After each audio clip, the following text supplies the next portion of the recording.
Standing on the corner. Yes, sir. So, I was waiting for you to say that, Che.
Shani, I'm on the call. This is Mariana Kahn.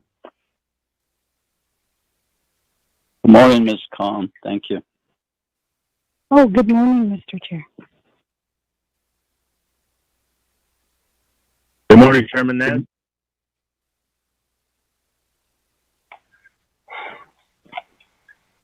Good morning, everyone. This is Kevin Gleason from Navajo Fish and Wildlife.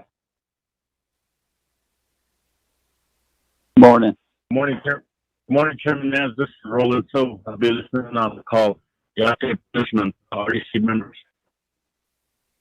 Oh, yeah, Mr. So, thank you for joining our call. Good morning, everyone. Good morning, Chair Nez and RDC members and all other listeners. This is Jared Silversmith, Division Director for Navajo Division of Transportation. Good morning, everybody. Oh, yeah, Mr. Silversmith.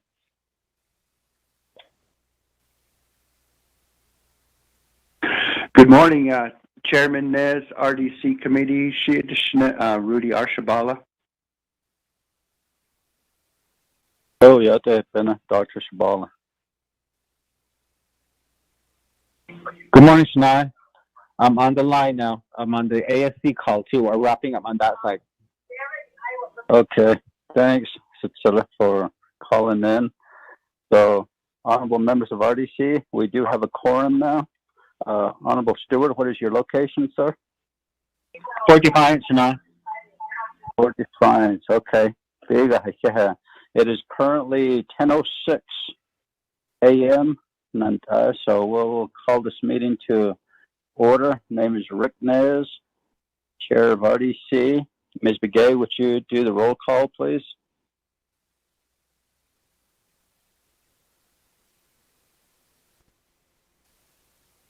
Ms. Woody, could you do the roll call, please? Okay, Mr. Chair, good morning, RDC members and guests. Roll call for today, RDC's regular meeting, August 19, 2020. Ricky Nez. Here. Wilson Stewart Jr. Present. Thomas Walker Jr. Thomas Walker is present. Herman Daniel. Mark Freeland. Good morning. Present. T. Allen Begay Jr. Mr. Chair, you have 4 members present, so you constitute a quorum to conduct your meeting. Thank you, Ms. Woody. Appreciate that. Roshi, invocation, Bahalji I'd like to ask Honorable Vice Chair Walker if you would offer the invocation. Ashmoran Khatsadalsa.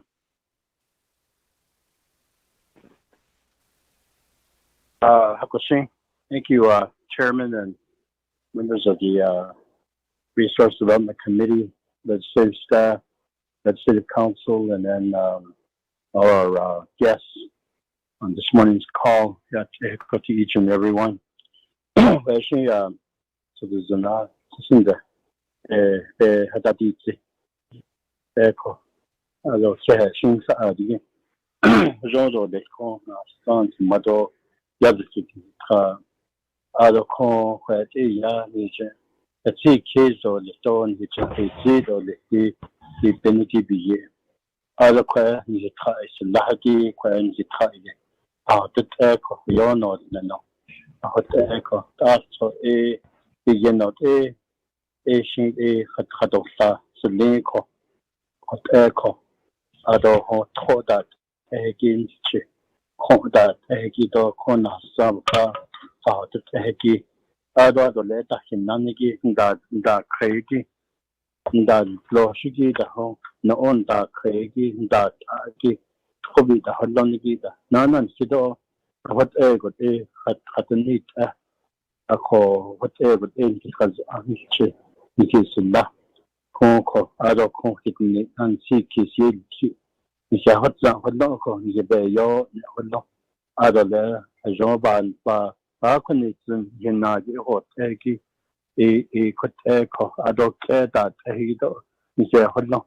Ado called a Yahoo, ne chief, but a done for Salako, a teaching, a pansik, stop a need, is a Finco, it's Ado, a no certain.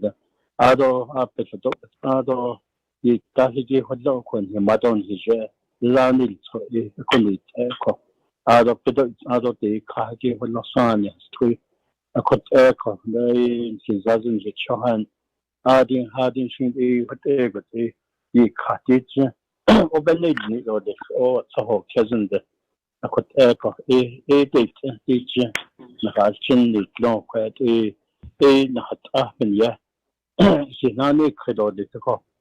Not hotel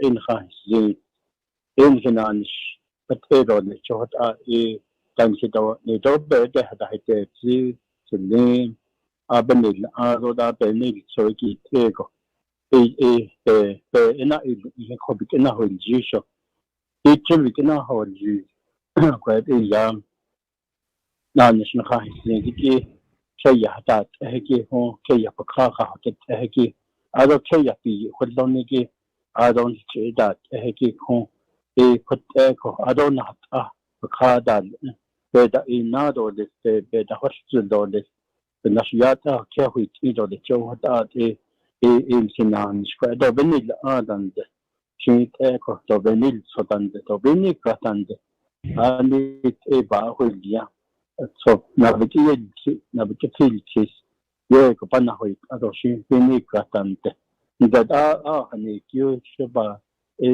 kwat sinik ko hada english hot ko kan da shi Just Washington,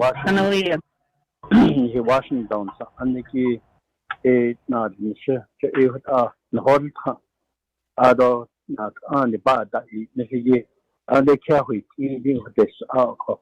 Other could tell how son or years you don't response on Ado Cordia, so the president or vice president. I don't know who I hate that, take it home. What out on it that he need how she akoti kwa nan lahaji anil considered it or anil open daily show wada de da hata ko ta hatan so ya ta hota ne so ya ta ade nil zendo de pen has ani obe da hota ne si pe so ta ko bawan de ko ya ta ni cheya a de do de ko shin za je ba kai ha has快嘅辦法其實你之後可能嘅啲啲嘢你嘅嘅快嘅啊啲個啊快俾你做嘅啊先難那啲你安心辦得好呀嘅真係你他到底是現在其實 adon kin hat ja hot la ga ko actually di whatever si sulla ko whatever si holla yin the land of sin actually is not ko ya ta hot di ni so the adon that ya ko an ki ya da hot so wo ye ko ha ya hot la na so dan si ki wo ye ko ki ti lo le chula na ni Adam ki ti lo dan ni an ki ta hot lo ko da ko in the ko da de kai ko ho wo ye ko da hona ni do le chon ni ko and that don't ki hot ni da do le chon ni so ko ko ado ho ba jo ba ini ni gi hot da ban si ki sa chini so ka ina de ke bel kada shi je madon di je fishin na street and then ki zane hot ko and da ho to ja do et don di ke shi dan de dan da fishin le do dat avanti ki gi ho no sa ta ne da ki da ho hot out in si ki chi ye do ko sa ki so doesn't be hard or this hot etani no the snow ko ho also da is ki ko ha speed or the ko ho I don't show kai gi do ha speed or the ko shi ya avanti ki si yo ni ki ho ha speed or the teacher hot out ya doesn't chan do yes in teacher hot ko ado ko nan shi ne ki che ti ka ko ya yo no that is ni so ya ta ho bi che ho da ho lo le che ho da ho don ne ho a don kai ke ni do le ni sa ti ni gi ko ko a do de kuida na ke na has anda ko che ya chi na ni bi ji na ke la a do le ko ke da do de kuida na ke na has anda sa ti yo no ki da yi chi ho ya ta ban chi kin de ko ki ka ti che ko ti che nan Resource Development Committee with ya bahas sidoli ko da shi sa di bin na che na handa di shi ki do ko ka what ko o you na handa so o you ko da hin ni ko bahas sidoli what ego what tradition do the to ko ki so da so do o benil ni a kwich so what ko a do ko ja ka do ko benil ni so what ko ho ti che down finance they don't this ko but want the nas da jo na they da yin da they yin na da ne so ko ti shin in da has ti kai ti has aniki na o you sa ho yosun hadden ko shin to shin da dan ti adole abtsan ata ni da ki abtsan ne da do abtsan honi eben na hot ego adole nan shi ba hu ya shi de da ko den kaya na na adole ko shi che hot ol khado nan na de ne ki ko ado ko do yu che ba do ti put o you parties in ban just to and the teacher assassin citizen sen ya na hui do an re o aton de out da ship be short ne johnson so hoda ya just case de first of this do de ya quite to given la ship citizen they have see those under the state ko under the state ko the national agency do the ko the agency do the na ko ko ado shin ko o yuji ba na ni shi ni o da shin ke hon ya ka ho di ni ede ban sas kisin de ko halen da has to you but it sa you dan ko sa ha din shin and that does ne date ko sa kushi beta khe the kushi shi henda de hot ko sa shi ad sa don ni si da se da na hot and zingi hot and the ko ya and in hot khado finance emails and ko So, but so the in Conrado, what echo so this in the Coco, the internet no saying what echo, I don't know, the Dakadon, Dadoka, Dancing around home, the Naz, the adding the Rodo, the Johnson, the Shinto, Rodo, the Kinson, the Shinto, Rodo, the Kinson, the Shin, Rodo, the Kinson, the Shinko, Rojonas, the Thank you, Chairman. Thank you very much. I haven't seen Hudson gave Vice Chair Walker. Ado, that's not a teleconference. Road Sahara is no, and that road presentation. Yeah, she had a phone. It at the meet that and Hashit. Oh, it's the house name. That's I in the house cheese. I showed them hip and they gave I saw me. I showed a land for on conditioner. I don't that's not again. Let's move down to announcements. Vice Chair Walker, do you have any announcements? Good morning, Chairman and members of the committee, legislative staff, and then our guests for this call. I think it's worth mentioning so that is the question is what echo now dot no Jean and John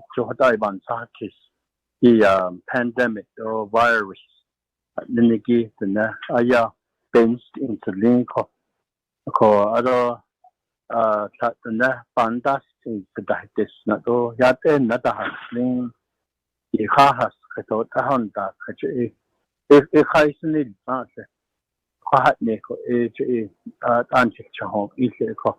Oh, yeah, Quinton did the now or other ones or article. Could that a hit of Fantastic so a Johnson. The other day, over in Loop, there was a testing blitz for the COVID-19 virus. The Winslow Indian Healthcare Center had administered tests for the public, and we received a report just the other day that out of the testing they did, there was no positive cases. And then likewise, that happened out in Delcon. Likewise, that happened out in Jedito over the past several weeks. So that's an indication that it is taking a downturn. The pandemic,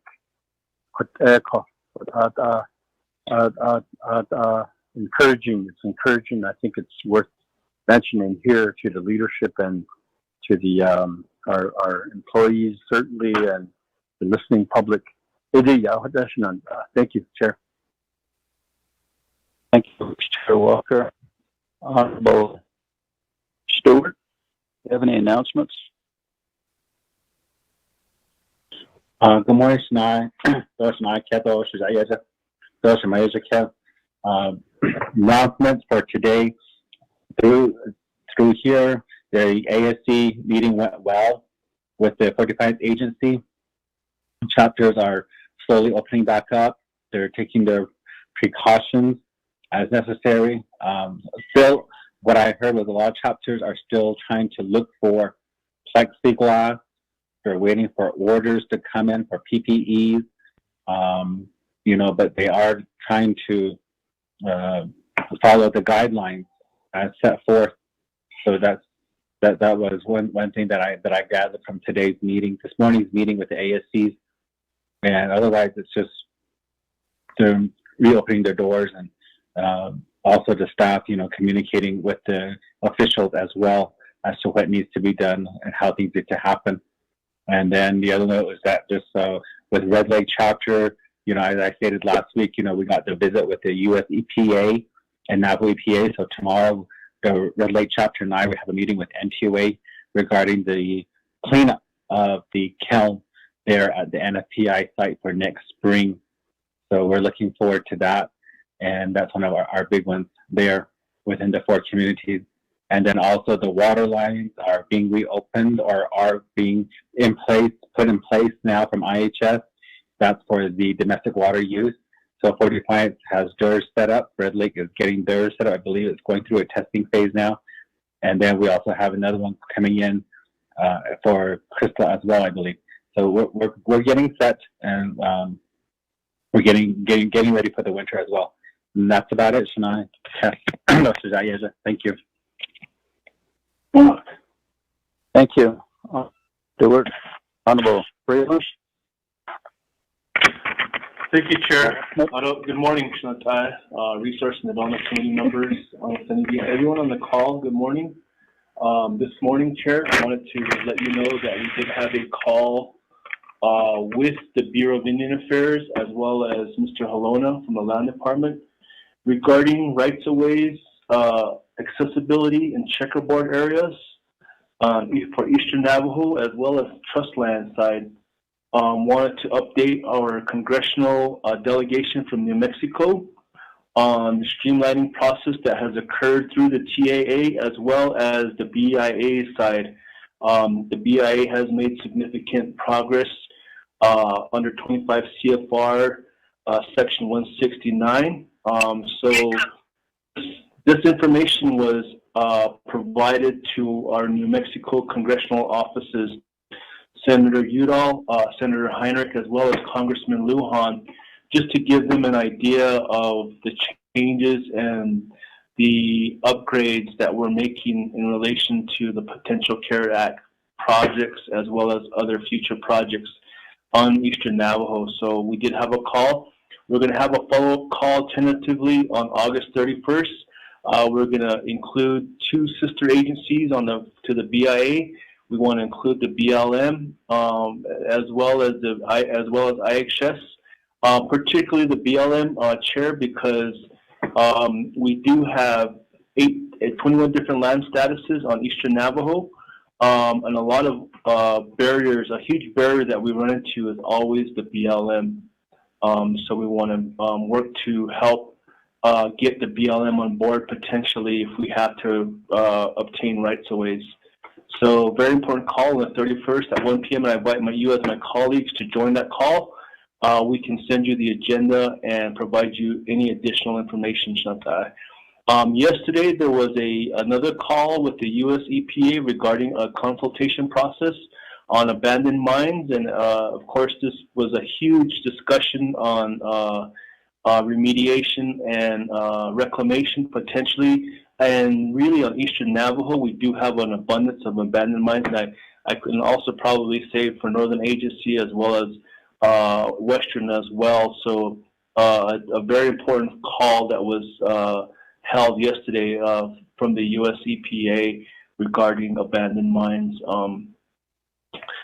Next week, next Friday on the 28th, there's also another consultation that was going to be held by the BLM. And this is regarding the RMPA process for oil and gas development and leases. And I know that my Honorable Chairman Daniel So did drop a legislation in support of the RMPA process, which I did co-sponsor. And it's that process is going to begin here soon. So the BLM is going to be holding a virtual town hall / update regarding the RMPA, and I think it's a very important call that us as RDC should get on as well. Next Friday, we can obtain the information and send it out to the RDC as well, Chantal.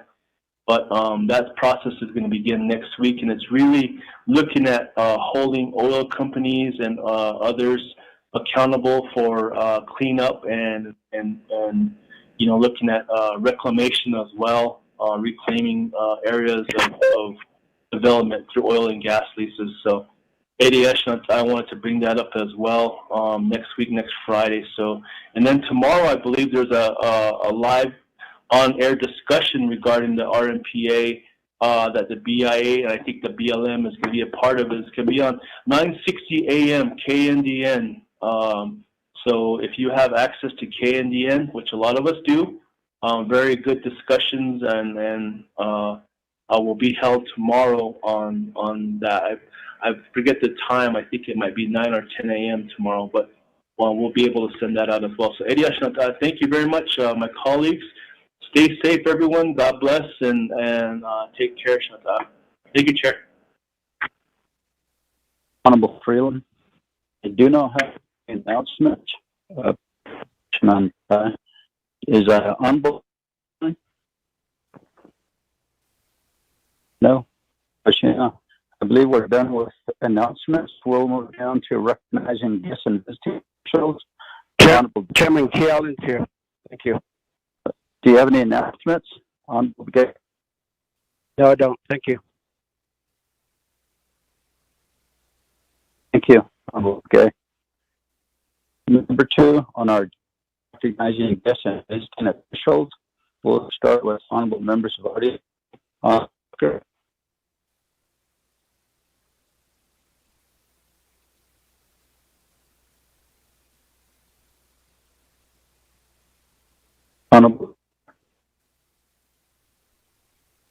Honorable Stewart.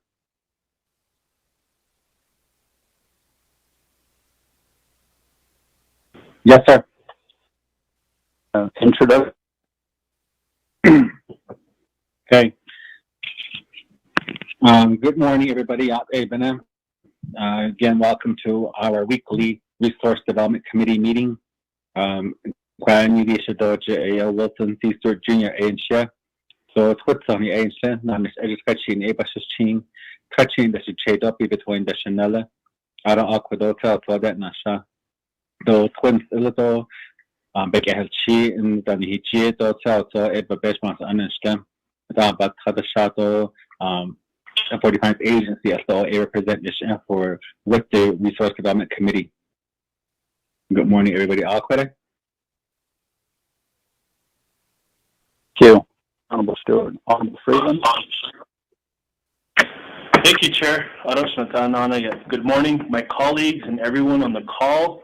Shije Mark Freeland, the Shira Dosenigi Twitsoni Soro Kiani Shije, Sanji Kenny the Shiche. I don't know if you're Edisonale. I represent 8 chapters out of Eastern Navajo. I have Titosikado, Nadishkisto, Te Ahe, Todazindo, Te Ahe, Ado, Ekad Hutley, Ado, Nayizito, Herpnoigi, Hanutlegi, yeah. So I have 8 chapters out of there. Chair, thank you for allowing me to introduce myself. Thank you.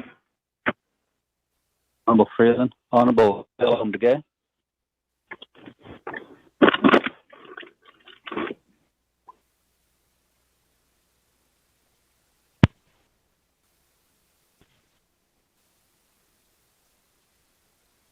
Walker. Chairman Doe, committee members, and the audience that we have today, this morning.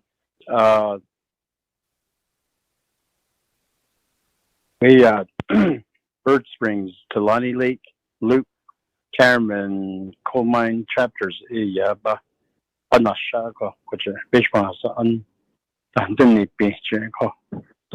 Resource Development Committee,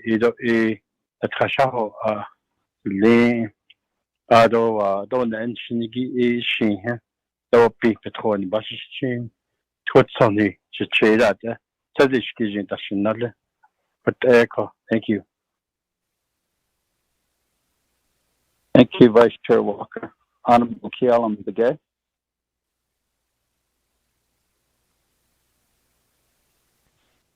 Chair, one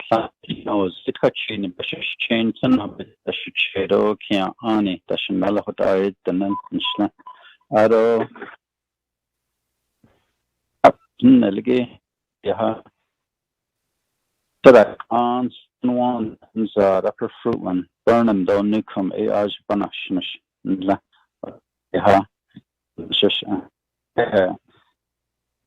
Honorable Gay, are you back on the line? Good morning, Chair. Okay. The delegate Kialgi Jr. Panani Nanshon Kiani, the Shaja, other Pani, the Chini, another door, other that Helano Isiki Nasha. Represent Chini Agency to Resource and Development Committee, and I represent 5 chapters.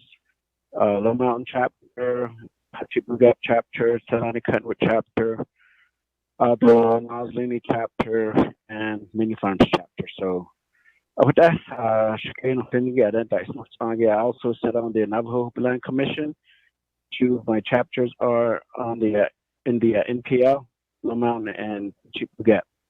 Other State Task Force, other Census 2020. Those are the areas that I participate as a delegate. Hey, Chair. Thank you. Begay? Good morning, Mr. Chair, members of the committee, and also the people that are listening in to our meeting today. Shaya Shami Begayin Shia, I don't lay Nietzsche down, Sawmill, Arizona down, Nietzsche Hashne. And Nakadina and Shaw, the Beshijan Beshish chain to buy, they dashiche, Pachini, they dashinello, da is Sanansha. Resource development, epic nashnish. Okoya, Ada, Dahashia. Mr. Chair. Ms. Begay, Ms. Woody? Good morning, Mr. Chair. Do RDC members, Naflanigi, Hido, good morning, Hishnidoli. De Teresa Woody in the Don Le Steamboat, Nasha Steamboat, any Hashnet. Ado, Tabaha and Shaw, the Bessie and the Bushes Chin, Kiane, the Chedo, and a Jene, the Chanale, but only the houses need all late. Ado, I know for that. It's enough. I don't good morning, Hidini Dolly. Yeah. Ms. Brown?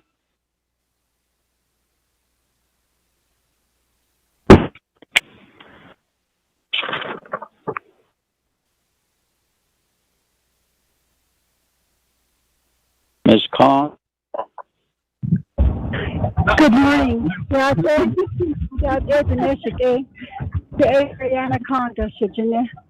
Purpose Ardent, Vision B, Ardent, Masha, Kado, Ardent, Vihit, Besh Bear, Hashna. Bena Eggy, the Shinigi A, Toji, Trini, Nothing but this tea, Dash Fair, Dash It, and Dash Anala. Good morning, one and all, Mr. Chair. Thank you, Ms. Khan. Ora shouldn't there is not agada. Ishi not lotto, I shouldn't the house again, Kapesh behind that mute the dash. Dash ora. Thank you. Please put your phones on mute. Thank you very much. Let's go to the delegates, 24th Council. Do we have Paul Begay on the line? Yes, Chair Rick Nez, Delegate Paul Begay Jr. is on the line. Thank you. Thanks, Honorable Begay. Anybody else? Delegate? A question for the speaker, Ms. Coe. Hi, good morning, Chairman Nez and members of the Resources and Development Committee. I have been Shea Melinda Arviso Siako Yanshia Najanin Stonki Ani Bashichin, Twitch Ini Dashiche, Dashini Dashanella. I am a legislative staff assistant for the Office of the Speaker and also happy to help monitor the call today, sir. Thank you. Thank you, Ms. Shea. Hello, we have with us also from NDOT, Mr. Smith.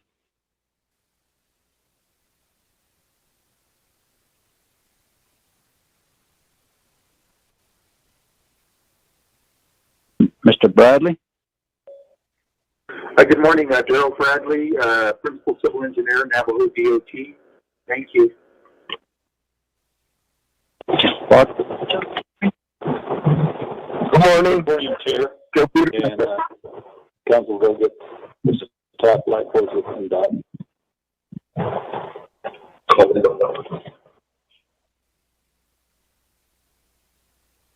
Mr. Silversmith? Yes, good morning, everybody. Honorable Chair Nez, honorable members of the RDC, honorable members of 24 Navajo Nation Council, fellow colleagues and listeners. Garrett Silversmith,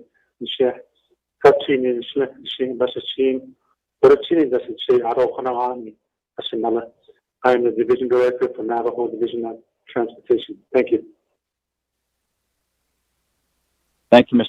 Silversmith. Let's go to the BIA, Mr. Bush. Good morning, Chairman Nez, Council delegates, NDOT, and others listening on the call. My name is Bart Stevens. I'm the Regional Director for the Bureau of Indian Affairs, Navajo Regional Office in Gallup. I also will allow other BIA employees on the call to also introduce themselves. Good morning, everyone. Good morning. This is Harold Jess Bryn. I am the Deputy Regional Director for Indian Services. Good morning. This is NPL, Amos Johnson.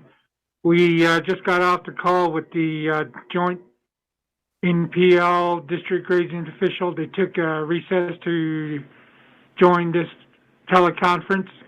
Thank you. Good morning. This is Lester Sosi, Superintendent for Eastern Navajo Agency, BIA. Thank you for inviting us. Thank you.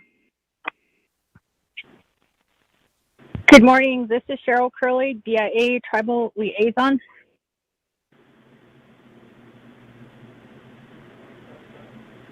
Thank you. We also have with us Mr. Roland So from Infarms Grazing Show. Good morning. This is Roland So with the Mini Farms chapter, grazing official chairman for Chimney Agency. I'm here on the line. Good morning, everyone. Thank you. Good morning. Go ahead. Good morning. This is Calvert Curley with BIA Branch of Natural Resources. On the line also. Good morning. This is Herbie Larson, BIA Transportation. Good morning. This is Francis Lester, 40 Franks Agency, Grazing Chair and then Secretary for NPL Joint DGCM. Okay, thank you. Paula?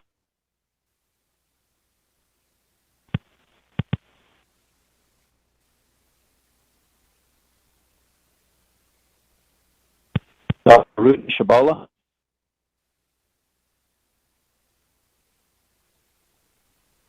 Good morning, Chairman Ricky Nez. This is Rudy Arshabala, members of the Resource Development Committee and all that are listening in on this teleconference.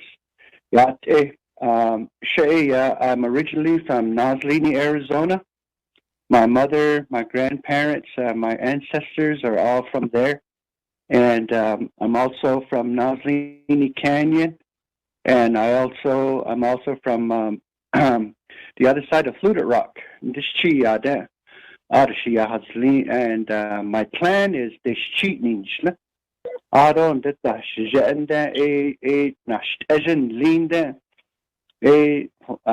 He passed away when I was 6 years old. I don't say I go put a cheating in honey yado and he get this still.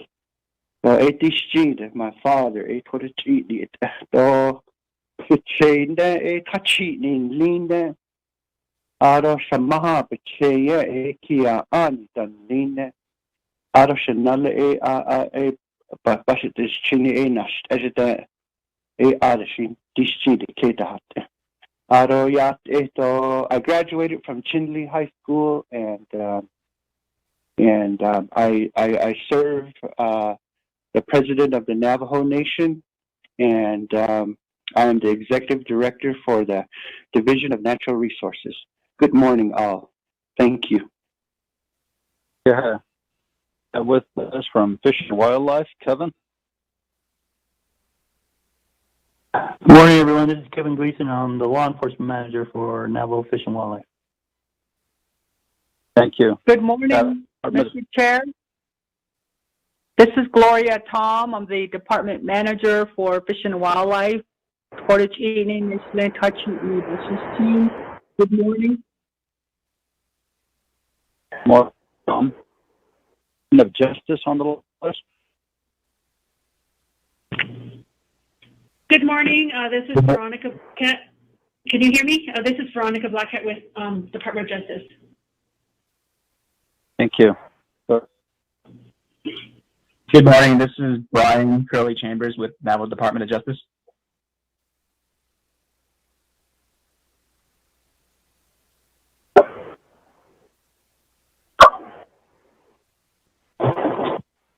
Anybody else? None. We'll move down to review and approving the.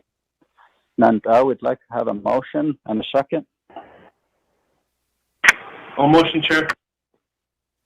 Good morning, Chair. I need to read the agenda into the record.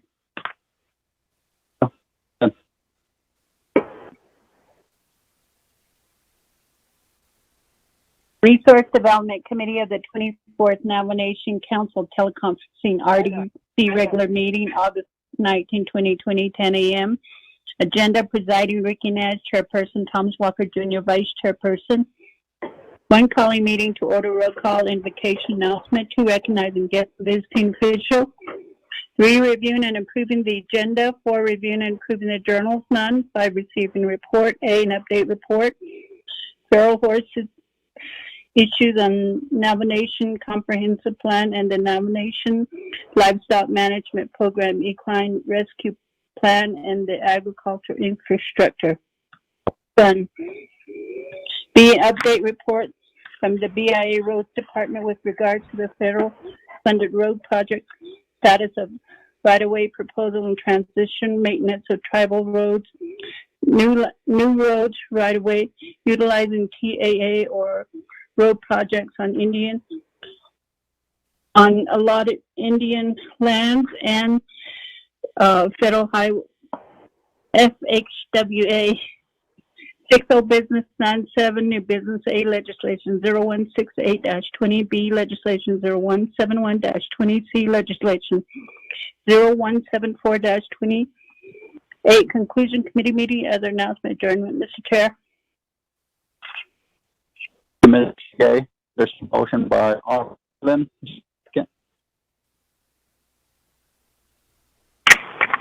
Chair.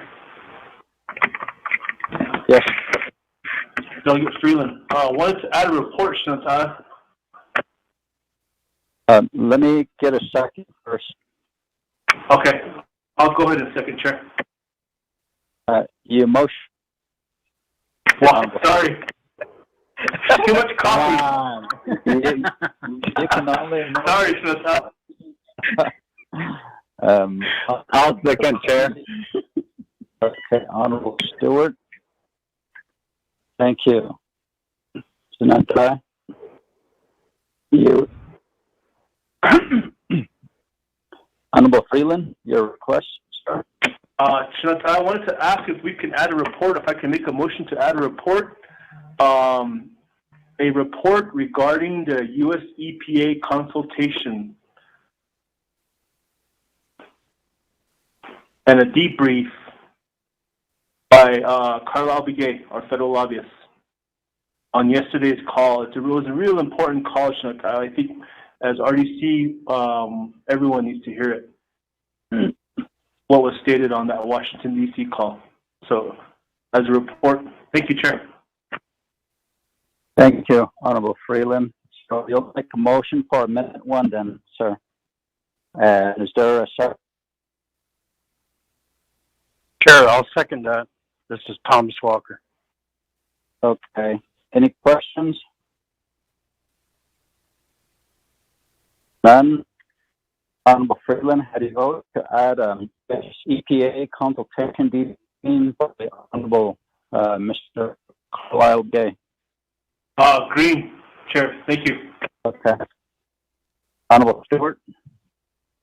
Green. Honorable Gay? Chairman, I vote green. Thank you. Okay. Honorable Walker? I vote green. Thank you. Okay. Daniels is excused. He'll join us later. So we'll have a vote of 4 in favor. Not voted. Motion will add C under reports by the Carlisle Begay. So, ede what ede lesson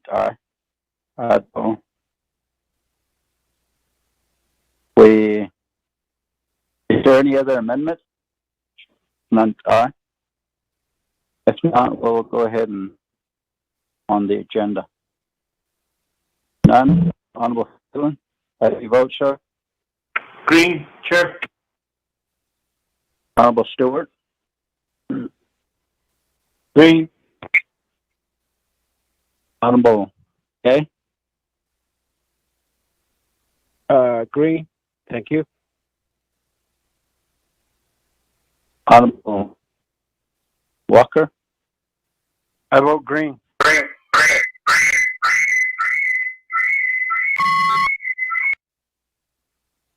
Honorable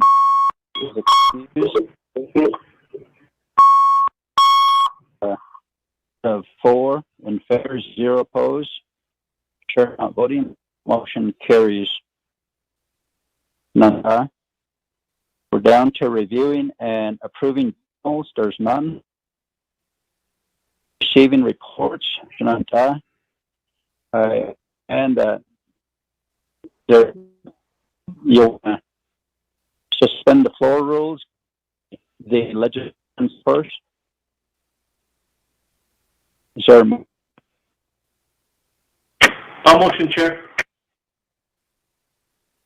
Honorable Freeland, second by Chairman, I'll second that. This is Thomas Walker. Honorable Walker.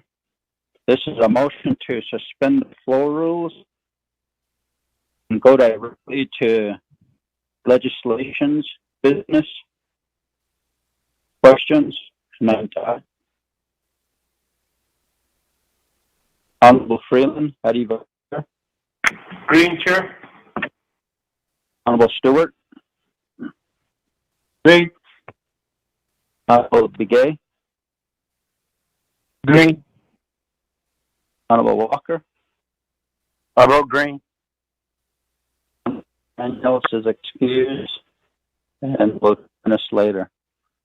And with a vote of 4 in favor, 0 opposed, chair not voting to suspend the floor rules and go directly to new business. Legislation 0D8-20. Honorable Begay, are you still on the line with us, sir? Yes, I am. Okay, thank you. Ms. Begay, legislation 0168-20. Again, for the record. You have legislative summary sheet for tracking number 0168-20, July 28, 2020. The title of the resolution is a proposed standing committee resolution and action relating to Resource Development, Budget and Finance Committee approving a change in resolution CAP 3518, Exhibit D number 140, Funalia chapter project by changing budget line item from 9070 to budget line number 9050. The purpose is to approve changes to the CAP 3518 for Funalia chapter to change the OMB budget transfer from budget line items 9070 to 9050. This legislation prime sponsor is Paul Begay Jr. Budget and Finance will have final authority. When it reaches the Budget and Finance Committee, the legislation will be read fully into the record. You will see that the legislation, that documents I sent you, all of the exhibits that are referenced in the content of the legislation are all attached to the packet. The packet was posted on the council website on August 10, 2020. 5-day comment period ended on August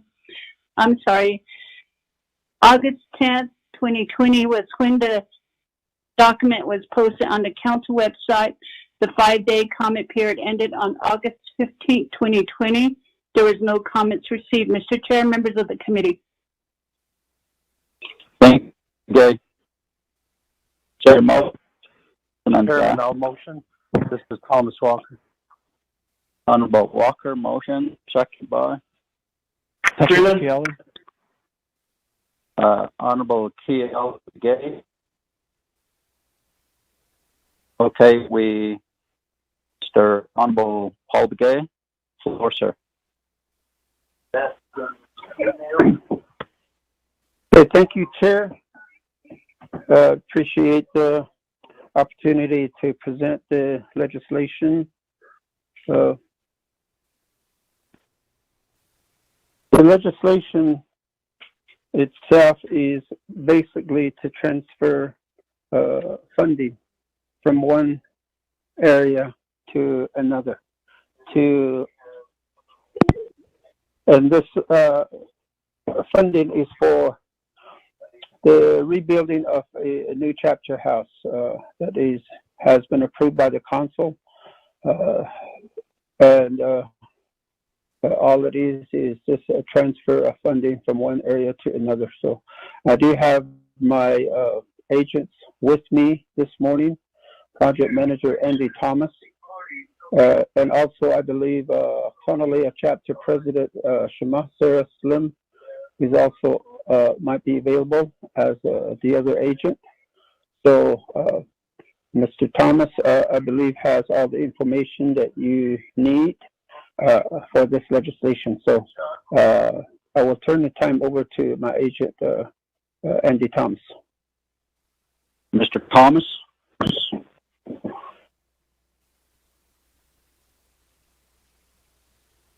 Mr. Andy Thomas.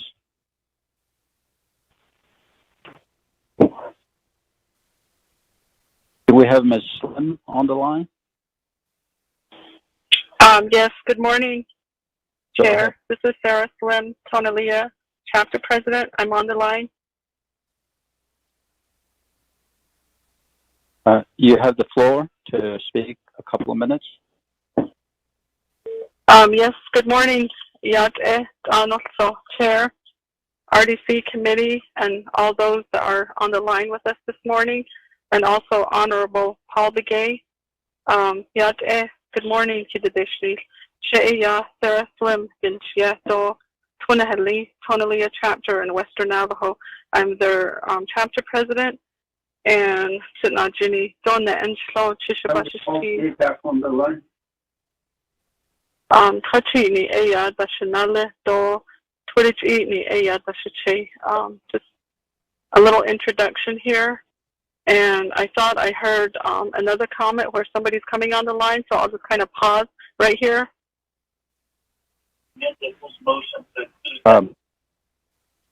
Okay, everyone that's on the line, please put your phones. Hey, phone me the say. Kiki, Ashwan, please phones on me. Thank you. Slim. Yes, thank you. This is a request that's just plain and simple, committee members. In 2014, there was funding that was allocated, and at that time, those fundings were drawn down and dispersed, and those funds went directly to demolish the building itself and also other buildings that sat adjacent to the within the chapter compound. And so $500,000 remain within that account. So over the years, if you follow the funding and the various legislations that were introduced, that funding remains. So I think this is a straightforward that money that sat in that particular account that was referenced on the legislation, it just basically needs to be brought into a separate account. So it's asking that $500,000 is coming out from what was traditionally budgeted for design, is being transferred currently, the request to go into the construction cost. So, and with that, that's what the request is about. And so, and I'll go ahead and stop there if there's any questions. Thank you. Shannon, do you have any questions? Honorable members of RDC? No? Chair. Yes. Delegate Freeland. Good morning, Shana. Shana, Mr. Brigay, thank you for the legislation. I just wanted to encourage you and let you know that, we all support your project out there. I just wanted to, I don't know if Andy's on the line, but when this does go before BNF, they'll be asking for the letter. So I just wanted to ask the agent if the letter that BNF usually requires or asks for is a part of the package. So just a reminder, I know I have a similar legislation for one of my projects too, that Andy's working on. So wanted to ask Shana to make sure that the letter for this project is included, because once it gets to BNF, that's one thing that they'll be asking for. But good luck to you, Shana. Shana, Muslim, you have our support. Thank you. Thank you, Honorable Freeland. Any other comments, questions? None?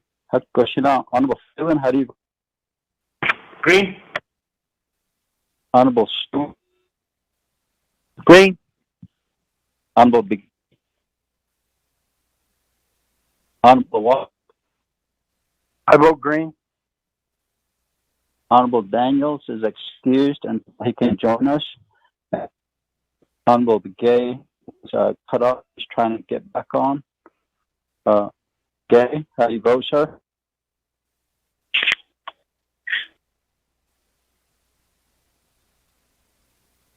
Begay. Ms. Go, could you assist Honorable as far as having him get back on? Thank you. We have a vote of 3 in favor, 0 opposed. You're not voting. Motion is for legislation 068. Thank you. None. Let's go down to E. Honorable Begay, are you back on? Thank you, Chair Nez. Just want to thank the colleagues for the vote. Thank you. I just have a quick comment too, Chair. We need to move on here. I just want to thank you. Honorable Begay. We'll go to Honorable Begay. Well, yes. Yes, I'm talking, Honorable Kiel and Begay. Well, legislation 0174 for Honorable Mark Freeland is the sponsor. So, would you read legislation 0174/20?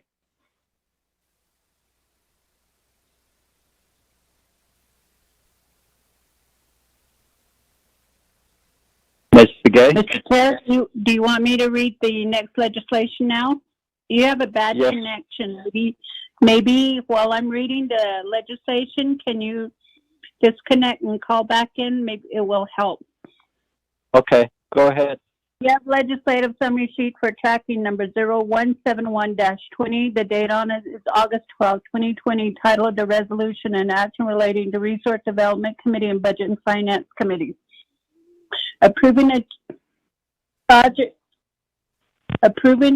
project change in resolution CAP 3518, approving a change in project funding year for mini farms chapter. The purpose of this legislation is to approve a project change from Mini Farms chapter from funding year 2 to funding year 3. Again, this legislation will be moving forward to Budget and Finance. Prime sponsor is T. Allen Begay Jr. The exhibits that are referenced in the legislation are all attached to the packet.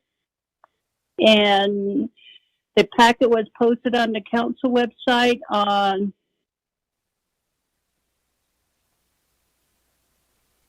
hold on.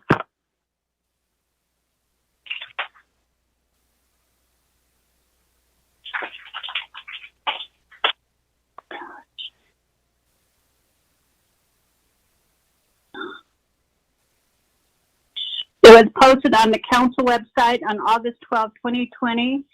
The 5-day comment period ended on August 17, 2020. There was no comments received. Mr. Chair, members of the committee, this legislation is also amending the CAP 3518, the same resolution that approved numerous projects for the Navajo Nation chapters. Mr. Chair. Thank you, Ms. Begay. Would like to have a motion. And Chairman, motion, Chair. I'll motion. This is Tom Sparker. Chairman, I'm back online. T. Allen. Thank you, Honorable Begay. Honorable Walker motions. Second by Freeland. Honorable Freeland, second. Honorable Freeland, you have the floor, sir. This is Shanad. This is Honorable Keon Begay. I'm the next one, Chair. This is 171. Ms. Begay, which one did you read? I had gotten off the line trying to call back in. I read the 171-20, sir. So it's T. Allen Begay's document. Cody, had it on. Thank you. Didn't even touch Okay. Honorable T. Allen Begay, you have the floor, sir. Yes. Chairman, this is Delegate K. Allen. The formality, to some extent, based on several years ago in that test, and the legislation for the Mini Farms chapter, we're simply just asking to move up the fiscal year. Koko 8A Siki Hini Kid. Koko, I believe there's a chapter resolutions attached, with other supporting document. I believe I've asked one of the chapter officials to be online. I don't know if they are, but maybe our grazing rep, Mr. So, can assist on this particular. If there's any additional question or comment. Chairman, that will conclude my presentation. I'll stand for any comment or question. Okay, this legislation moves forward to Budget and Finance Committee. Do you have any questions?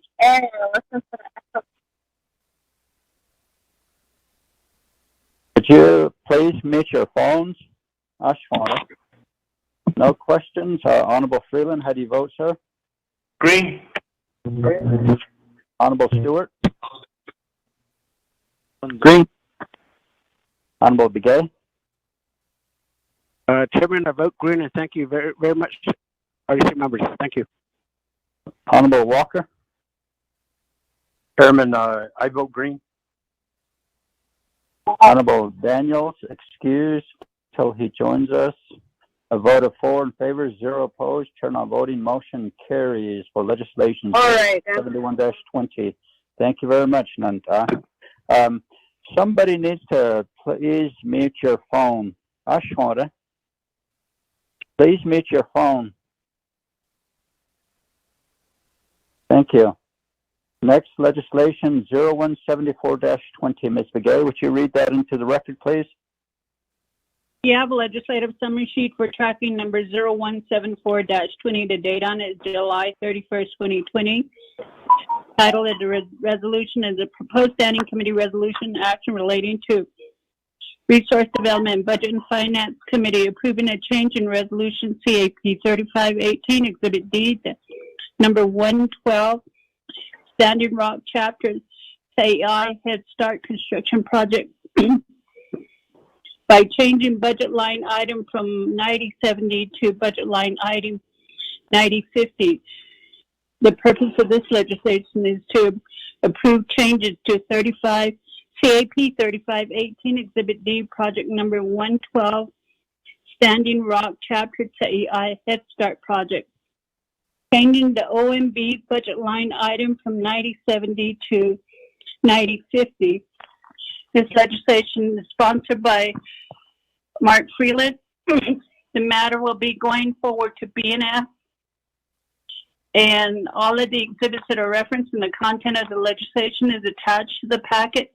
You will note that the packet was posted on the council website on August 13, 2020.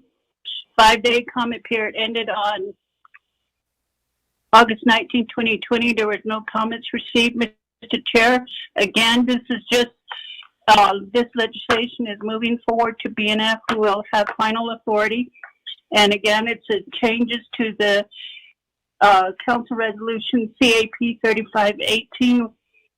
Mr. Chair. Thank you, Ms. Begay. Honorable members of RDC, like to have a motion. Chairman, I'll motion. This is Thomas Walker. Honorable Walker. Second, Keelan. Honorable Begay. Thank you. Honorable Freeland, you have the floor, sir. Thank you, Chair Adesina. Nana, this is just similar, similar to Honorable Paul Begay, his legislation. It's a simple change of line item, budget line items from 9070 to 9050 regarding the CAI Head Start project. This was, of course, a part of the citizen resolution from the 23rd Council, and we are about to begin construction. We have our my agent on the line as well, Mr. Andy Thomas from CPMD. Thank you, Mr. Thomas, for being on the line with us as well. So just a simple formality changing line items, budget line items. ADA. Chairman, thank you. Any comments or questions? Honorable Freeland. Thank you, Honorable Freeland. Naidos Kiddush. None? Okay. Honorable Freeland, how do you vote? Green, and thank you, colleagues. Honorable Stewart? Hopefully by Green. Honorable Begay? Chairman Keelan votes green. Thank you. Honorable Vice Chair Walker? I vote green. Thank you. Honorable Daniels, excused. We have a vote of 4 in favor, 0 opposed, chair not voting. Motion carries for legislation 0174-20. Thank you very much, Nanta. We'll go back to number 5, receiving reports. A, update report, feral horses issues on Navajo Nation Comprehensive Plan, the Navajo Nation Livestock Management Program, Equine Rescue Plan, and the Agriculture Infrastructure Fund. Presenters, Dr. Rudy Shabala, Division Director of Division of Natural Resources, and DNR staff. Dr. Shabala, you have the floor, sir. Mr. Chair, this is Shami, just for confirmation. Did you all receive the report that I sent out to you? Yes, we did. Okay.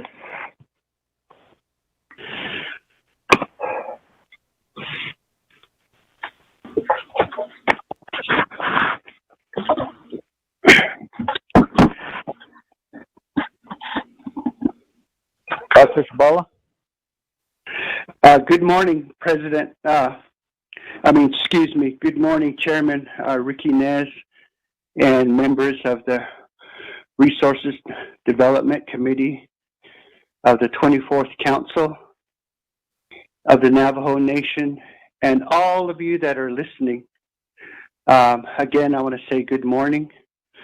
I'll try to speak in English because many of the listeners might not be versed in the Navajo language. But I'll probably switch back and forth. And like I stated earlier, I grew up in Nazlini, and I grew up with my mother, my grandparents, and I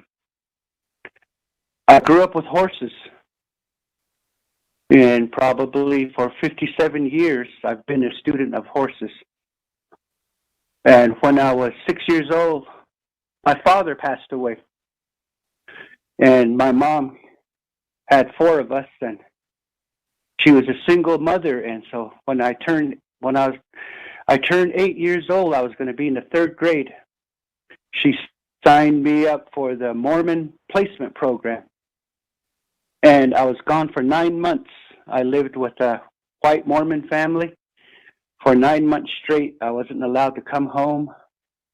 I received letters from my mother. And school out, I got to come home. And so I was always homesick and lonesome for my family. And I went to church. I became a paper boy.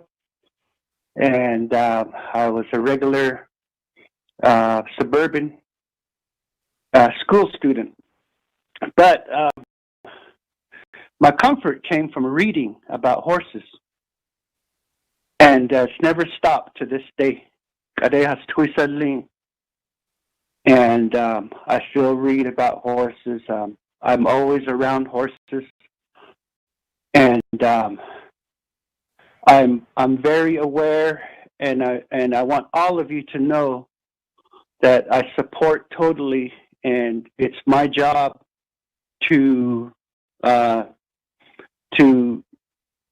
approach and do something about our overpopulation of horses on the Navajo Nation. I got my degree in animal science because of horses. And animal science allowed me to become a student of cattle, sheep, and poultry, and and my master's degree, I started out in range management. And but where I went to school, the University of Idaho, the range management program focused on white ranchers that lease BLM lands during the summer and Forest Service lands, and that really is not what we do as Native Americans and Navajo people. Environmental science, and that's a more open program. I took required environmental science courses, and I also wrote my thesis on horses throughout Indian country. And when I got that far, I decided I might as well get my PhD, which I did. And again, it was in environmental science. And I wrote my dissertation on Navajo horses, but my concentration was I interviewed Navajo medicine men that are blessing way singers, mountaintop way singers, and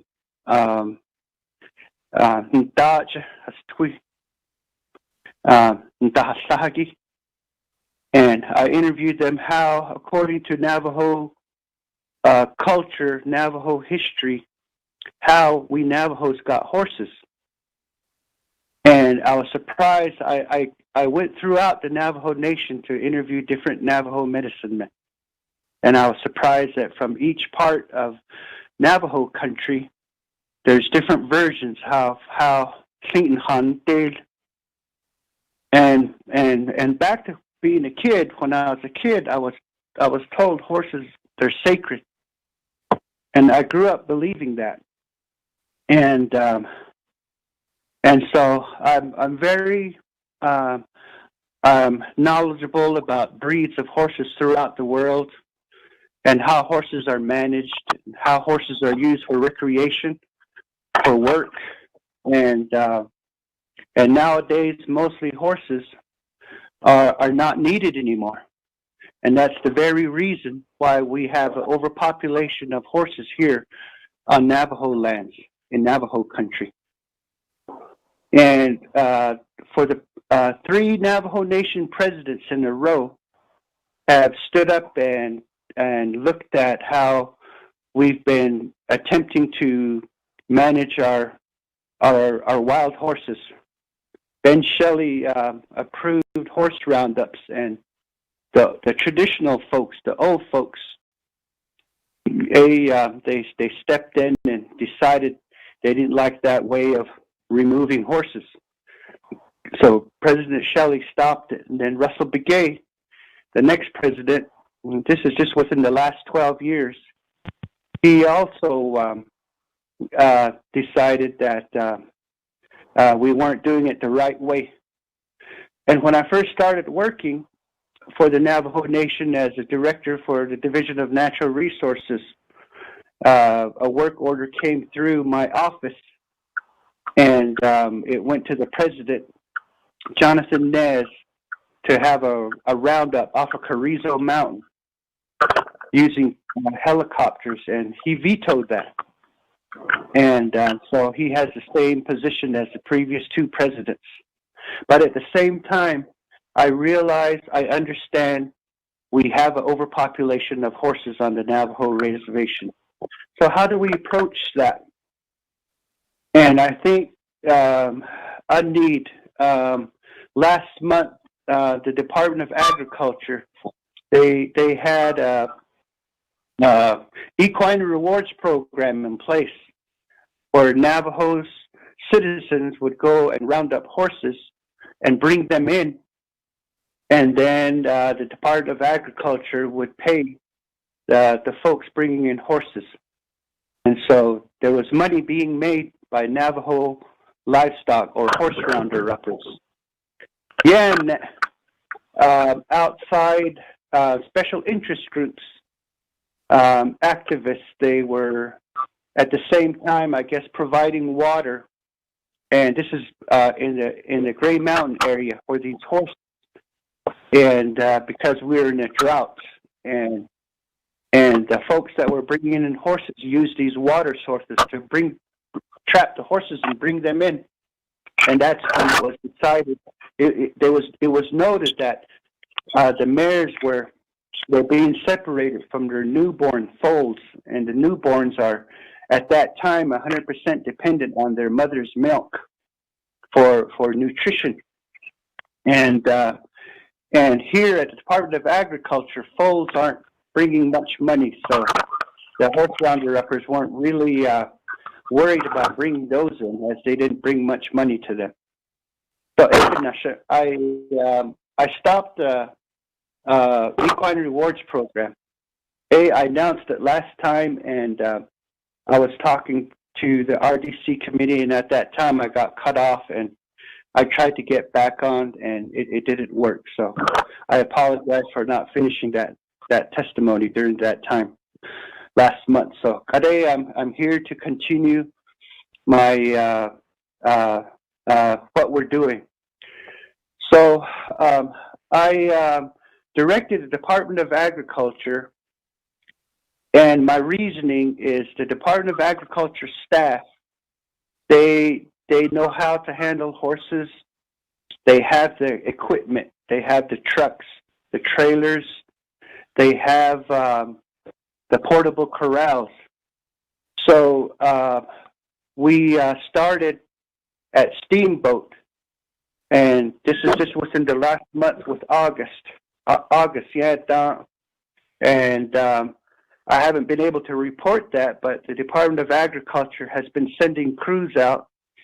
And from Steamboat, there was a drying up water hole, and we captured 80 horses there. The last 2 weeks, we've been at White Rock, New Mexico, where there was a broken windmill, and there was dead horses laying around the earthen dam there.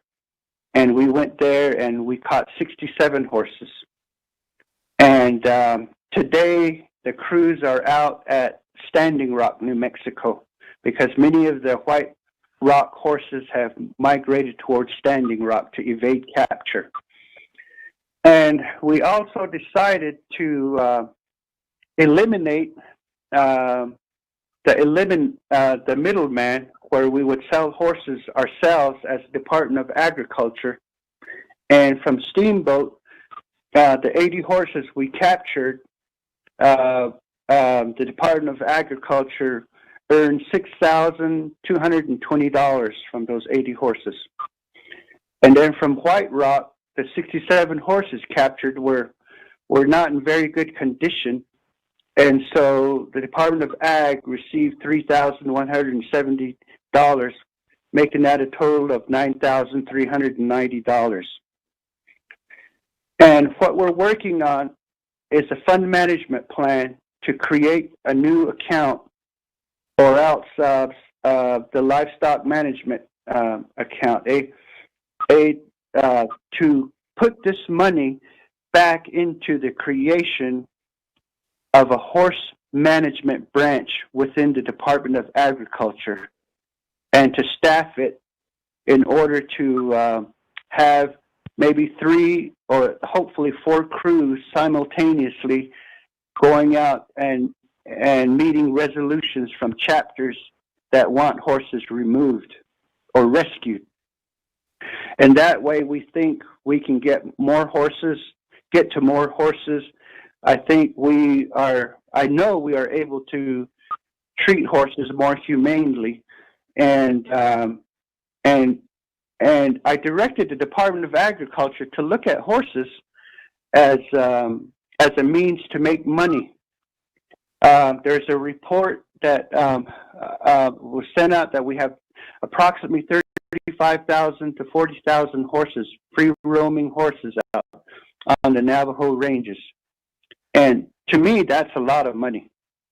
And we have to get them into a manageable population. We have to save the grazing ranges. We have to eliminate the overgrazing. And I just really want all of you to know that that I stand by that policy, that we have to reduce the number of horses that aren't being used and needed. And with that, we have contacted Texas A&M University, Utah State University, Colorado State University, and Navajo Technical University, and we've made a list of contacts of scientists and professors that work with horses, and one of the work that we're doing is we want to start testing the genetics of these horses, because all around us, the BLM, the Forest Service, Texas A&M, they've DNA'd different bands of wild horses, and surprisingly, most of the wild horses in Nevada are not. They're all kinds of different horses: Morgan, Shetland pony, draft horses. They're all mixed breeds. They're just regular Heinz 57 wild horses. And but there's in north of Kingman, Arizona, in the Surbat Mountains, there's 2 populations of pure original Spanish colonial horses, and this is verified by DNA testing. And these are the horses that in 1540, when the conquistadors, the Spanish, first came into New Mexico, these are the horses they came in on. And around 1610, when Santa Fe was established in New Mexico, the village of Spanish, Navajos and Apaches were documented to start stealing livestock, and horses in particular. And so the original Navajo horse was a Spanish colonial horse. And since then, including myself, we've brought in all kinds of horses: quarter horses, thoroughbreds, Arabians, American saddlebreds, and we become a rodeo people. We're one of the most horseback people that are Native American in all of North and South America. we Navajos are a horse people. And so, yes, sir. You sent us a PowerPoint presentation. Like the first part. Yes, sir, I am. Immediate yes, plan. So then I'm that's what I'm talking off of. And so we have we're selecting unbranded horses, and we're turning back out branded horses. And we are, like I said, we've eliminated the middleman, and we're selling the horses from the Department of Agriculture. So that's what we're doing differently. And we are looking. We're going to present to RDC in the near future a proposal to get to get more crews to round up horses through the Department of Agriculture. So we're looking at, we have identified genetic testing equipment, and we don't have a price of one particular item, and but it's not going to cost as much as we thought, maybe $20,000, $25,000. We want to house that equipment at Navajo Technical University, and where we will DNA our own horses and offer it as a service to other people. Presently, it's costing us $40 a horse, and sending genetic samples to Texas A&M University, and they're helping us with the selection of DNA equipment, and that's still in the proposal stages, and we'll come back with a formal proposal to the RDC committee. So, I should report though, and we're now at Standing Rock yesterday and today, and then the right-of-way sweep, and then Salina Cottonwood, August 26th. We have pending requests from Pinion, Wide Ruins, Greasewood Springs, Coal Mine, Ayan Betwut, Pinedale, Kachi, Blue Gap, Chinley, Noslini, the Elkins Ranch, Chaco Canyon, Venado Ranch, Westbrook Ranch, and Winslow Track Ranch. So, it is what excellent.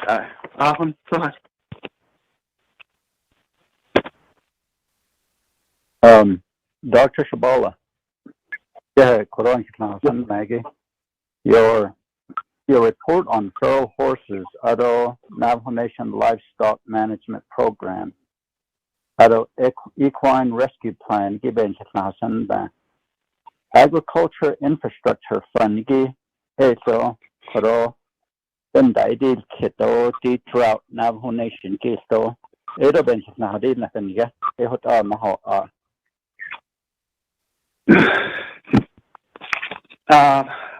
I would like to say, I think Leo Watchman, the Department Director for Agriculture, AIC and the Agriculture Infrastructure Fund on Dehiki, and I would rather respectfully defer to him to give that report, Shanantai.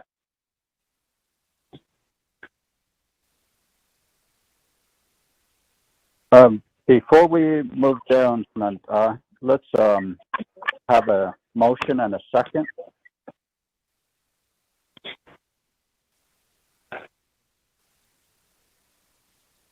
Honorable members of RDC, motion. Chair, this is Thomas Walker. I'll motion. Thank you, Vice Chair Walker. Second.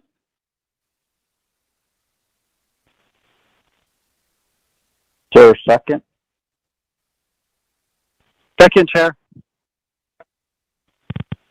Honorable Freeland? Stewart. That you? Stewart. Honorable Stewart, thank you.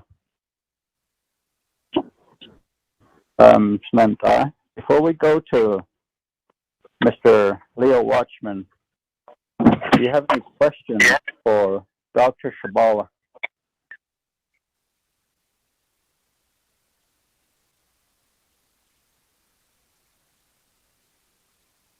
Do you have any questions, Nantai, for Dr. Shabala? Chairman, this is Thomas Walker. I think I'll wait on questions, comments until after Mr. Watchman gives his report. Okay, we'll just go ahead and go to Mr. Leo Watchman then. Mr. Watchman, you have the floor, sir.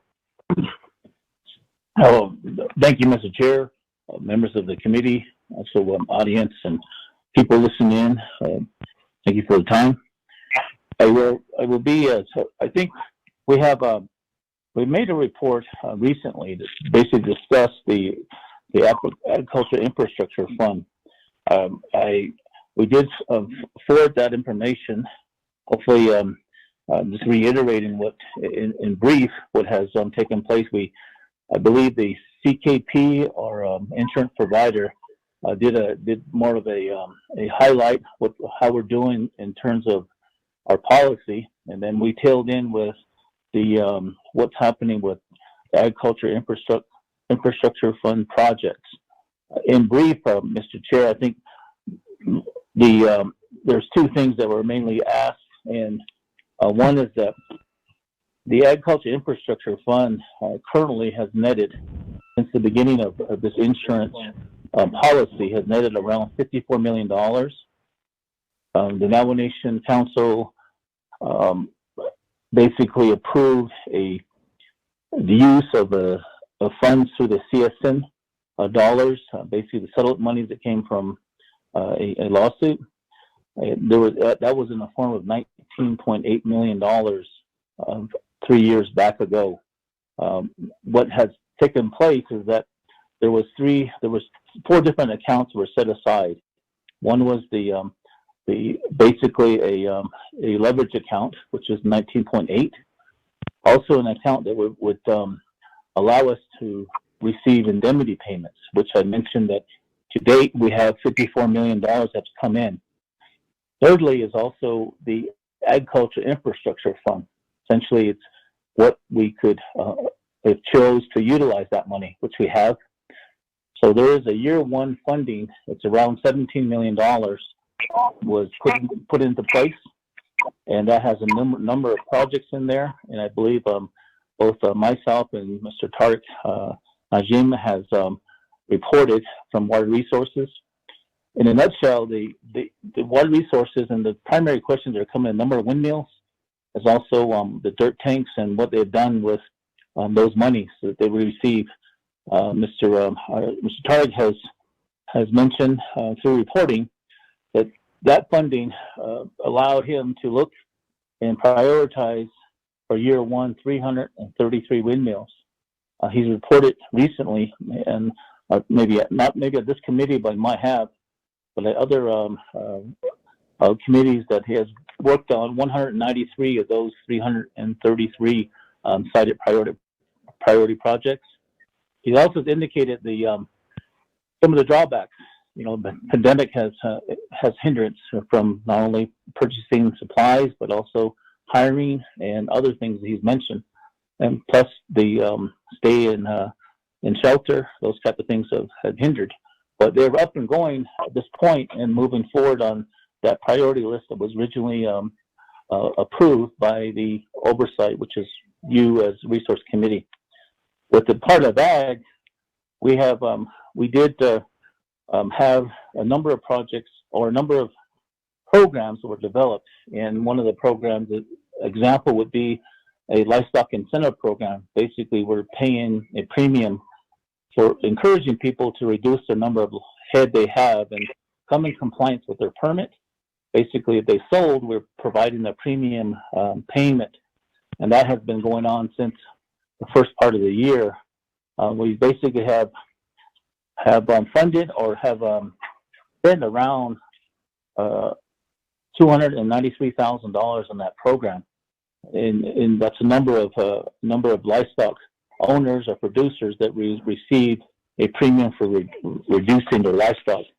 There's other things that we can probably mention, and it would take a long time to go in detail about all the other programs, but in essence, percentage-wise, of the 17 million of that first year, we have currently spent around 38% of all the projects or programs that have been developed, and this is about a little year plus in referencing the first year.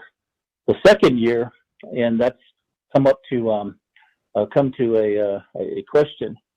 Some of the programs I mentioned in year one, are exhausting or around the corner of exhausting some of their line items that were appropriated, like for personnel, or they're needing more monies, or when I say more monies, equipment they've already purchased, and now they're moving on to the second round of purchasing. And as we found out, it's taken a lot longer to procure and also order, and some of it takes as much as 4 or 5 months. So the earlier the better we have access to our second year, which the amount that was approved by the Resource Committee for Use is 19.6 million. The total amount indemnity-wise for that second year is 28 million. And that's another discussion that's brought up. The Resource Committee approved 17 million the first year. The second year was 19 million, leaving a balance of around $9 million for that particular indemnity cycle. The third year that we spoke about and have reported on is we did not do very well with our insurance program, and there was a negative balance. If you move those 3 years to the current year, and I believe CKP and as well as regarding reporting mentioned that the current year, outside of what I just mentioned of a $9 million balance, we are looking at a positive balance of $9 million this year. So with 6 months remaining in our cycle for our insurance policy. So the questions probably would come up, how it has come up. $17 million was appropriated the first year, and we're still, some of the programs are asking for extension because of the pandemic shutdown and unable to fulfill their schedule in terms of what they were looking at doing with the money within the first year. The second question that has come up is I guess the second year, the 19 million, and when is that going to come available? And thirdly is the balance we have, it was just 9 million, which is unallocated.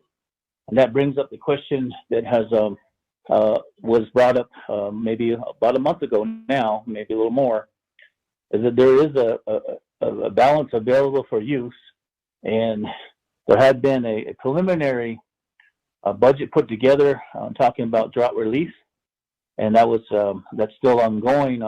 What can we utilize? Fitting in the parameters of the Agriculture Infrastructure Fund and its purpose, the department did draft a budget looking at some direct relief, and that's in tune of 8.2 million. As I mentioned, that is in the second year of money that the nation already has, and whether legislation is pushed forward to access that is I guess still on the table.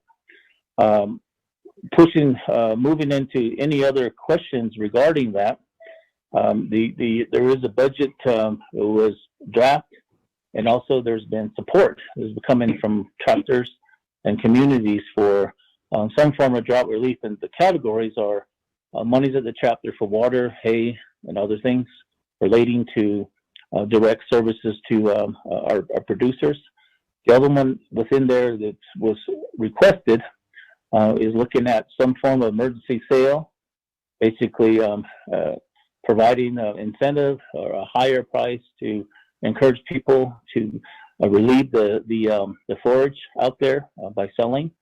Not particularly selling out, but then just to reduce where you're providing better relief or working both ways, trying to reduce the need for water and also the forage by reducing the livestock.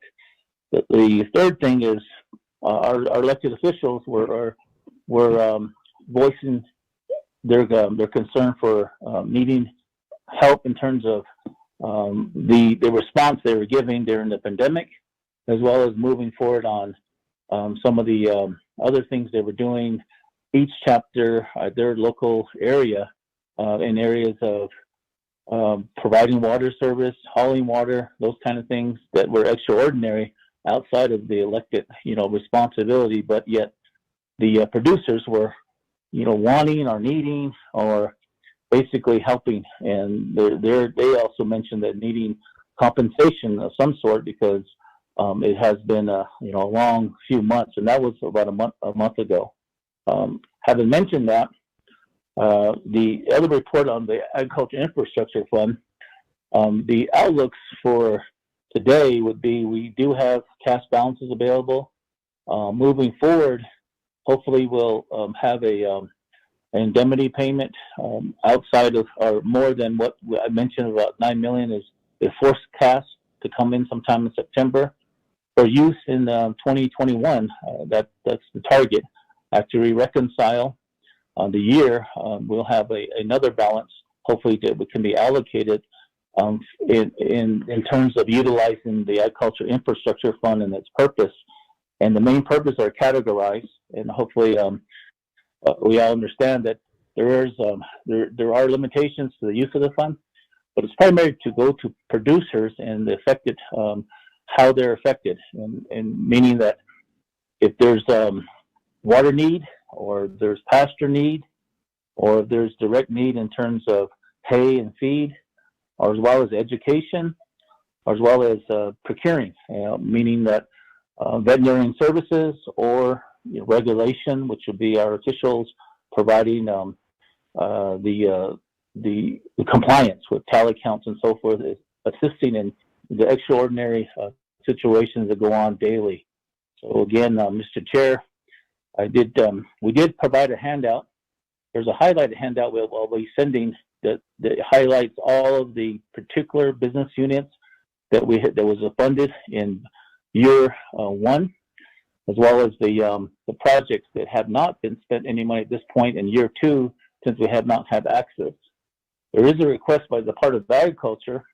As we look at this fund, I mentioned there was 4 different accounts that were presumably put together by the office of the controller, and that would be one is, which was done, is the CSN, the drawdown for a premium, which is 19.8. Secondly is the receiving account for indemnity payments.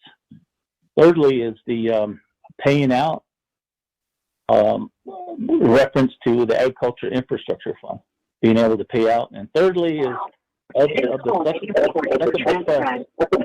second category is these are supposed to be set aside to provide a self-dependence.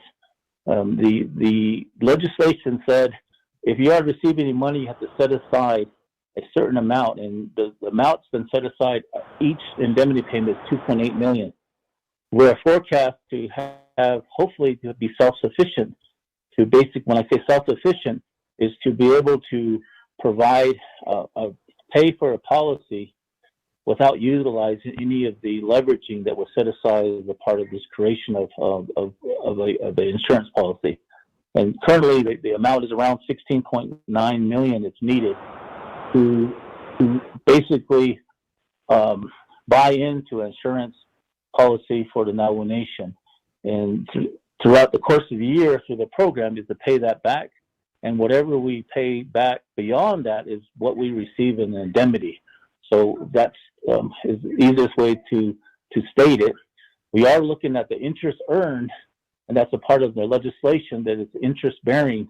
Once the money comes in, and there's been about 3 years that we've had a balance close to $40 million. And we're also looking to see how we can utilize those funds moving forward, and I guess is working with the Division of Finance. Thank you, Mr. Chair.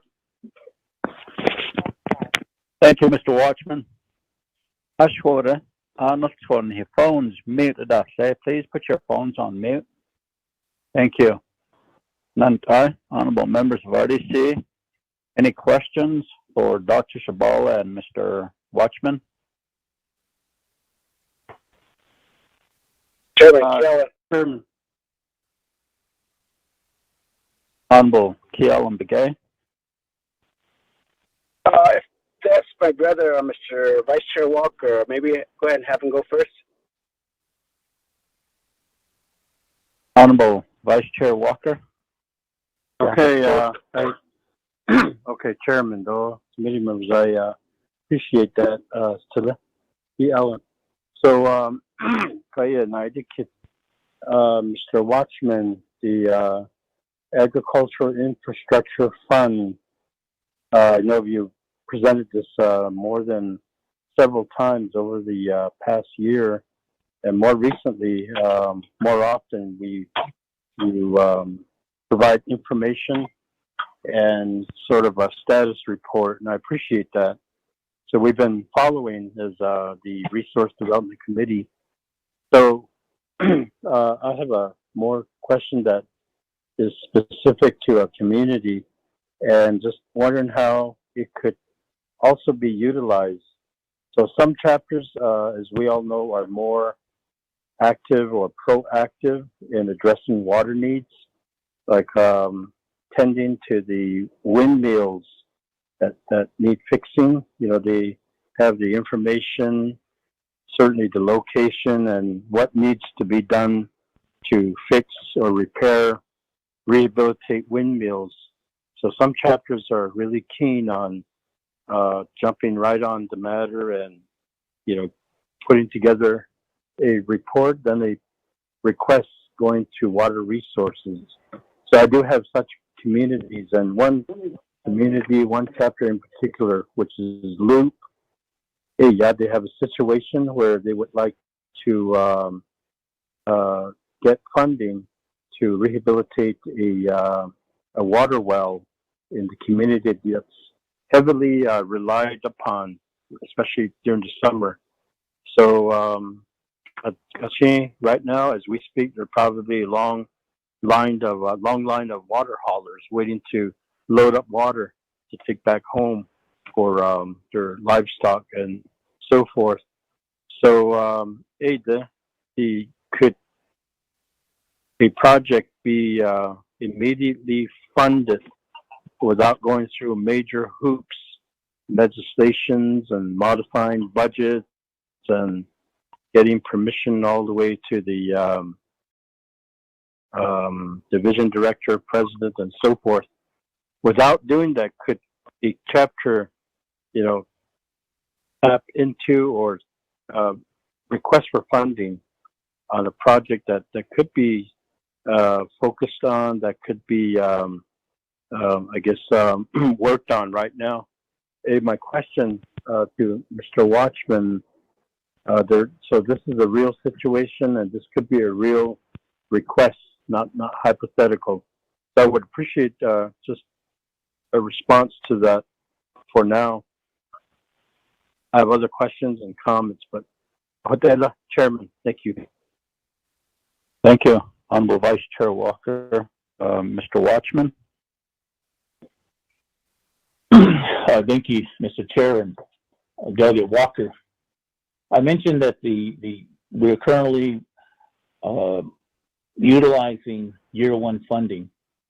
Within year one funding, there are accounts in there that specify water improvement, windmills, and so forth. And I believe Water Resources has what they did is they had a priority of listing of projects or by districts or communities, but they also purchased a number of supplies.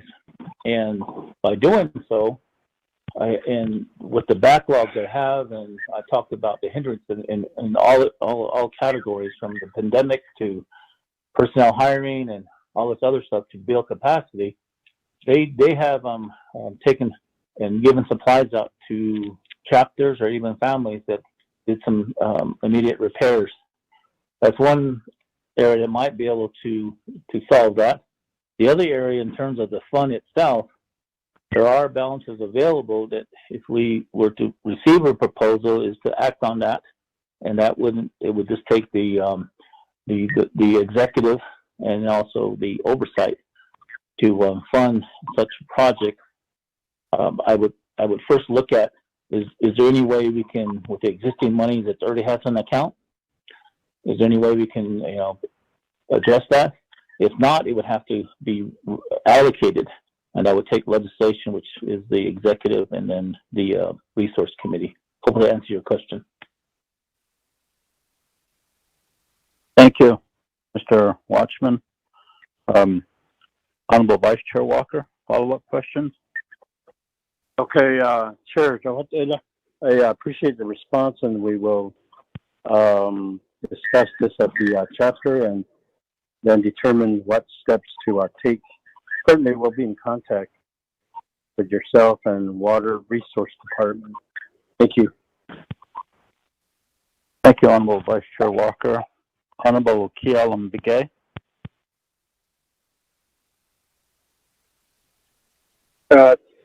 Chairman, Delegate Kialam, kudo Mr. Shabala Shanala, ado Mr. Watchman, ado kudo Daisno Saki.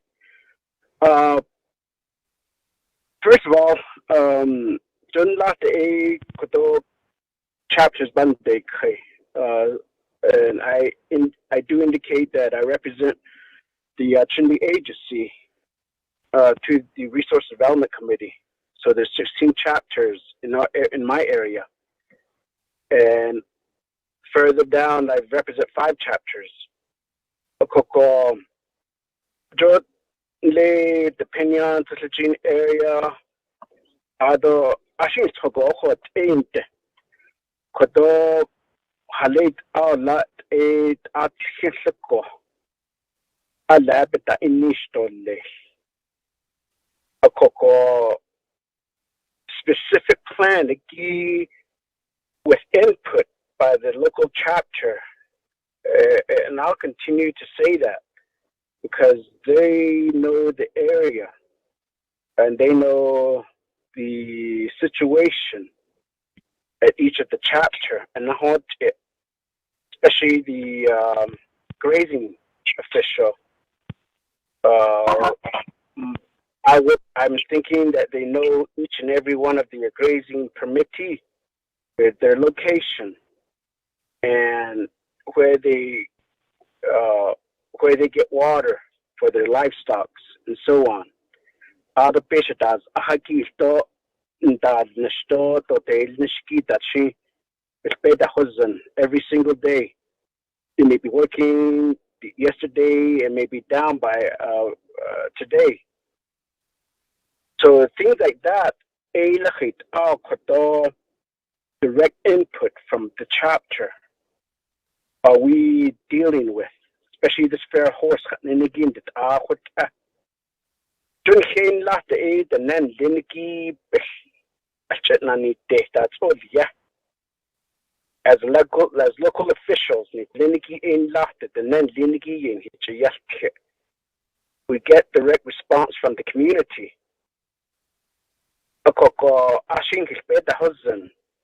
Chapter meetings going. I'm not talking about the elected officials interacting with the elected officials, the general population, the general community members.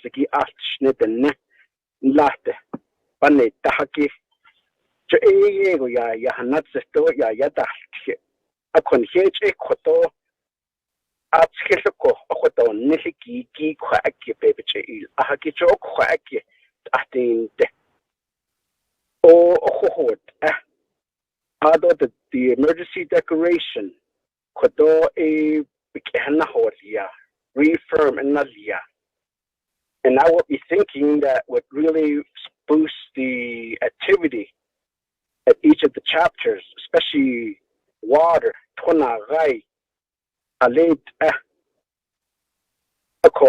Dana big Nalsloshi, Tweetlado, Lehijiki, and then at the same time, at the Neta Satochios.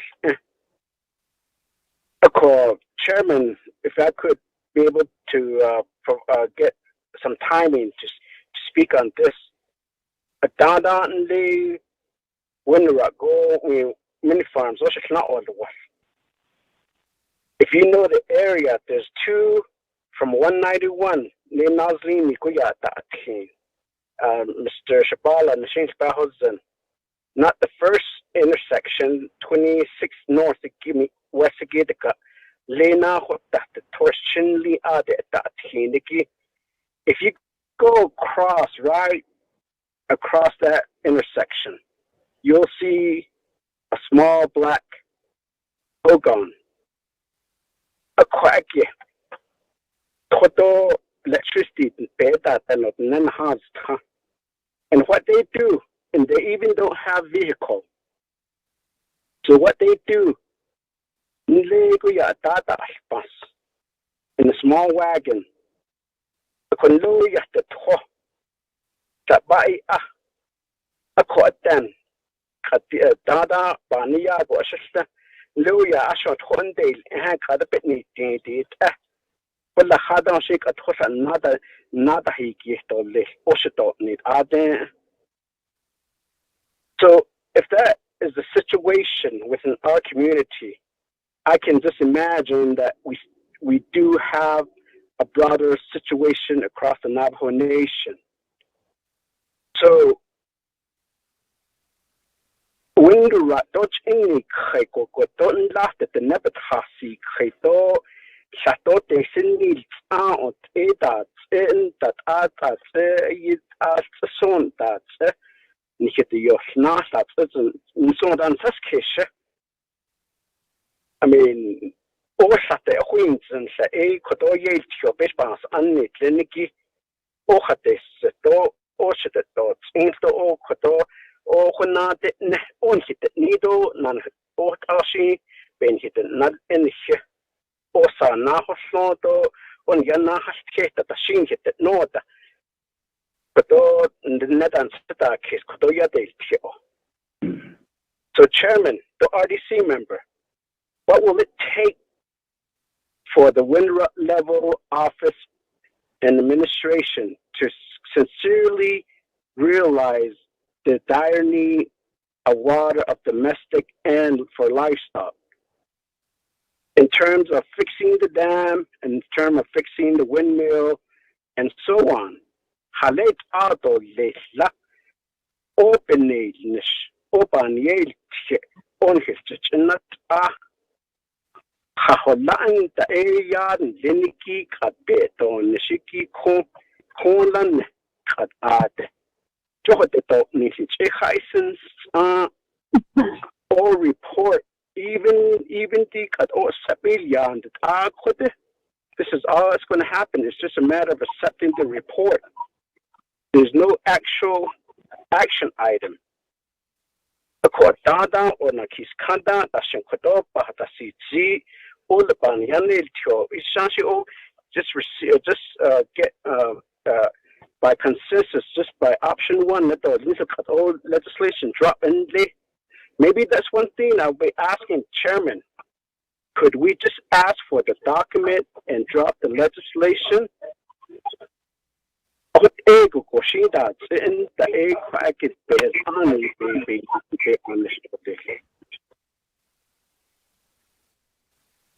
So, in a way, I mean, to be frank, I mean, I'm just in a way just getting tired of just hearing a report while we know that there's a broader situation out there that we're just discussing.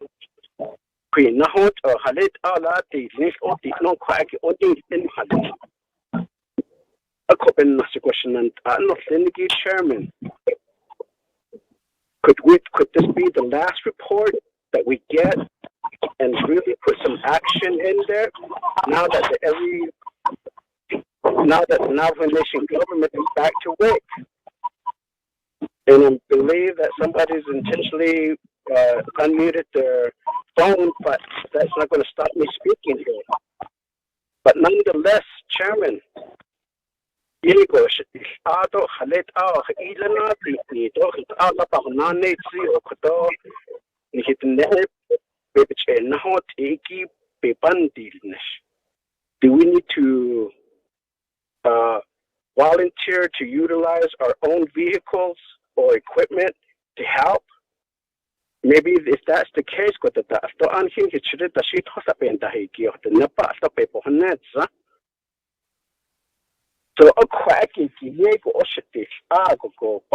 I just want to be on record. Mr. Shabala, I mean, how you interpret my statement or comment, that is up to you. And then the administration, the Department of Agriculture, Division of Natural Resource, and I believe that they're on the line as well. 3 windmill and Nalia, no eba yet and ego go ade, top beta hit, the barrels, nana then. Johan no the big, the grazing official from Low Mountain had sent an email back to me. Ako hit ala ebebe na hat ado, beta inish. Ako BIA then that akunanat. Ako the CARES funding directly. You know that last week I was on the Tribal Interior Budget Council. They indicated to me that BIA had received over several $1 million from the CARES Act for this purpose. Could we ask the BIA how much funding was allocated? I mean, I know there was some funding, but could we get it on record or on paper to say that this is how much and this is how it's been allocated for each purpose or for each region or each chapter? What are that? Each kid or the chairman. So there's 2 areas that I'm asking for. Official budget allocated document from the insurance. Pesos in the Liki. Ado Kotobia 8 then from CARES funding base of Niliki. Aradik a base of a Latin Zleki Kote last Sunday and down Koto President. Water infrastructure. Ajak base of a Latin Zleki. A Diki hate all it at Ende Koto. Each chapter, how are they being allocated? Hate all up in Hassan Go Koto. I cannot have Letla. The Division of Natural Resource, the Water Management, Department of Agriculture. And I like to share that with my 5 chapters, the local grazing officials and the chapter officials. So hey, these are all the 16 chapters that I represent from the Chinle Agency. So so if I could be able to get those documents as soon as possible before the end of the day, if that's possible, Chairman.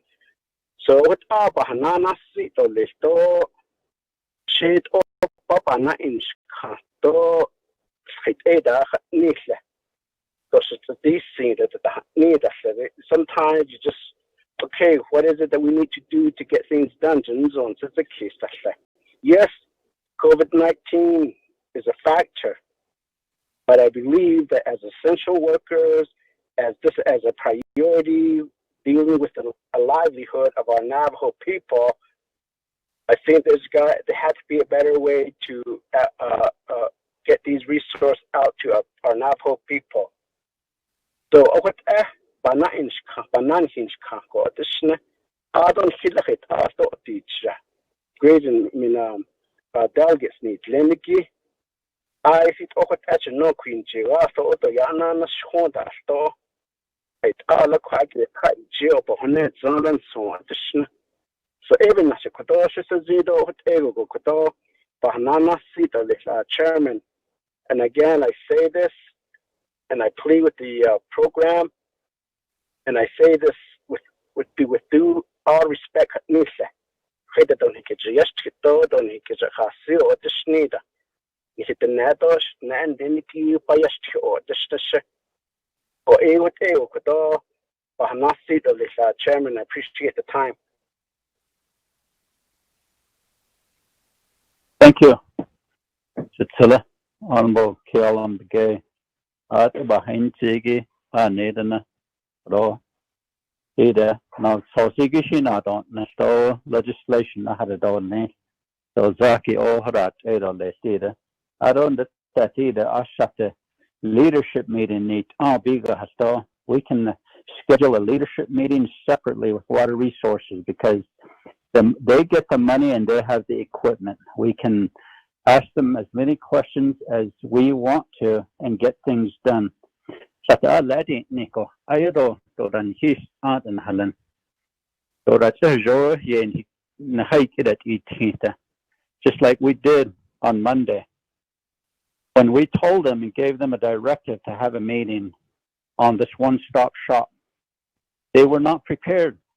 They were absolutely not prepared. Even in Koro today, I don't know, I believe that's what we need to do, is just tell them like it is. Oh yeah. So Dohajo, then he'd see I got question what Nako you have been a Korobe Daj the door Nishato. Okay. Need the Nakoro, additional sources and Hodo Nate Sitsula. Dr. Shabala, could you respond?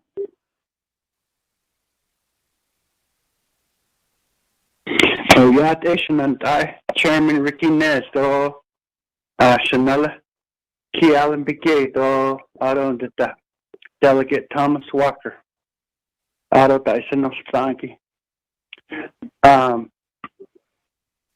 Kodasti, 8, change sheet of stamp.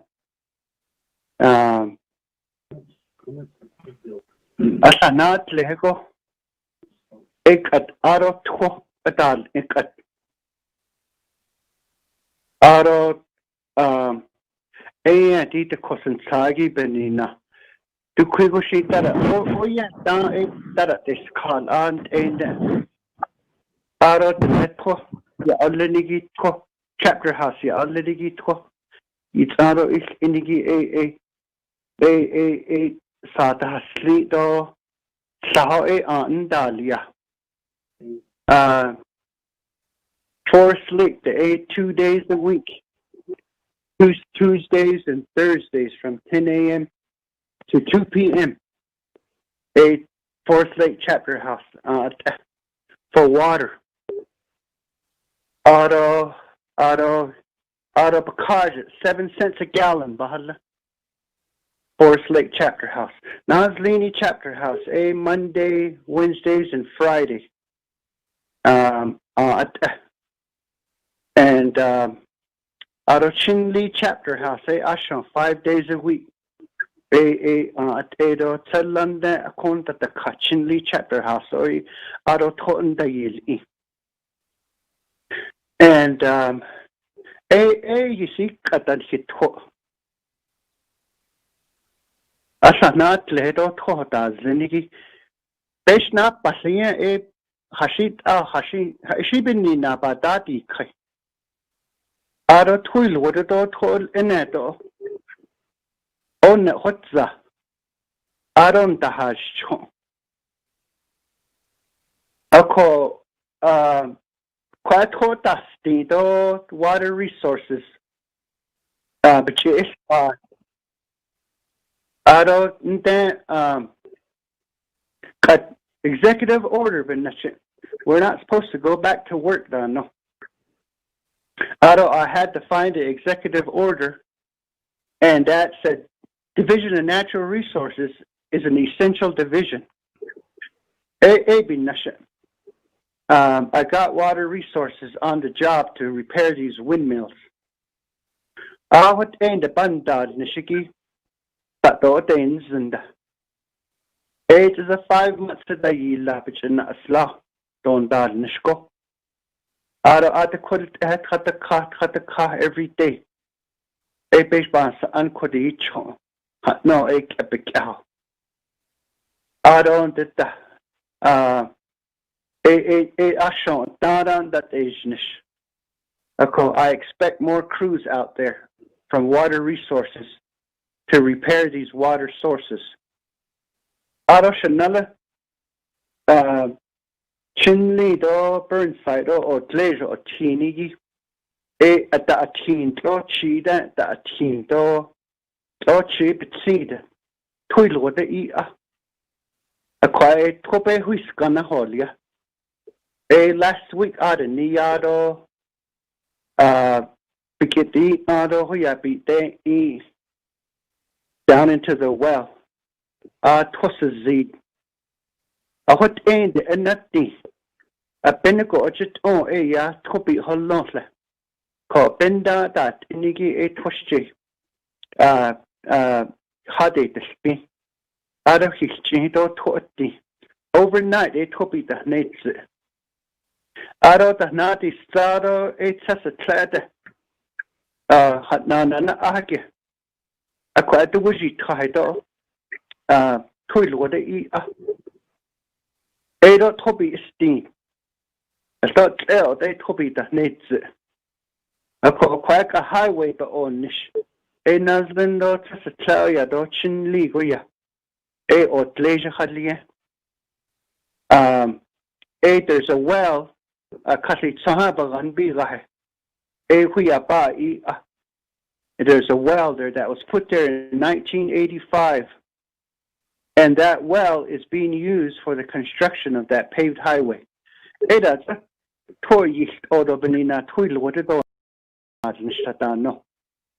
what has to happen maybe is to deepen those wells. And I was really worried 3 years ago. I was hired as a chapter manager for Nazlini for a few months. And during that time, drought, but peso, 33,000 Nazlini chapter, but Ibn Shahir Shadilia. And so I inventoried all the water wells and windmills and water sources within Nazlini. And most of them were broken. But everybody relies on the water from the chapter house. And I was asking my father about that. Because right outside Nazlini chapter, outside the fence, there's a working windmill. It's a little slower, but chapter house, peso bahal per gallon. But the chapter house water is treated. And it's not treated. And that's the argument for using chapter water. And you have to pay for it. So, to answer your question, Shanalado, Delegate Walker. Delegate Walker, she project, from the chapter, from Loot chapter, there is existing agriculture infrastructure fund set aside for water. And I would think it could fit into that category, and there would have to be no coming to me or the president or to RDC in order to get that water to that project done. We are very aware that we have to repair and deepen these windmills and hand pump water wells. The source of water that we can have for the Navajo people.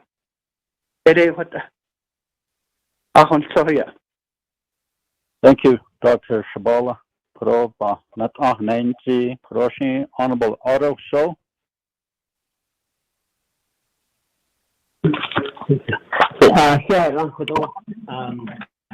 Resources Development Committee.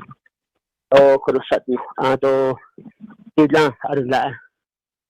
Diego pada skito. Neya ya skedo ya yada higi. Edna yada hida. Diego ba skito. Enaho ti. Lid.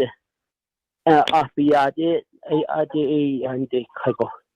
Ayego kushida icho. So halanza na da hoy jesto halanza la ibesha kwalida e eda don mi nego ate sad. I didn't. We know that a lot of these issues go hand in hand across the Navajo Nation, and I believe if the program could provide us some sort of timelines on when these windmills that are down will be addressed. I believe we will have some of the Navajo people at least understanding about when the water resources will be out in the area to fix these windmills.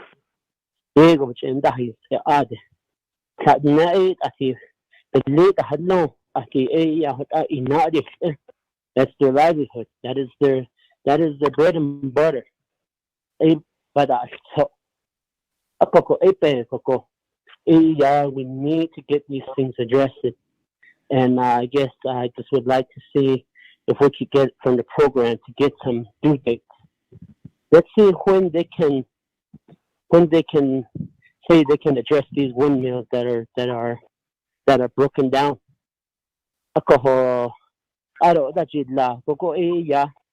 Maybe we could do the next thing. And I do agree with Honorable K. Allen Begay.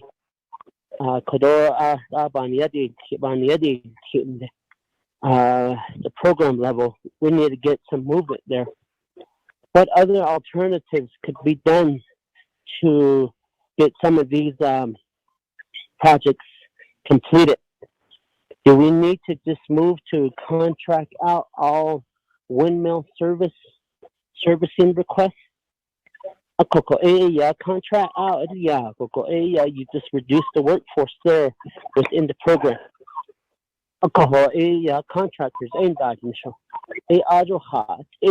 Maybe that's the direction that we need to go. We have the agricultural insurance dollars too.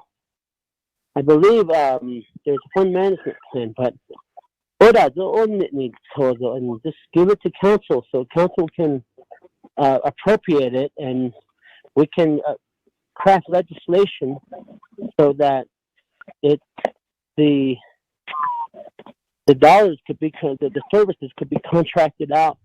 Maybe then and there things could move a lot sooner. The other thing is that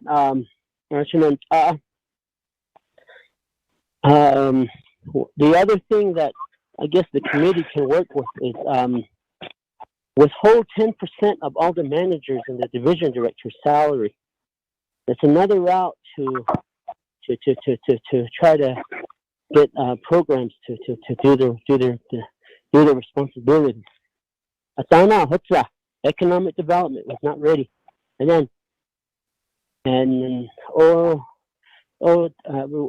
hoping that they're meeting today with land department, but that's another way to try to get the programs moving. The other is it's budget season. Maybe cut the administration budget up on top. That's another way to send a message to the program that hey, there's getting laid, and those are things that I think could be considered under this budget session. Maybe put more of the money down at the local level instead of at the administration level here in Window Rock. I always say when I speak to people back home,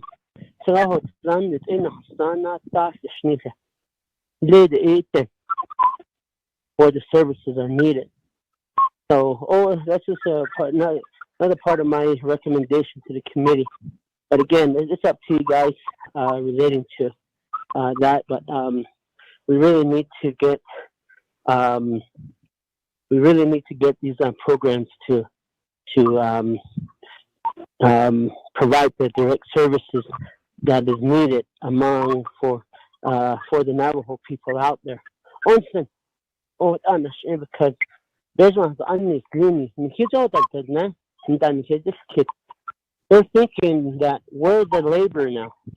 Pretty soon we're going to be the truck driver. We're going to be the operator.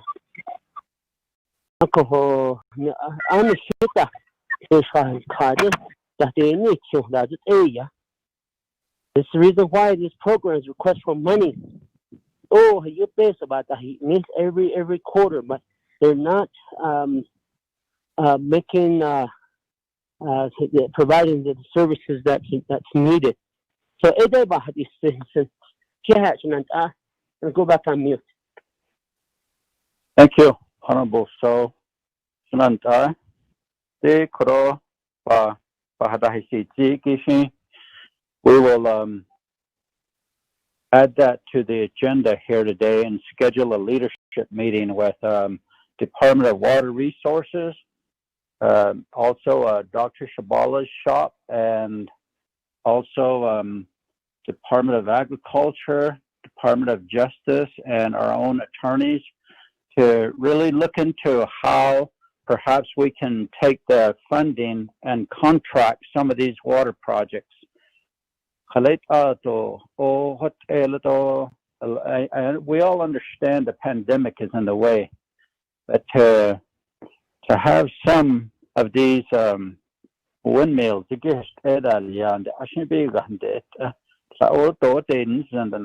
then I do like Honorable So's idea during this budget hearings. We could question a lot of these budgets. Why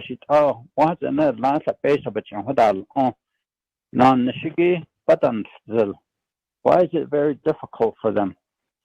Maybe really look at that and vet some of these fundings that they receive. What do they do with it? It's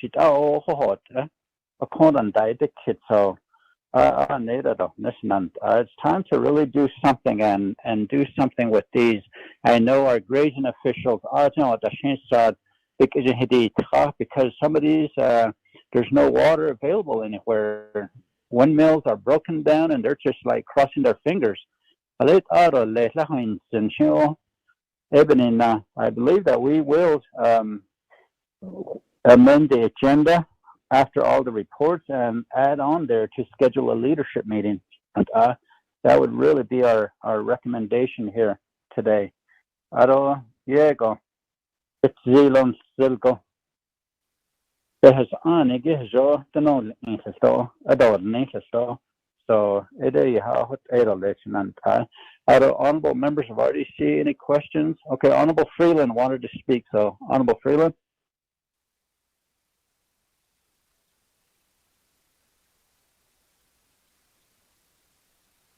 Honorable Freeland. Thank you, Charles. Thank you. I'm also doing a report right now to I chapter, but I just wanted Dr. Shabala to know that District 19, if we could look at MOU or MOA with the BLM as well, if that's possible. And thank you for updating us on the horse roundup at Tesca Coins to provide those updates. So I just want to see how we could get that about for District 19 because it's a checkerboard region and the BLM has jurisdiction on that. So yeah, thank you, Chair. Thank you. Dr. Shabala?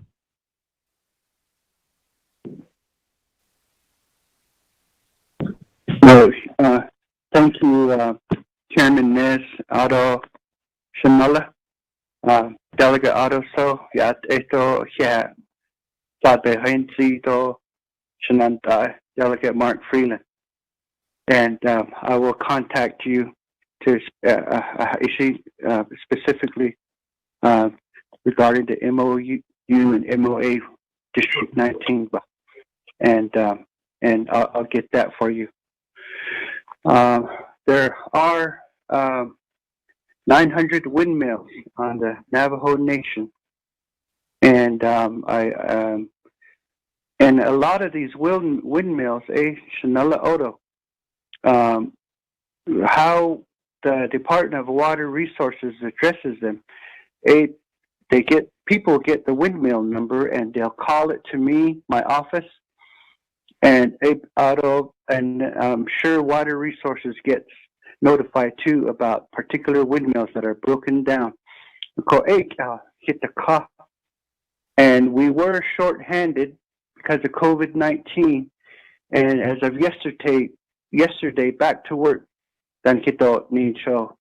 That should put more crews out to fix windmills. And so that's a report that I can't hit the kato in Dodge. So of the 900 windmills in 2020, Water Resources did repair 193 windmills. And they were at a reduced force. So auto contract out the most important resource we have is the Navajo people, and then the Navajo culture is so important. Preserving our culture. We are a livestock people. Kaya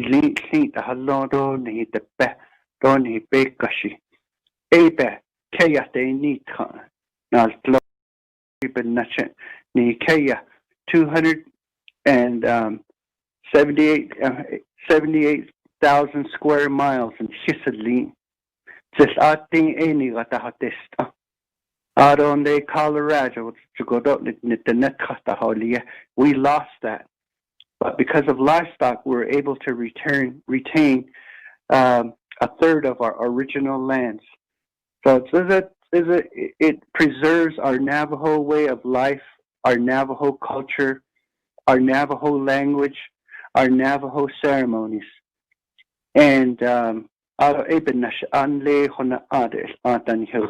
that's how we are. We don't live in villages. And it is a passage do a bahans and do and so na shashan and I do leadership meeting do nido benahot. I'll be very glad to attend. Thank you, Dr. Shabala. RDC members, any questions, comments, follow-up questions? Honorable Vice Chair Walker. Yes, Chairman, there's the committee members and other chigeto also tahiyatun kisan ta koyate other negido Dr. Shabala do Mr. Watchman koyate nana other che nkita sotne chindache kotaka that ati other ayat banani de kanegi na nisto zagido anado nitije banani de ko ivaishehda what ego. So just wanted to also put this out there to the committee, to the leadership, and to our divisions and departments. He did outsourcing, no contracting out. I would be in favor of that, just recognizing how sometimes our government and our personnel is limited for one reason or another, especially right now during the pandemic. Health is a huge critical issue, protecting health.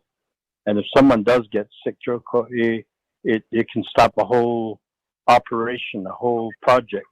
But just recognizing that, then we need to have a plan B, someone on standby ready to step in and provide services, ongoing services. So I think we need to just get used to the idea that this is routine. This is every month. Because if we rely on these windmills, these earthen dams, then it's a no-brainer. We have to be knowing what conditions they are in, at what level they're operating. Just to be exact on how much water there is at these windmills. I mean, we can I guess take this as far as we can. If we do really believe that water is life. Water is very, very a high priority. I thought that our the people are people. But as a government, we certainly don't act that way. We have other priorities. The has I see now the Shagon I see that the Natle. Though you know so I go it on it other banana yona. So it adult so what I want just kiss. When I had all the need at all the stick at the Yale key. When I had it I thought but the initial I thought that has no a personal butter. I thought it out the so it quite bad this like I said, just putting that out there to our leaders and then to our divisions and programs departments. What and then on top of the ashon what needed initial in hayat it what about this quite Chinan Adosha Twisazani. The other part to this is chapters. I know certainly all the chapters they have resources, limited, but yes, resources, human resources. I think it would go long ways to invest time and resources into providing them with training in helping to be part of this water resource maintenance activity. There's not button here the hullo. Back it and here the hullo. Either I don't know closing that linky and here the hullo. Water pump at the hullo. So boy nails no yet chapter the and the sequel at the sheen and the hot yet short the and sequel then deal what Bayat Johnson.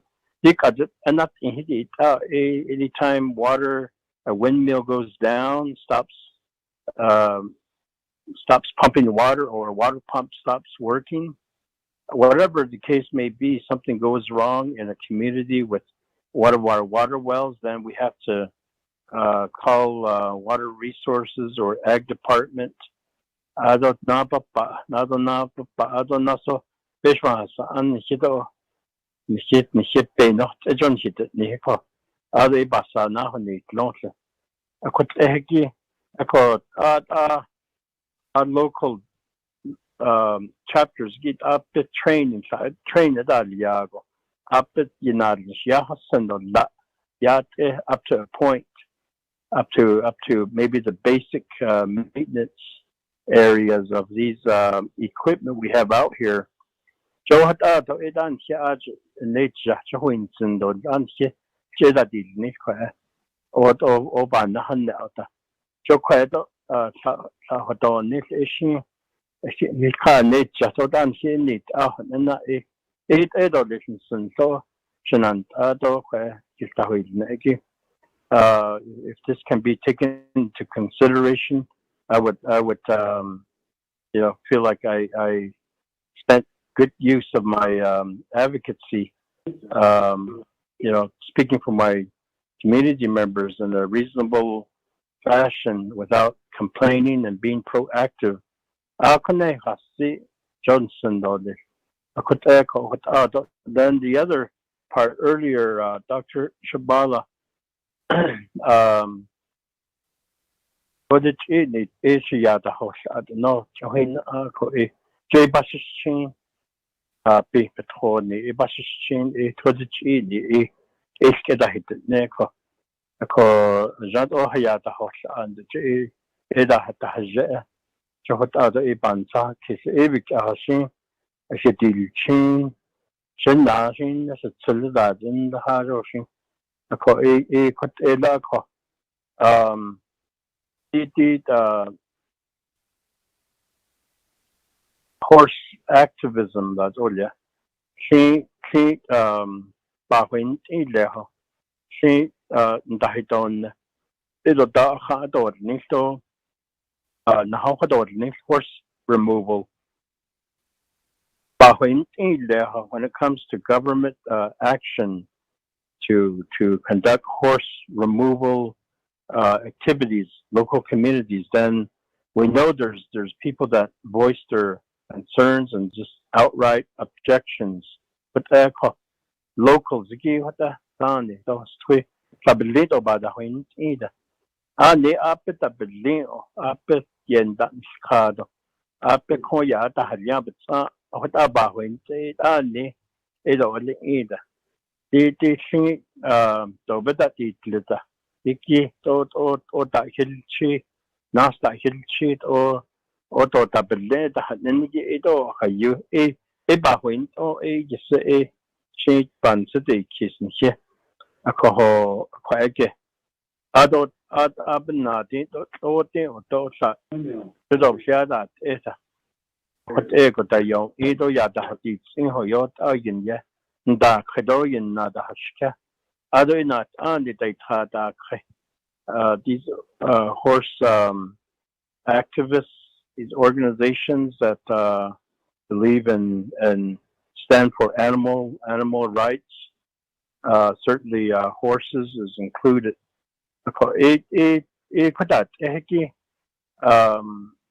Ani kwaya haza di kwada nikaya to kyahani inda teachit an hip ben kyahni chahatne ko kaya to na lo to kwata ko andai to di hadi da kwaya ado le pe yen hi chin dan da yan dan da ye hota Eshinda need Bitanit in Hadendorle. Today, though, that except during this pandemic, of course, that's a whole different scenario there.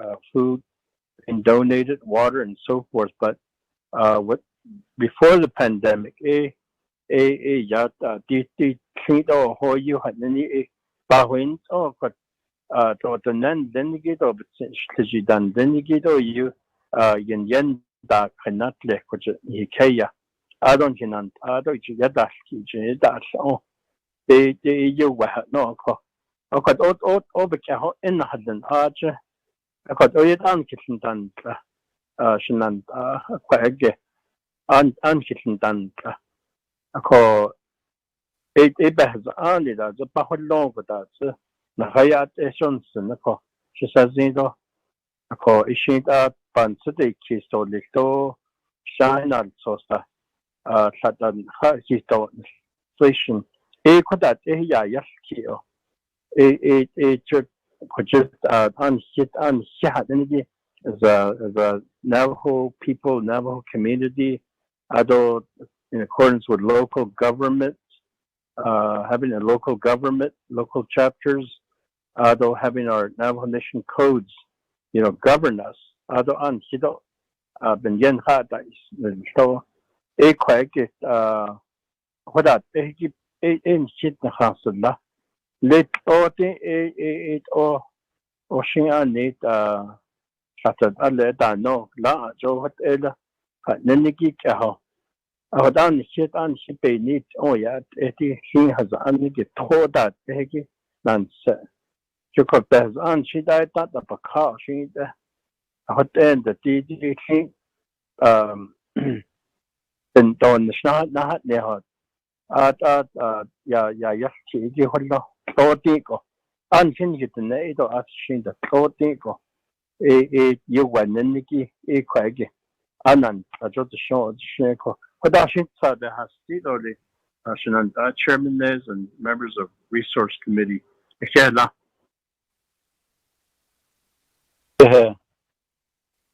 Honorable Vice Chair Walker Crow, Wahensi, Alphatoshin leadership meeting set the Lanky with Department of Water Resources as Anjigi, Yogabe Nabikia di Setida outsourcing do contracting out data at Odnako by the Tango that Sesto, Honet Zando Lesto.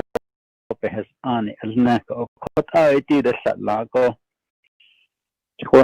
yada ande pasiki ashera dosne a coinal closh the halong the con the nal closh coloniki teniga so yeah aro behind Ziggy honorable Vice Chair Walker.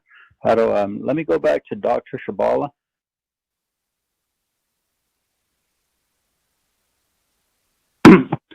Station and Delegate Tom Swatter Walker Eshikis Zad behind Ziggy Henson Quachain Water Resources Hopedini a contract out at all Jundak at Aja Hall Jisdo Nihilik Elia Hota Nsaha Casey Eshanala Oro so yeah behind Zit and that's isn't Hotapati need Water Resources Department Aro Kutzago got Kinsa Estreta Holia Yat Eto like Tohat Hanata Slum but in the meantime Dan his chapters there once we know which the number of the water windmill, we go out there and repair them. And hopefully again, with yesterday's back to work order, that more crews will be out immediately.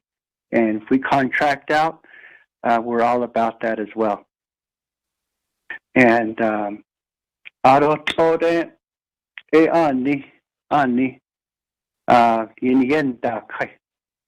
the Bureau of Land Management, they have a carrying capacity of their ranges, and they have to round up horses. And back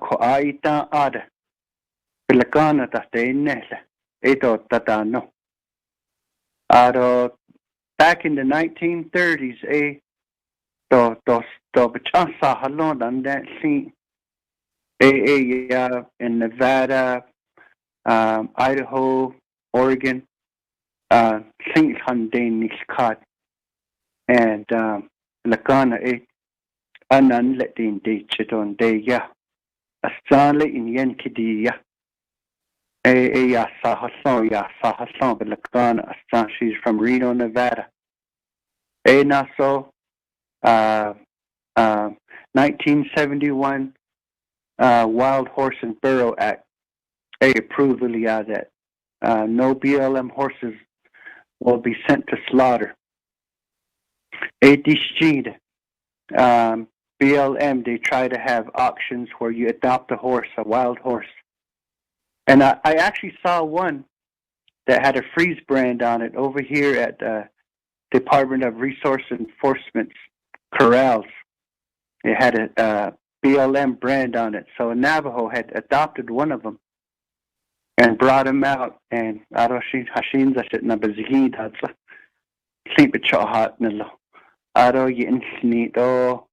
he got caught up in the roundups and that out at BLM with a freeze brand, BLM horse late. And so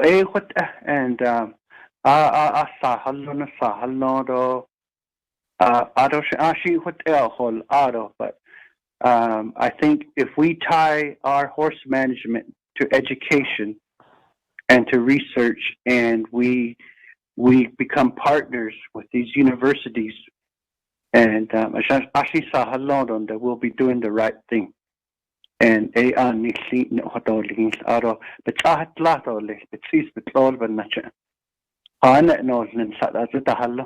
but that's a hypothesis that we'll have to follow through, and it gives the Navajo Nation a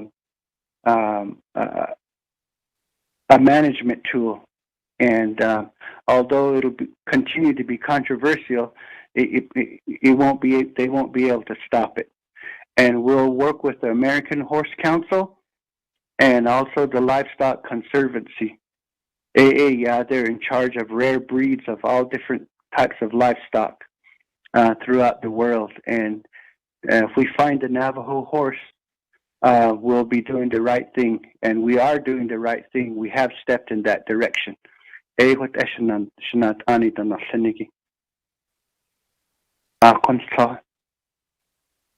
Dr. Shabala. Hello, Honorable Rousseau.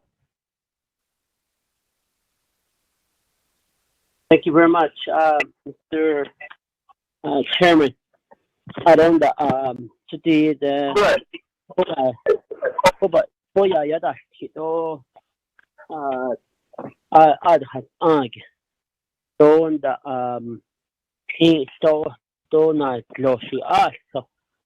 even down to this even affects the wildlife.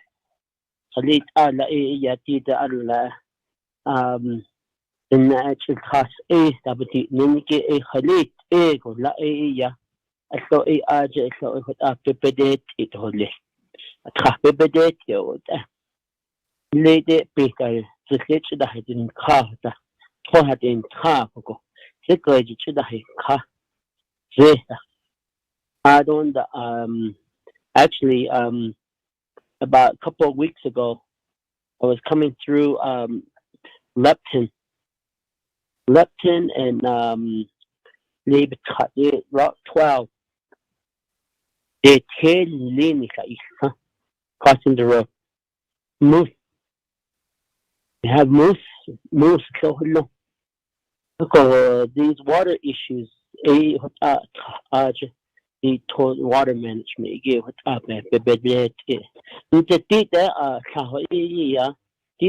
Washington did, BIA did.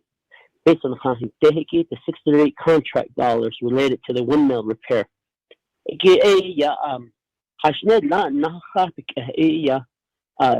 Natural resources I don't FY 2020 peso be on Nishiki Hanela peso chose in. So Hanela aro gonna Hashnela peso Z. That's the third question there. Add-on, the number 4 is that are these dollars subjected to reversion back to the federal agency? Add-on, that the number 5th one is if they're not subjected to federal reversions of these dollars, not peso. But looking at the 638 contract with public safety, those don't get reverted back each year, end of the year. I don't only peso classified only so I just from FY physical year 2019, 18, 17, 16, 15. Hashned not peso auto chose EDA atinad peso. Adon the general funds de peso chihin tehiki. Hashned na this year ebeni ebja ba'alya beta inishiki. How much of the Navajo Nation General Fund dollars was set aside for the windmill repair? And how much is left? How much is expended and how much is left? And we know that is the program going to be requesting a carryover for that line item, for those line items? When I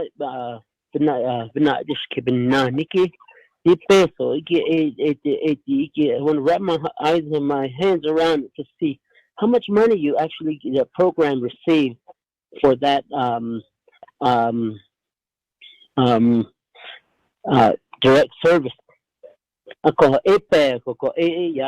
That will tell us, because if you have a lot of money left over, that tells us that there's money there, but you need help spending it.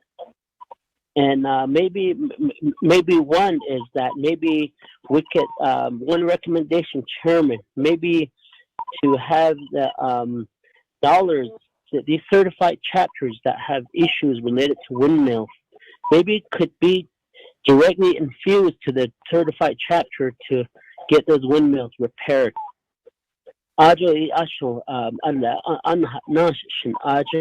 They can get a contract out, go through the 164 process, and they can cut their check directly to the vendor instead of going through the process that we have here in Window Rock. So that's just a suggestion.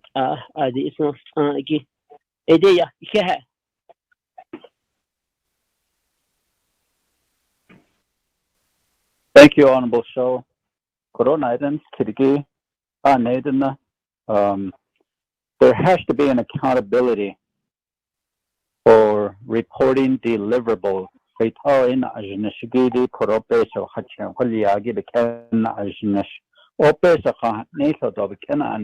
there's given funding and there's no deliverables, it is questionable.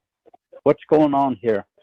So these questions we can ask also at our leadership meeting with Department of Water Resources, as well as DNR and Department of Justice and our legal attorneys as well. So, Hiroshi, let me give some time over to our grazing officials, Mr. Roland Shaw. Thank you, Chairman Nez and members of the Resource and Development Committee.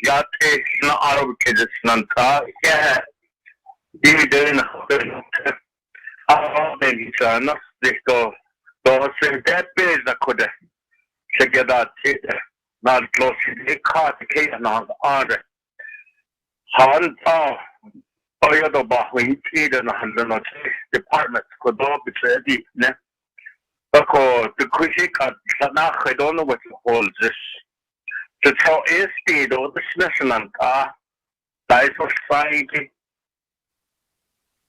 Banaiska, the best person, over in the house, no look at the quick that. This conversation, out on his holders. Kadin da 18 ashni ni na online ni open hijan che ko bansakesh nan to corners and 900 windmills across the level not even that go basi what data that Kennedy to Bashini kada to back the not unity to but any about done that and that horse not this sponsor in the put carry and the aid of the law I use as I mean the quarter so I get a long a court of bonnet other cost on it Joe Hutza they tell out on the that was so to be this the initiative to you know the other holders. Not stated as a thing about Kodik 2020 93 repair that Chanala Chinanta with Dr. Shapala.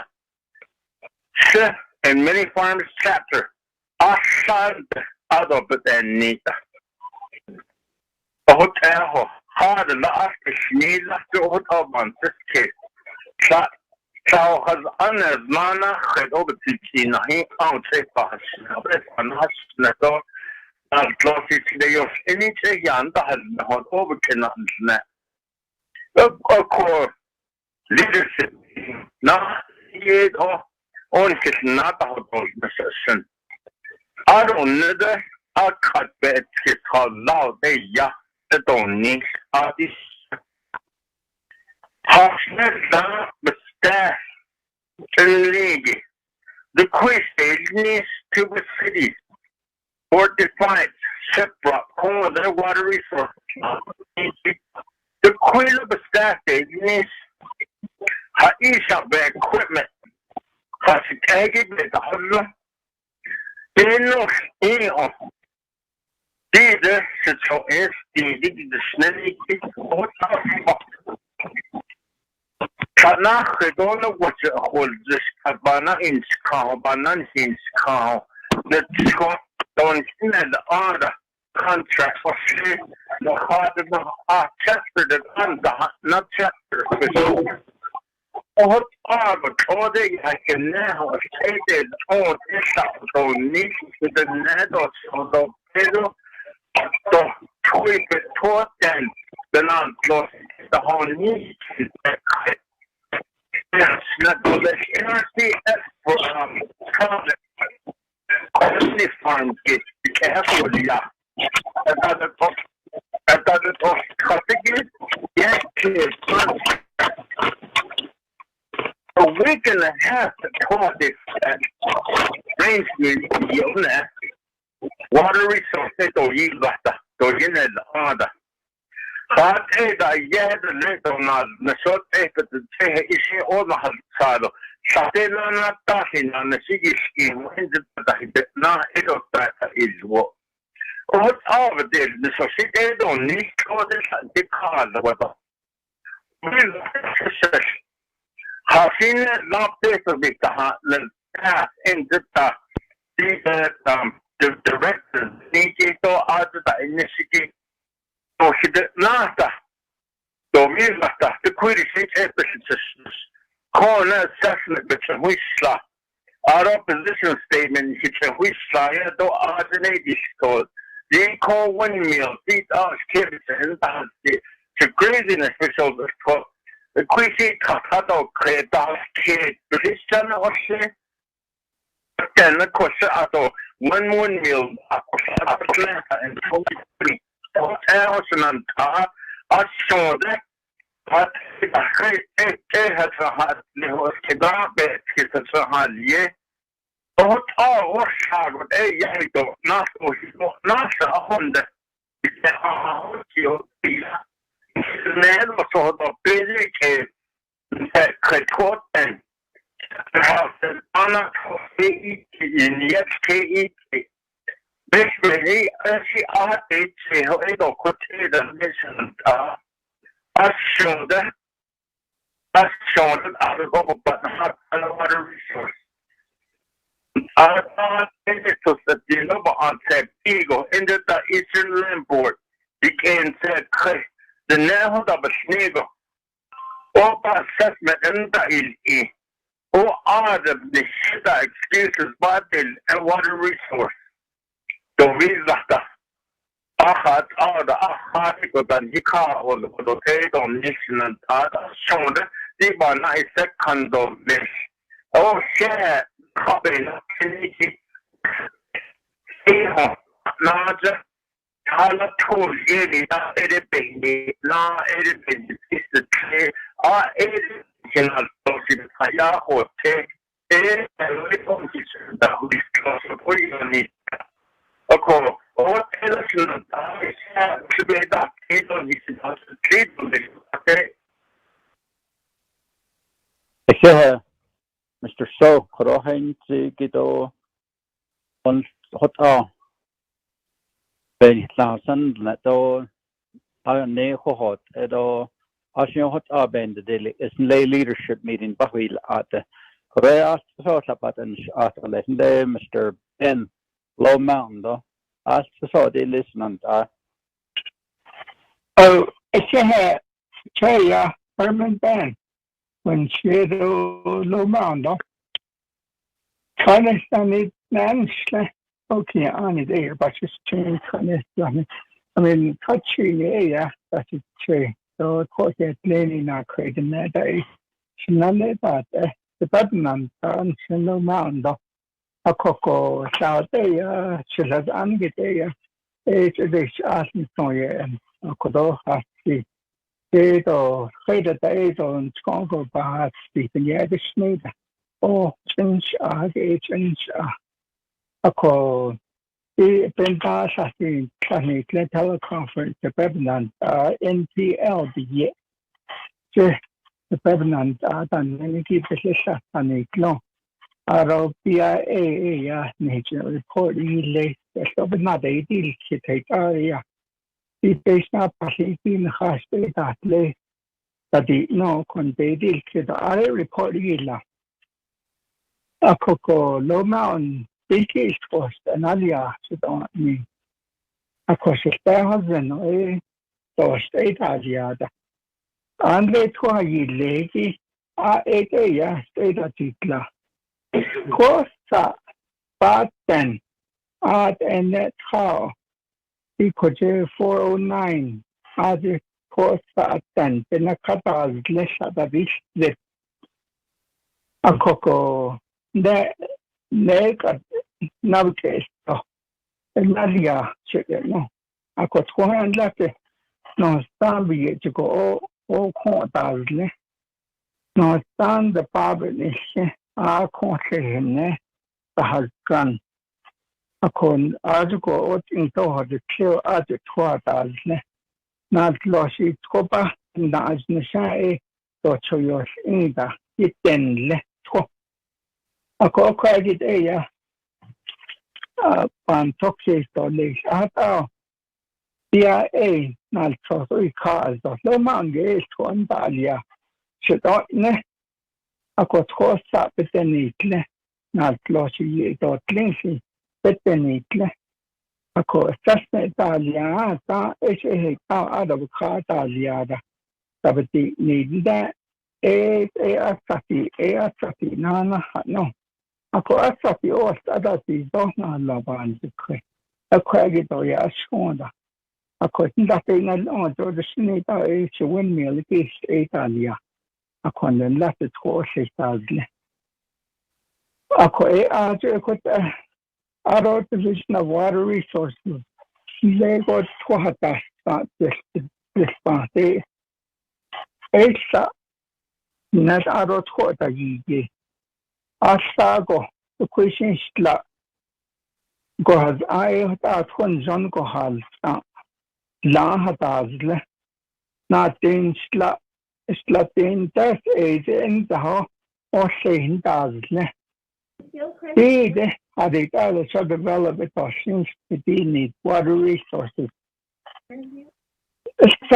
No, Stanantol Kahakwege biological, archaeological, they are at an alianta, a quantica.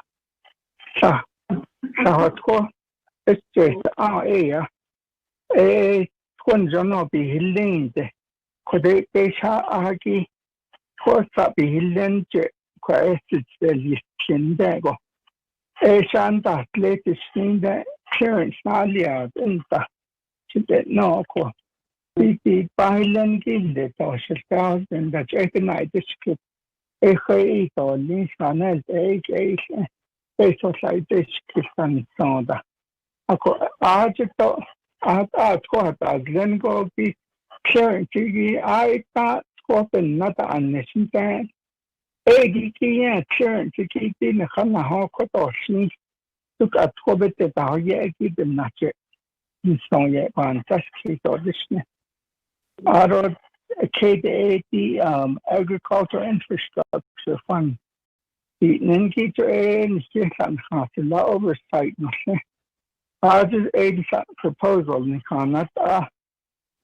San Habe Lado station no ato nata RDC members no Shiniki ko Department of Agriculture shin Department la ko ni tato ni nagil ako nakaban toxic solution song ya disne ado chehe ko shahos agi ado chehe kon khabana iniki pa nitin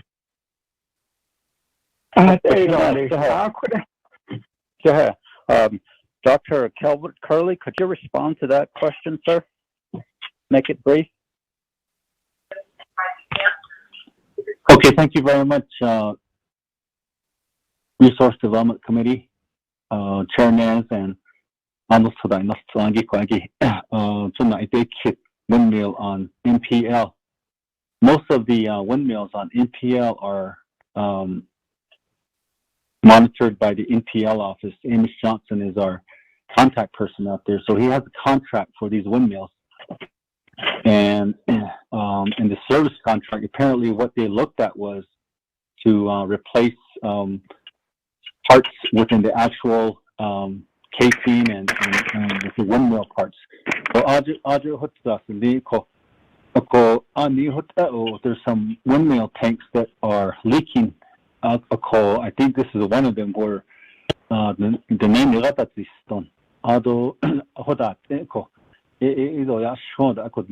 on NPL, these windmills are constantly fixed. It's not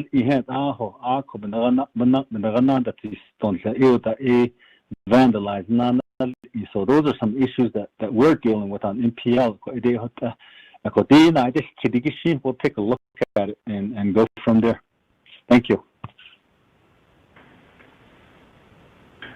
If I may respond to that, Mr. Chair. Thank you.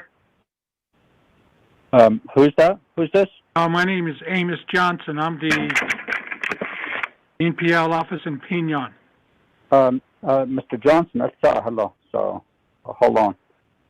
Members of RDC, this is a report. It's really for Dr. Shabala. That has Aji Gisabainit. A codit hopa yada Naniki Ane and Hot Egin Hisbahusan. Ona Bikiana nail kick or cross it Selene, Ona Bikiana nail kit or Lesige dot the leadership meeting dot Artiki Arden that I go on in Abikia deal in the action. We're going to take action on this because we're giving a lot of money to water resources.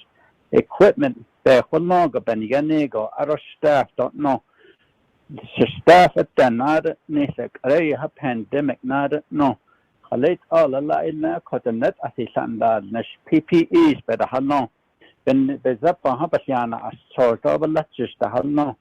A co, hat a lag, said, Nahot, a live yashi leadership meeting, are indeed, Asige are his own ability, Kisto. I said, "Oh, Nahit Aben the deal is an Senegi Cross Bahanana, the and RDC members." But then go, we can just accept the report. So let me just go down the lines. And Honorable Freeland, do you have any other statements, comments, questions?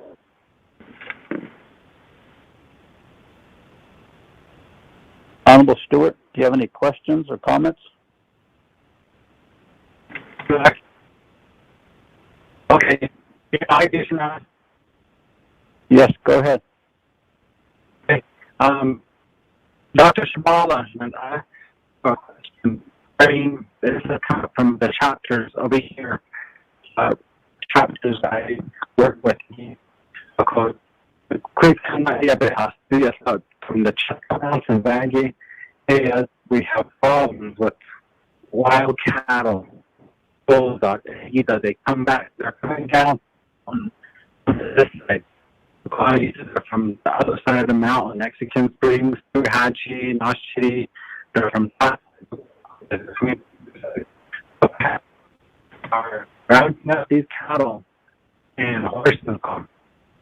If they're branded or not, where can we take them to get them off of the area? Because as we all know, we're short on food, we're short on water, and the life owner, you should be tending to your own livestock, but these individuals, they don't tend to be poor neglected animals. So where can all be besides butchering them? That's the question. Thank you, Honorable Stewart. Dr. Shabala?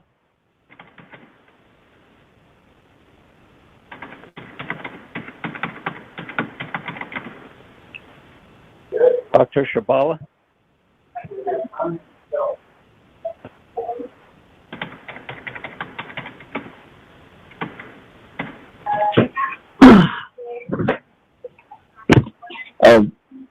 Mr. Chairman, maybe I can answer that.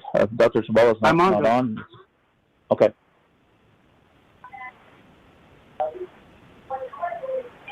Hello? This is just a rough draft. Hello? You're on mute.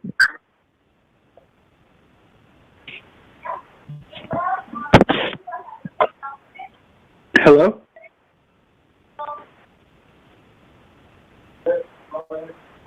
Hello?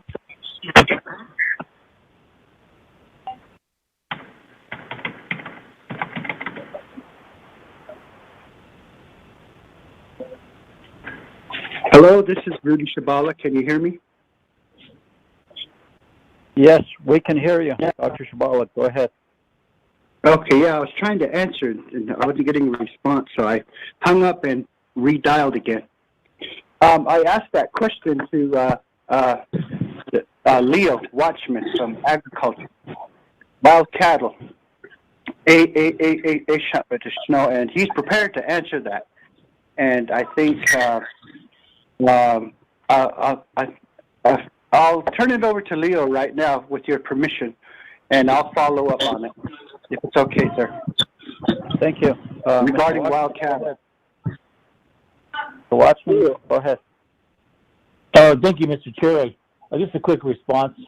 Under Dr. Sabala's guidance, he mentioned earlier about horse rescue, but I think the application that he's brought forth is the livestock management. Within that is also cattle, to look at feral livestock, and as a whole, there are some confiscations or seizures taking place with neglect of livestock throughout Navajo.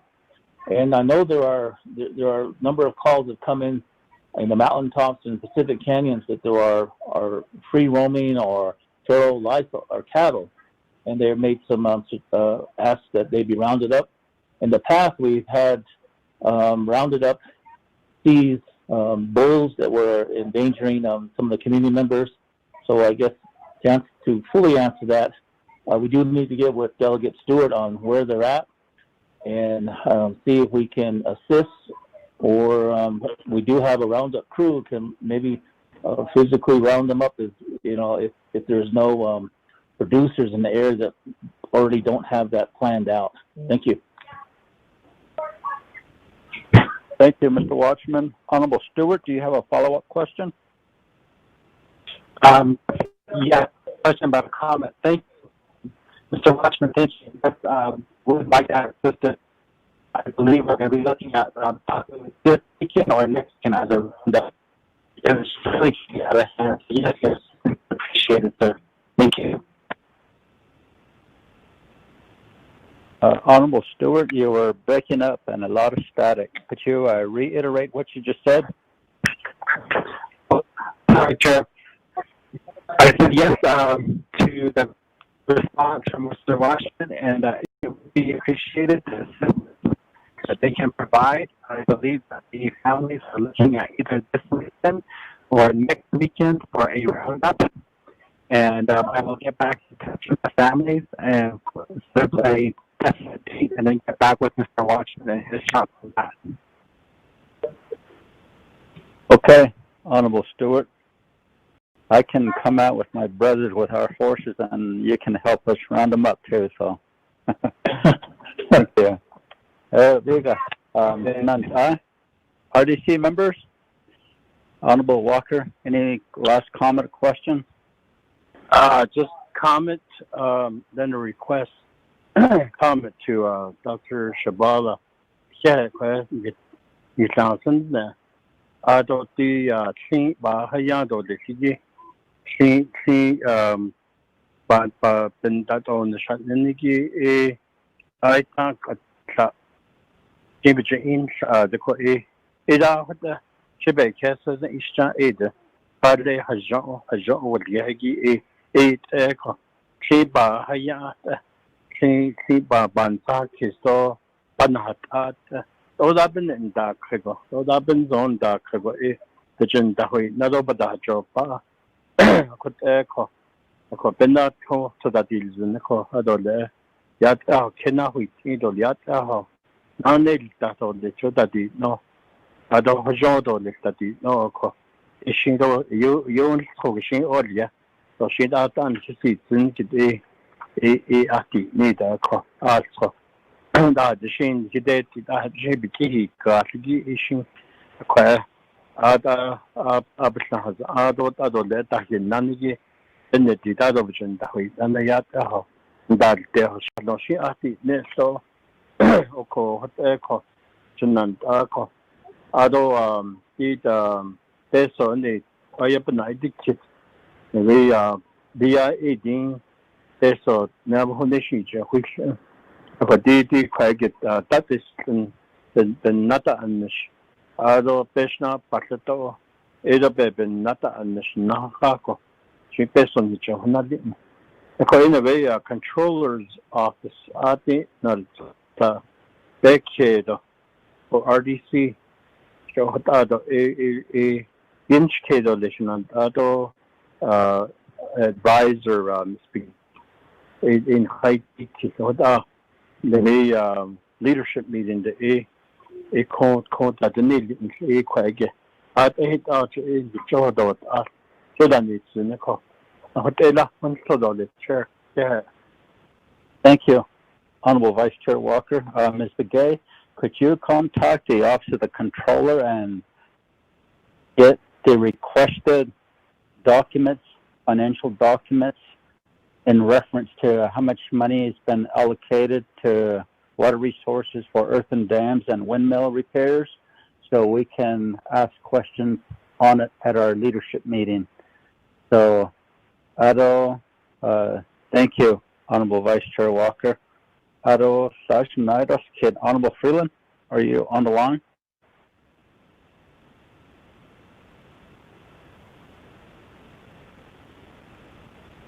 Honorable Kiel and Begay. Chairman, I really don't have a question or comment, but could we expedite getting the leadership in place and move forward with the activity across the Navajo Nation? Thank you. Yes, we can do that. When we're done with the reports, we'll schedule a leadership meeting with Water Resources. Thank you, Honorable Begay. Honorable Freeland, are you available? None?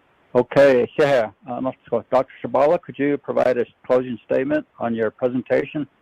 Make it brief. Thank you, Chairman. I just want to close a remark on cattle.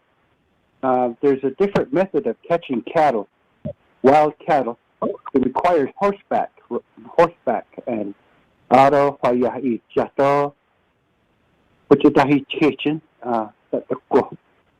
and auto apa has bekashiko inner bekashe which yas kas. Auto Shanant I delegate Stuart Bennett Kidiki last lunes though I think Berlin audit there's a bigger market for cattle. They bring more prices. So there's really no complaints about cattle because people that find unbranded cattle, they'll brand them themselves, and then they'll wait for the scar to heal, maybe a month. Aro kihiyechin e peso ya ikhin. E ochin nihit ashnant. Aro tazapa henston ano sabe na antindo be shijata sotsi ito shidolio watchman. Aro nije yatas hito aro tohoki ani water is life. Aro yegopan de ido ade ba has ani bikhodoni hikae. Tony Tata Nido Nina Gloshipa. Aro she had Nando Lecto, Ontabo Lieutenant I. Thank you, Dr. Shabala. Shehe.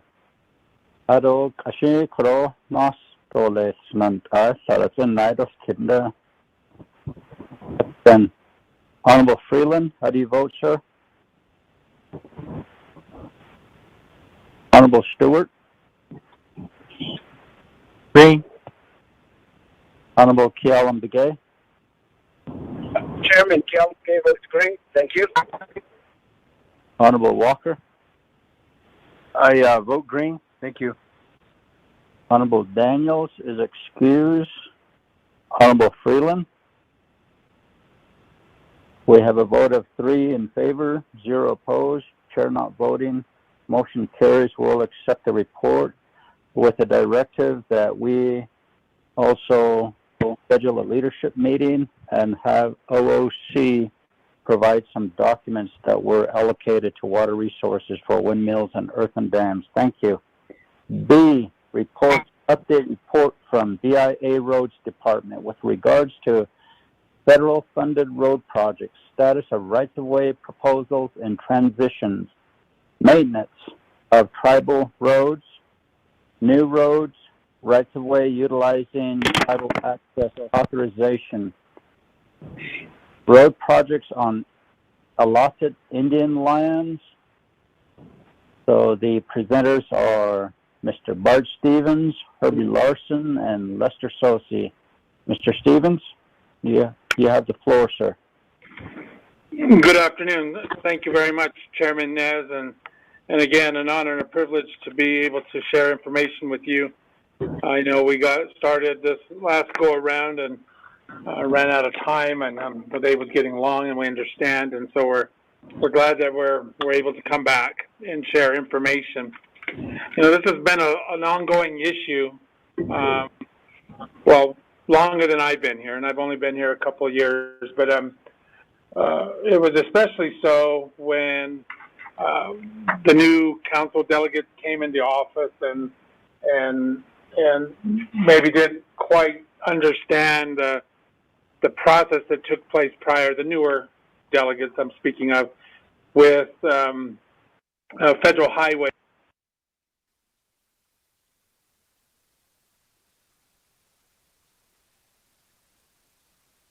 Can you hear me?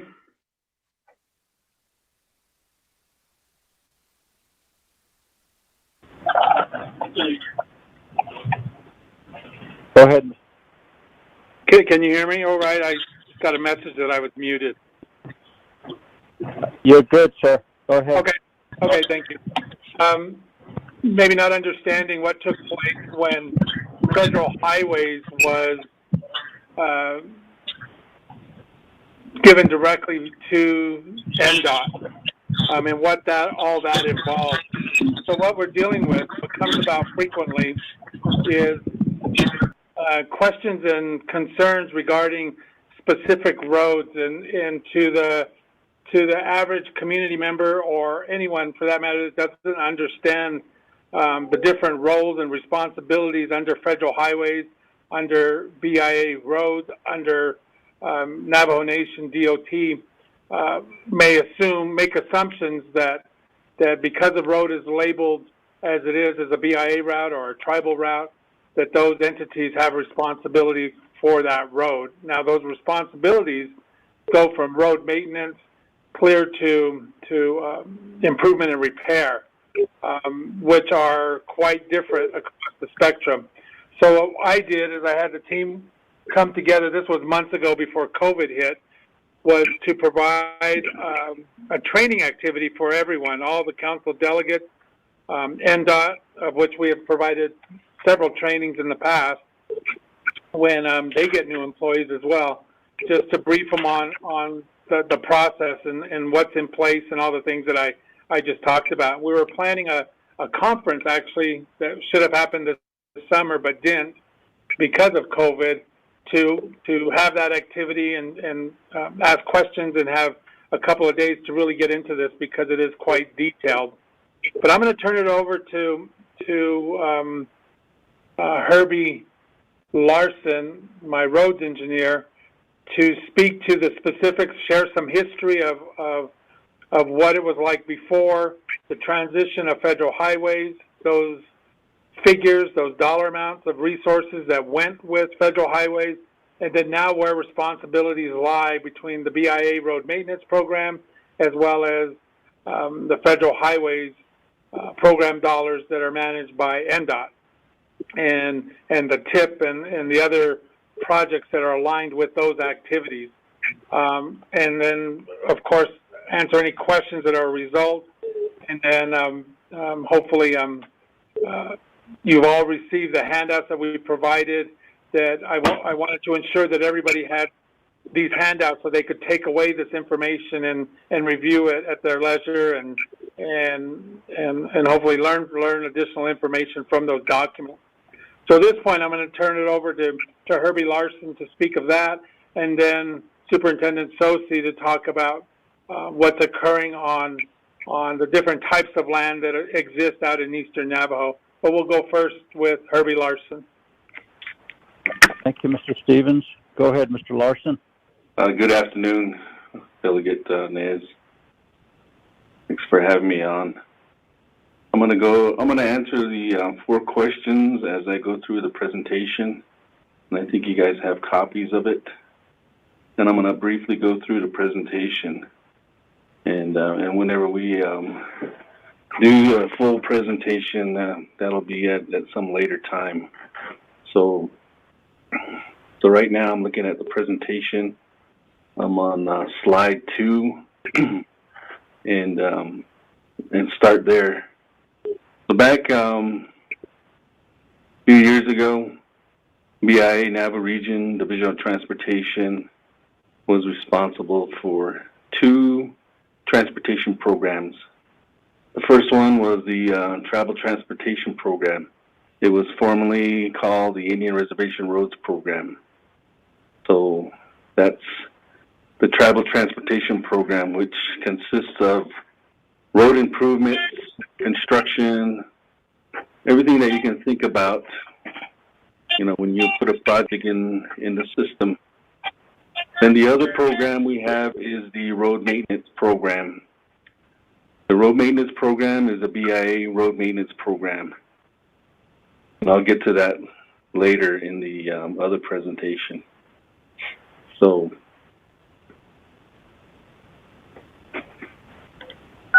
jumping to slide 5, we had Safety LU, the Safe, Accountable, Flexible, and Efficient Transportation Equity Act, a legacy for users, which is referred to as Safety LU. It was enacted in August 10th, 2005.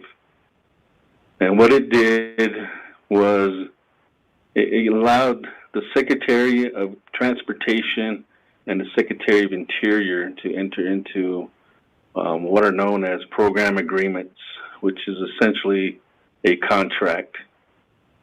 So back in 2005, many of the smaller tribes really lobbied for this program agreement.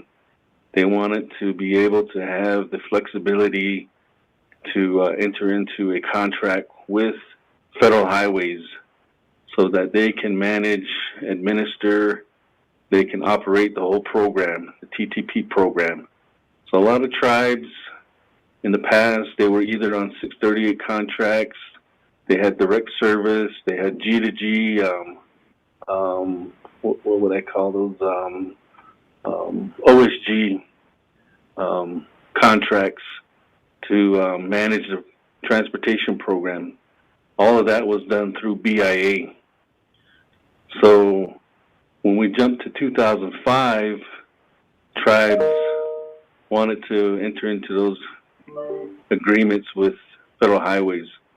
So it broadened the spectrum a little to where tribes could either enter into a program agreement with BIA, the Secretary of Interior, or with Federal Highways, which is the Secretary of Transportation. So many tribes chose to go with Federal Highways, and some just chose to stay with BIA. So there are a whole slew of different contracts out there. So you still have some tribes have direct service. Some tribes run the program under a 638 contract. Some tribes operate the program under a OSG self-governance contract. And then they have the 2 program agreements that tribes can use to operate and manage the program. So that was back in 2005. So the next slide is slide 6, which shows a little schematic that shows how we operated the program from 1989 to 2012. So you see the funding coming from the Secretary of Transportation through Federal Highways, and those funds would go directly to BIA Central Office, Leroy Gishi Shop in DC, and then those funds would come down to BIA DOT here at Gallup. And then we would provide that direct service to the Navajo Nation. We would be administering the program and working very closely with, back then it was TCDC, and then eventually the RDC. So we would work very closely with them. We would draft a tip. We would put those projects together for the committee, and then they would sign off on it for approval. Also, back then, they had the Agency Roads Committee, the ARC. So you had all these, we had about 5 Agency Roads Committees, one in Western, Chinle, Fort Defiance, Eastern, Navajo, and Shiprock. So all of those committees had individuals on there that would, which consisted some of chapter officials and council delegates, and then they would put together their priority lists of projects they wanted to see constructed within their agency. So there was a whole slew of projects that came from every agency, and then their goal and their mission was to take their list and then give it to TCDC. And then TCDC would take that list and then prioritize all the projects and then come up with a big master plan. And those would be the projects that would be constructed in certain years. So that's what, that's how things were done. And there was a lot of accountability there that was in place, because a lot of the community, they would communicate with their ARC, and the ARC would go before the committee, and then they would talk about updates of those projects and where they're at. So that's what happened during that time. And I'll take you to slide 8. So slide 8 is where things changed. Just remember that in 2005, you know, Safety Lou gave tribes the ability to enter into program agreements with Federal Highways or BIA.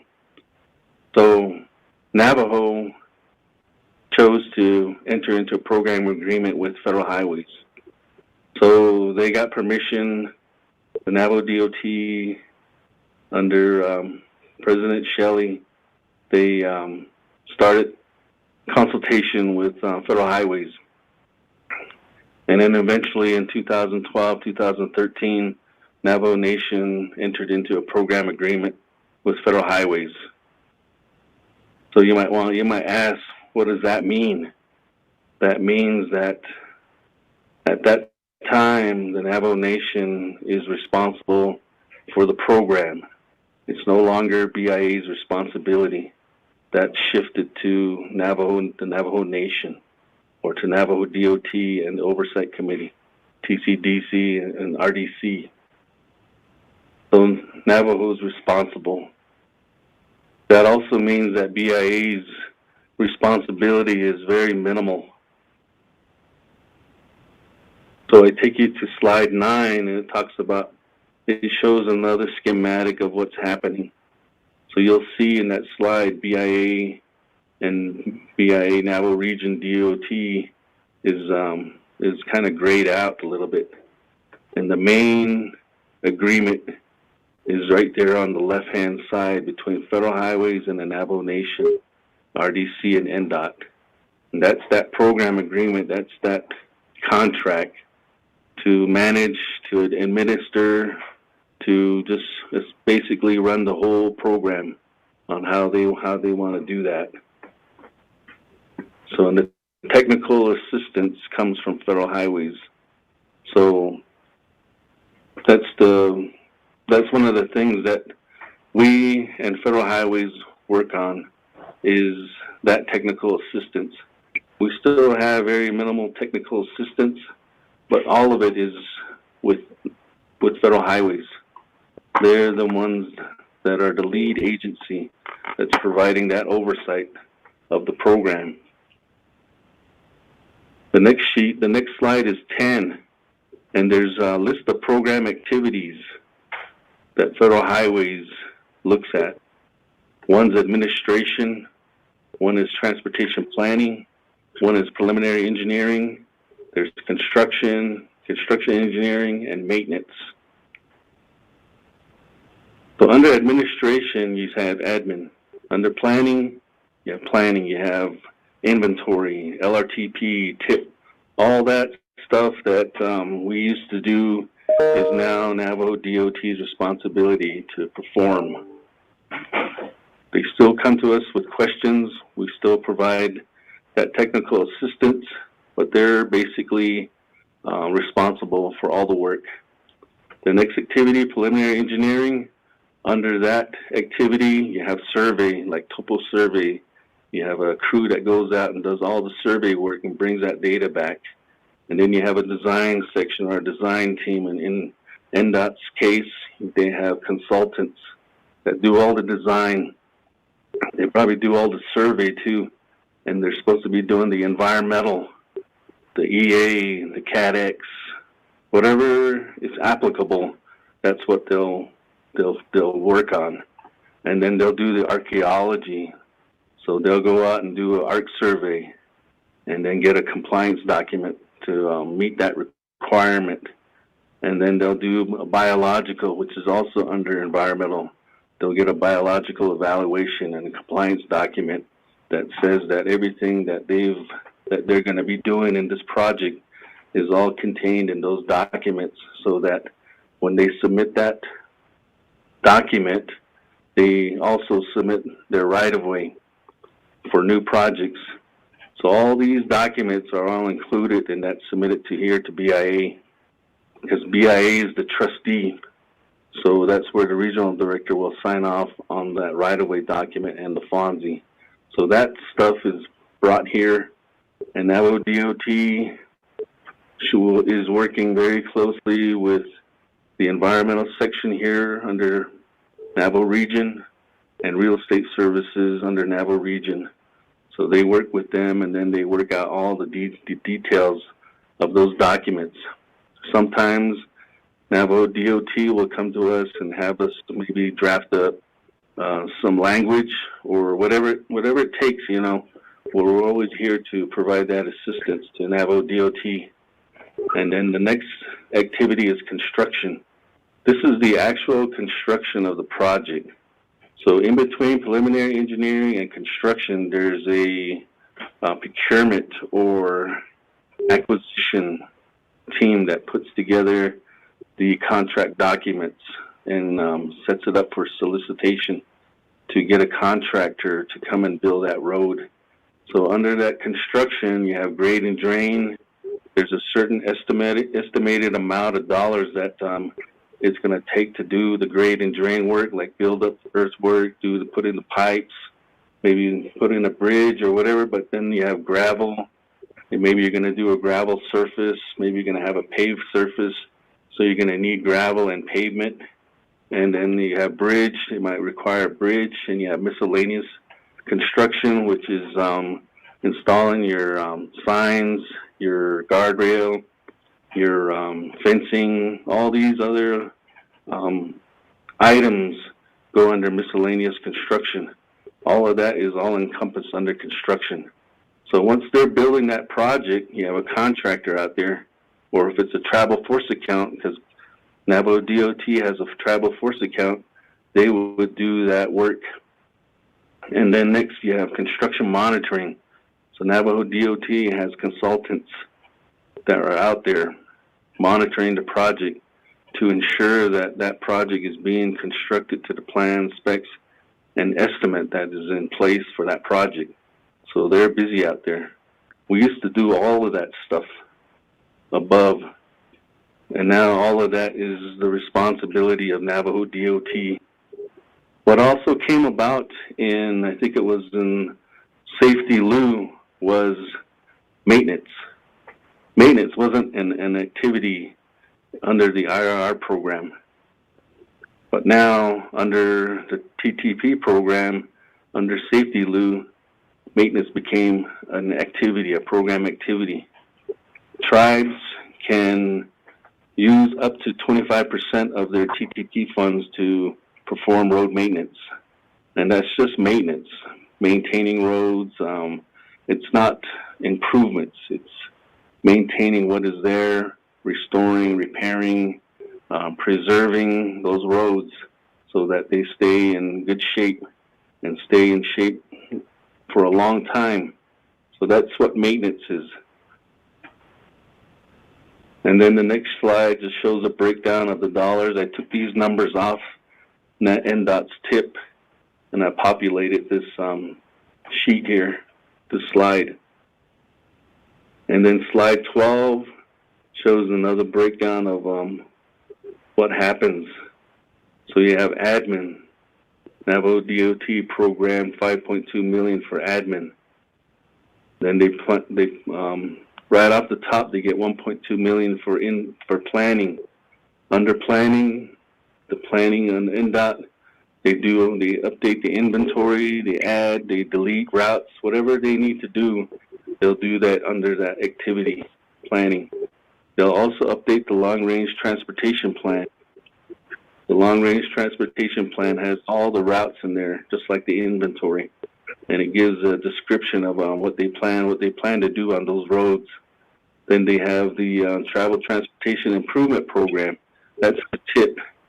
That's a list of all the priority projects that the nation desires to construct for each agency. And then all of that has to be submitted by a travel resolution, and that goes to federal highways, and they approve that. So once all this stuff is put together, they go before you, RDC, and they ask for your blessing on that tip. You all sign off on it, and then that travel resolution will go to Navajo, to federal highways, and then they'll approve the tip. And that's what Navajo DOT is obligated to perform on those projects. You can't arbitrarily use TTP funds on any other road if it's not on the tip. So if that project or that route isn't on the tip or in the inventory, you can't use funds on that road. It has to be on the tip. And then last, they have construction. So Navajo DOT is saying that we're going to use $42 million to construct these roads, these projects. And then we have about $2.6 million of oversight, construction monitoring. And then they have $4.4 million for maintenance. That's their own maintenance. So Navajo DOT can use their funds to maintain BIA and tribal routes. You know, that's the decision that they make. It's not BIA. BIA doesn't make those decisions or anything like that. It's purely Navajo DOT, and it's a Navajo DOT, Navajo Nation driven program now under the TTP.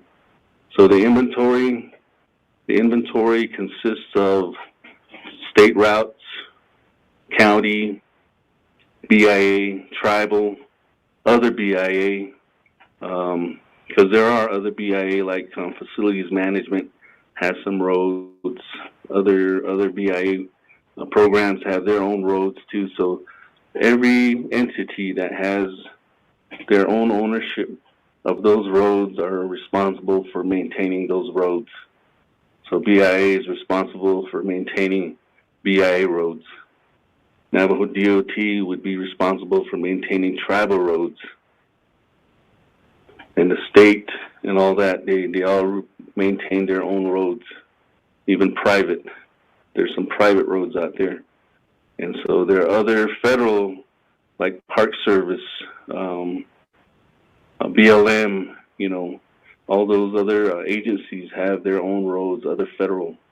So they maintain their own roads. So on slide 14 just shows a little 14 through, I think, through 17. It just shows a little picture of a project that's on the tip. This came off the tip, Navajo DOT's tip. So here's a project 8066. So at the bottom, or in the middle, it says construction year. So Navajo DOT is projecting that this road is going to be constructed in 2021, which is next year. And so this is the road to Kitsili off of N41. And then in there as the comments, it says, this is where we're at on this project. The design is 60% complete. Archaeology and an EA needs to be completed. They need to apply for right-of-way because this is going to be new construction. And then the total cost is $17 million that they've committed. But the bottom line is on the bottom, it shows the activities. I was talking about administration, planning, preliminary engineering, construction engineering. There's transit, and then there's maintenance. So all these dollars are programmed for this project. So right now they're still doing some preliminary engineering, 50 grand, 100,000, 131, and then in year 2021 is when all the funds are going to be set aside for this project to go into construction. So all of the, yes. This is Bart Stevens. I just want to interject. And great information you're sharing and in the details, but I understand that there's a limited time for the presentation. Can you close it up with a closing statement, and then let's turn over to Mr. Sosi to cover Mr. Navajo land status issues. Okay. My closing statement would probably be the questions that you asked of us. Status of right-of-way. That question can be answered by Navajo DOT. They know where the project is at. The program, depending on the scope of work of the proposed project, they'll need to submit an EA, the environmental assessment, and to obtain the FONSI and then get a right-of-way. All of that, all these project documents that we used to have, we transferred all of that to Navajo DOT. The second question is maintenance of travel roads. As I mentioned, Navajo DOT is responsible for maintaining travel roads. We don't maintain that. We get BIA road funds from Congress to maintain BIA roads. And then the new road right-of-way utilizing TAA. Lester, I'll defer that to Lester. He can answer that. And then road projects on a lot of Indian lands and federal highways. Lester can answer those two questions. So, Lester. Thank you, Mr. Larson. Appreciate that. Mr. Sosi, you're next, sir. Again, thank you very much for giving us the opportunity to present. Really appreciate it. I'm really just focusing on, in terms of allotted lands, just real quick here. And in the Eastern Navajo Agency, we have about 23 different land types in the Eastern Navajo Agency, including tribal trust allotted lands, as well as government-administered lands, public domain lands, and other types of lands. So there lies in the challenge sometimes in trying to get rights away for roads or power line or electrical lines. Based on the last land buyback activities that happened, in the Eastern at least, we still have about 4,823 allotments located, which also includes Tuolumne and Alamo.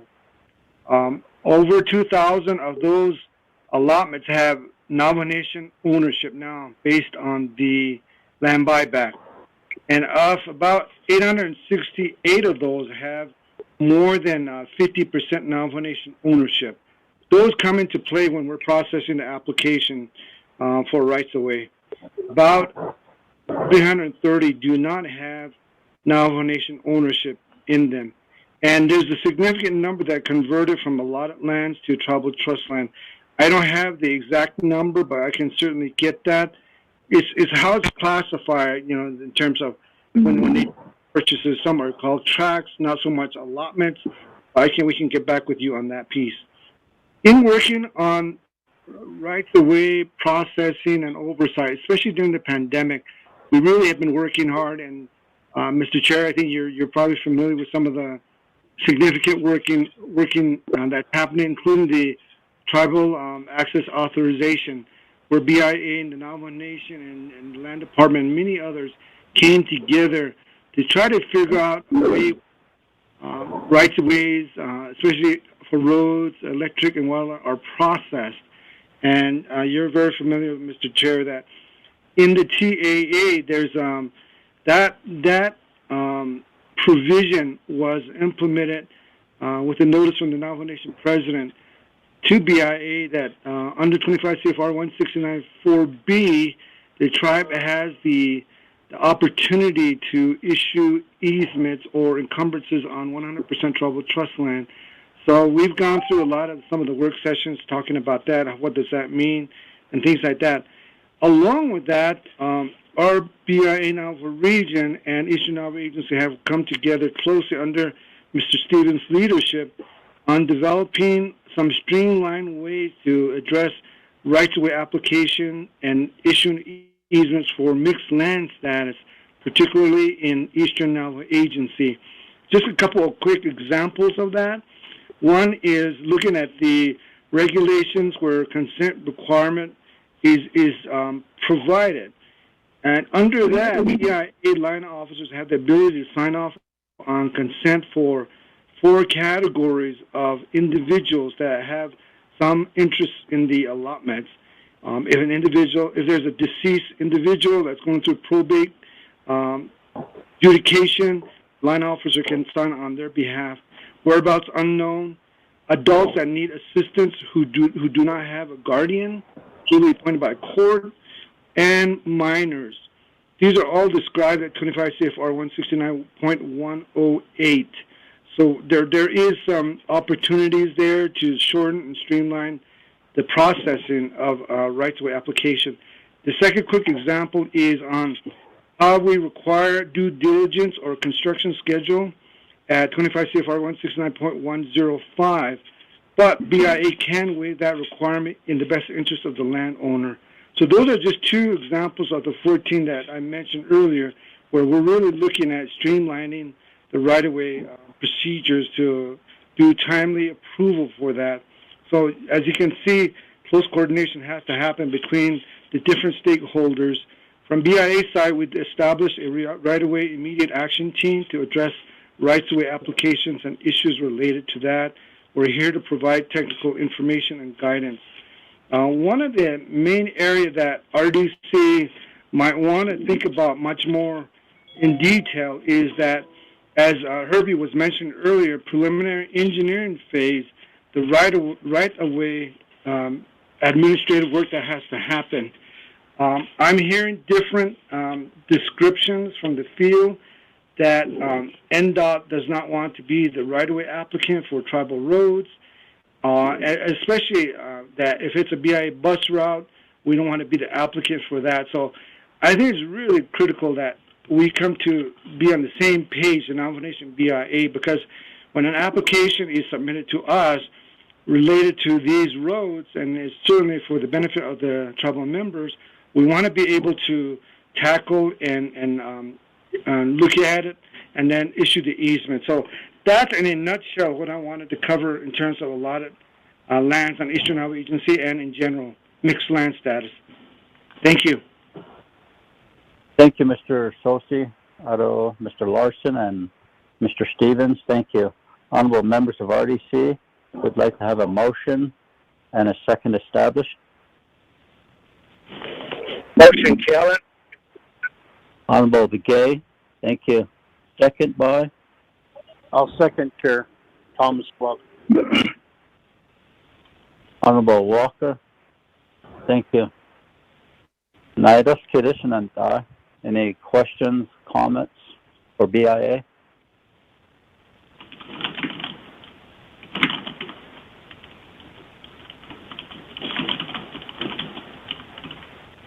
Honorable Walker, do you have any questions, comments? Not at this time. Honorable Begay, any questions, comments? Chairman, the one area could be snacky for transportation. As you know, that I sit on the Travel Chair Budget Council. I co-chair the subcommittee of the transportation. So the one thing that Bahanaseki Ada is the increase to cut the head off operation and maintenance, maintaining based upon nature. These actual construction funding. I know Mr. Stevenson sits at the table during these Troubled Budget Council. What would be the recommendation? We continue to receive information from the BIA and Department of the Interior. Based on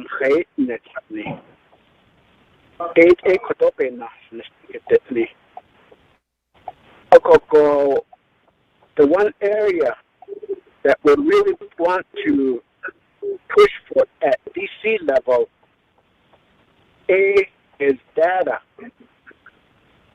All the BIA roads, in working with NDOT,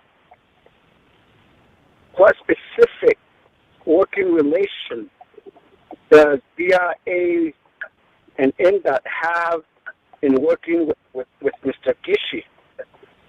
I did ask RDC chairman, I did ask for BIA and Mr. Gishi to do a report directly on this progress to RDC. RDC, which reported on news, utilizing that effort to pilot projects on a different tribe. I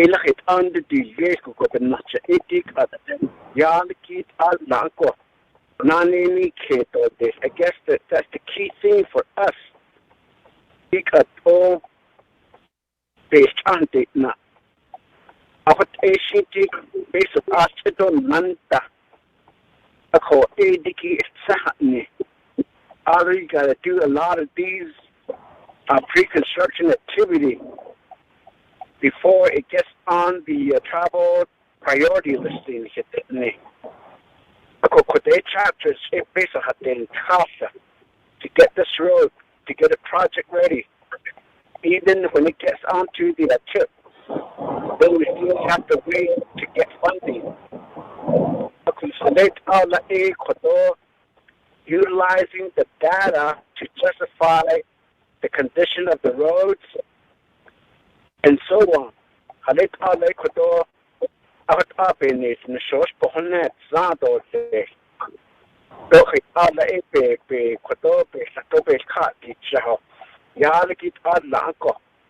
An increase. I think I forward all the information to the RDC member. I was presented to the so.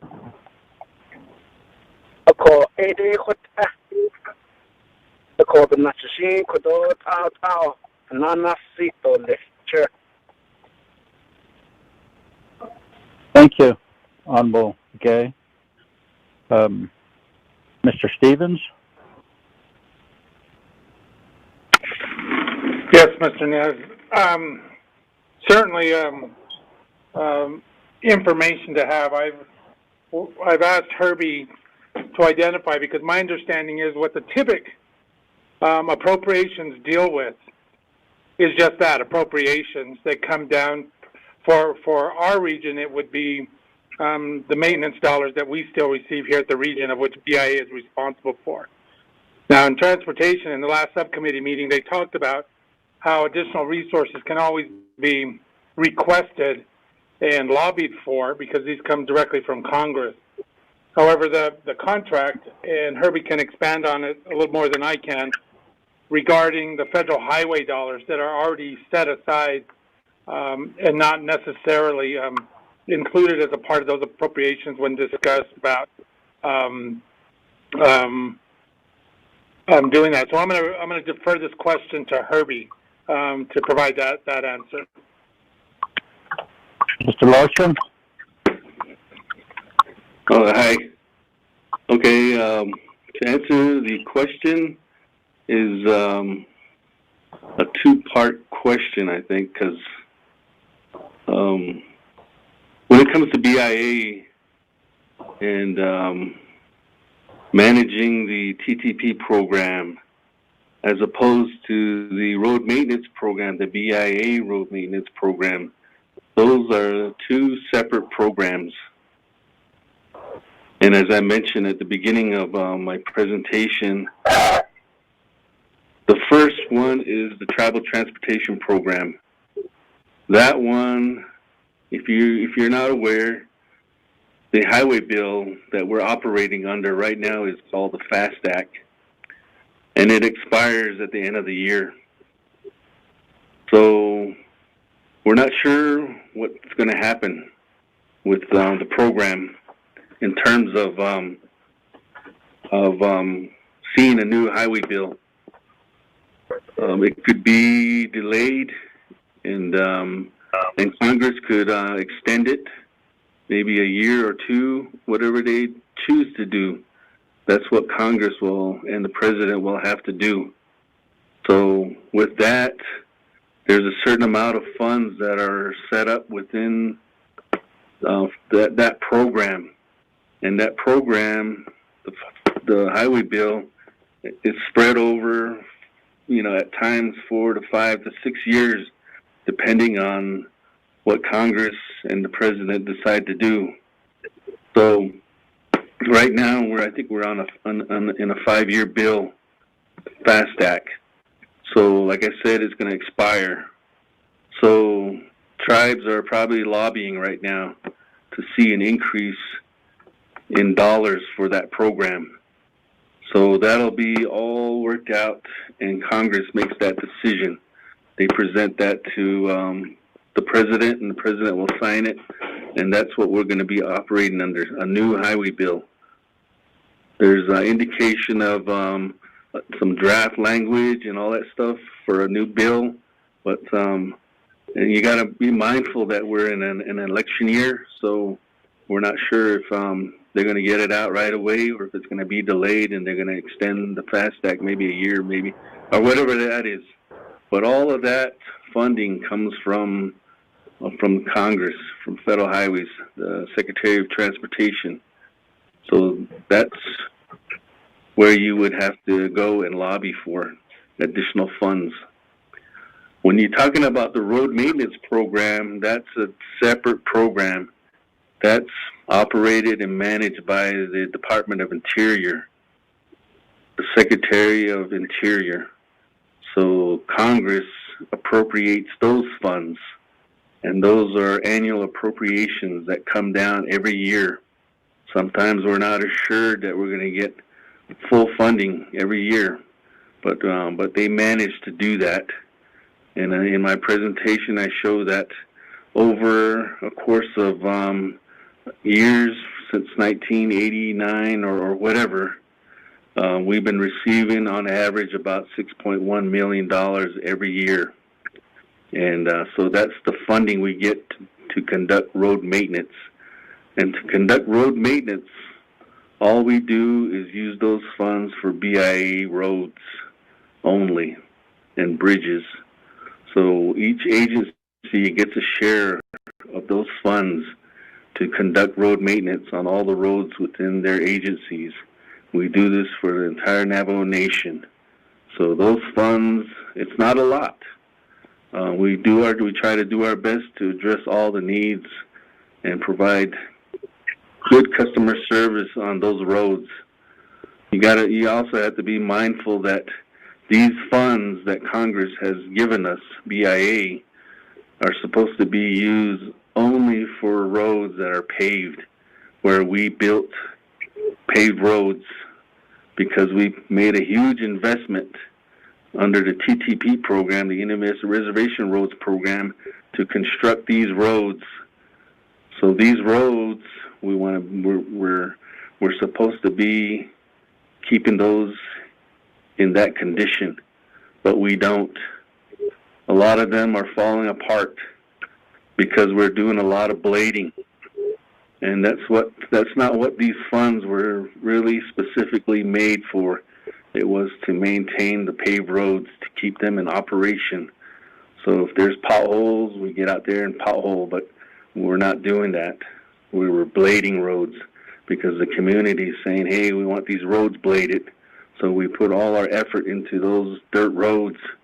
And so by the time we get back to the paved roads, you know, our funding has kind of gone down. That's the program where we need, you know, the nation to lobby for us to get additional maintenance dollars. Also bear in mind that I mentioned that Navajo DOT uses $4.4 million to conduct road maintenance.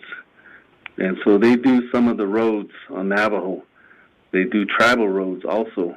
So it just depends on how Navajo DOT is managing that and what they're doing.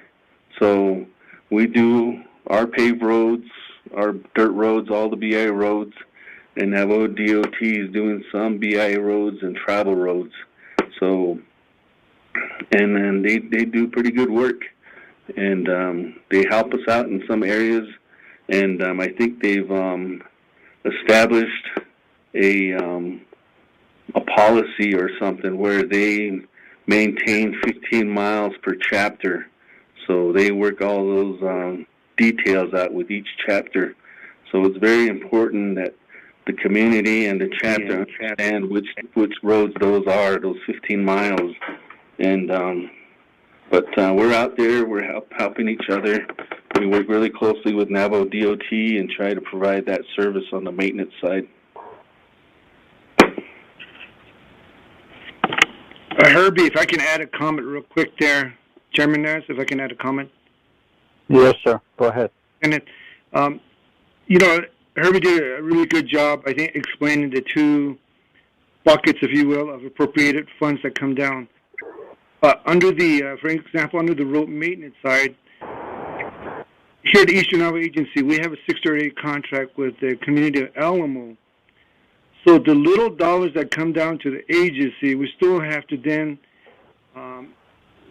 extend that to support Alamo community for road maintenance work out there. So it's really a difficult situation with limited resources. So I just wanted to add that also into the mix. Thank you.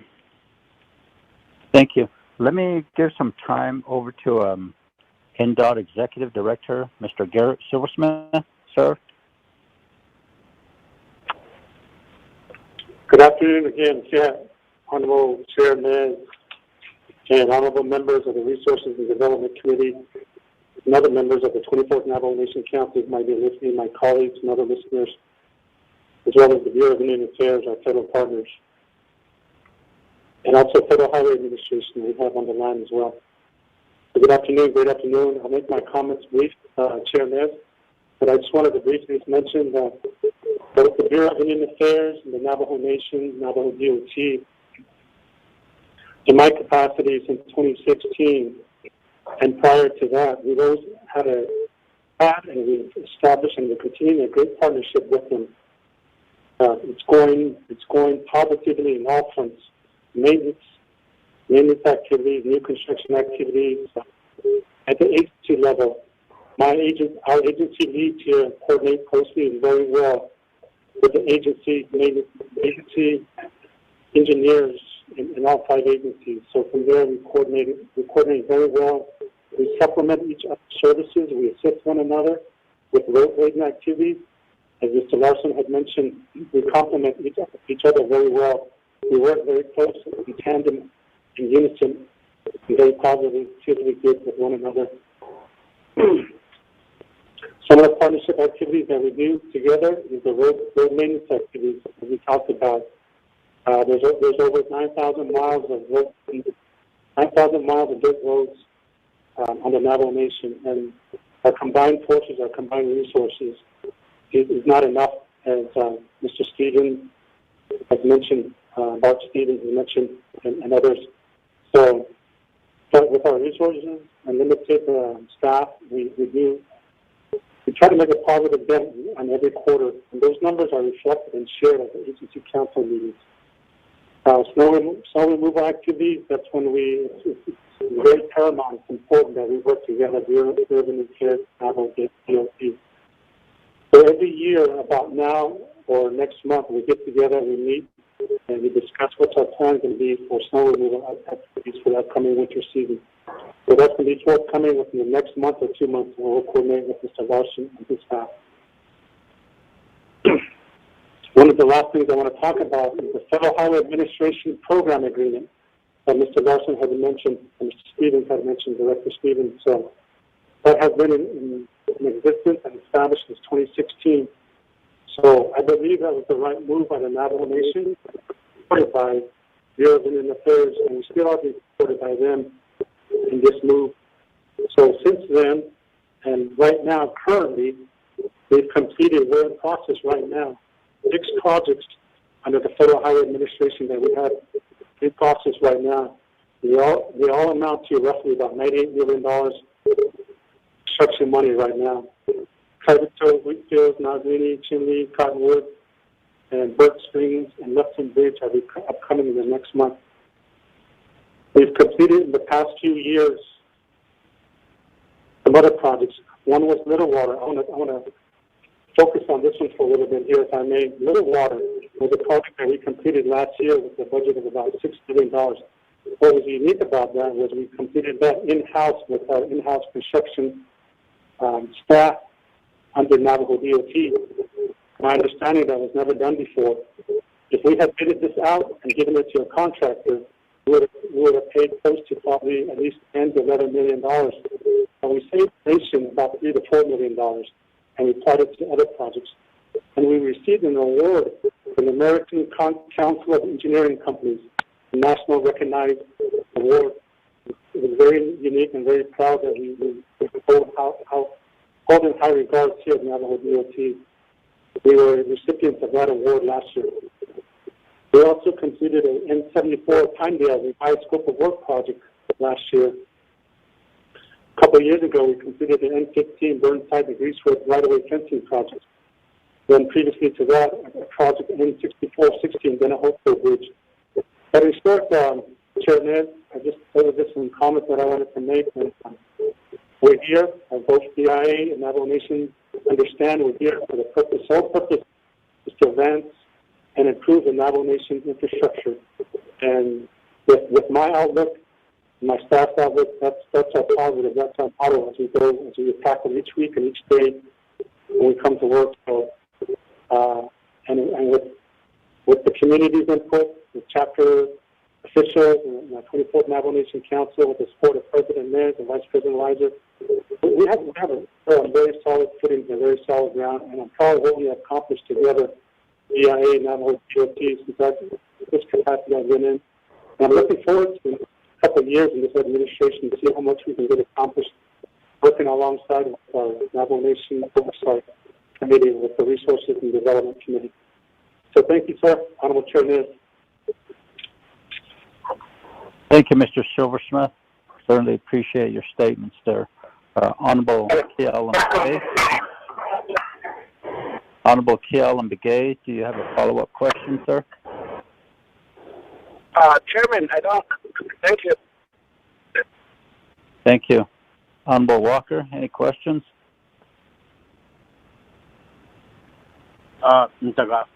Thank you. Okay. Honorable Freeland, any questions, comments? Chairman, thank you. Thank you as well. I know BIA and NDOT. I was just thinking about the easement, and at some point, would the nation be able to literally approve our own easement? Is that something we could look at here in the future? Thank you, Chair. Thank you. Mr. Stevens? Thank you, Chairman.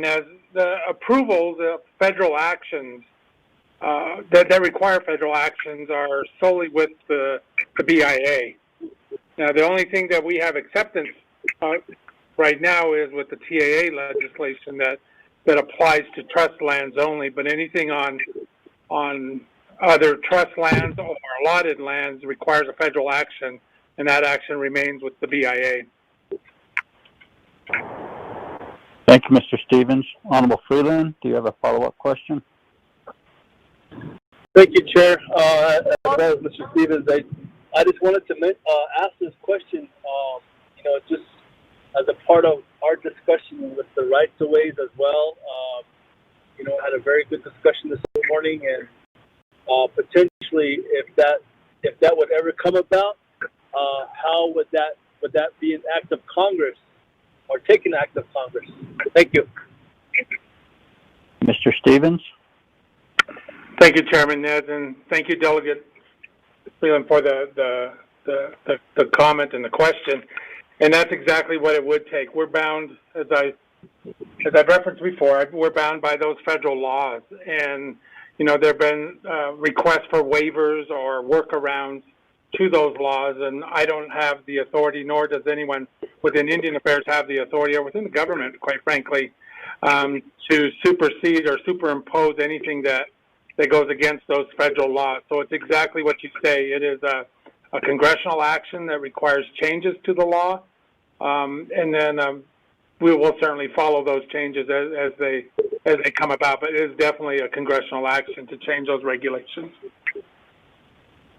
Thank you, Mr. Stevens. Honorable Freeland, do you have another follow-up? No, that was basically my question, Chair. Thank you.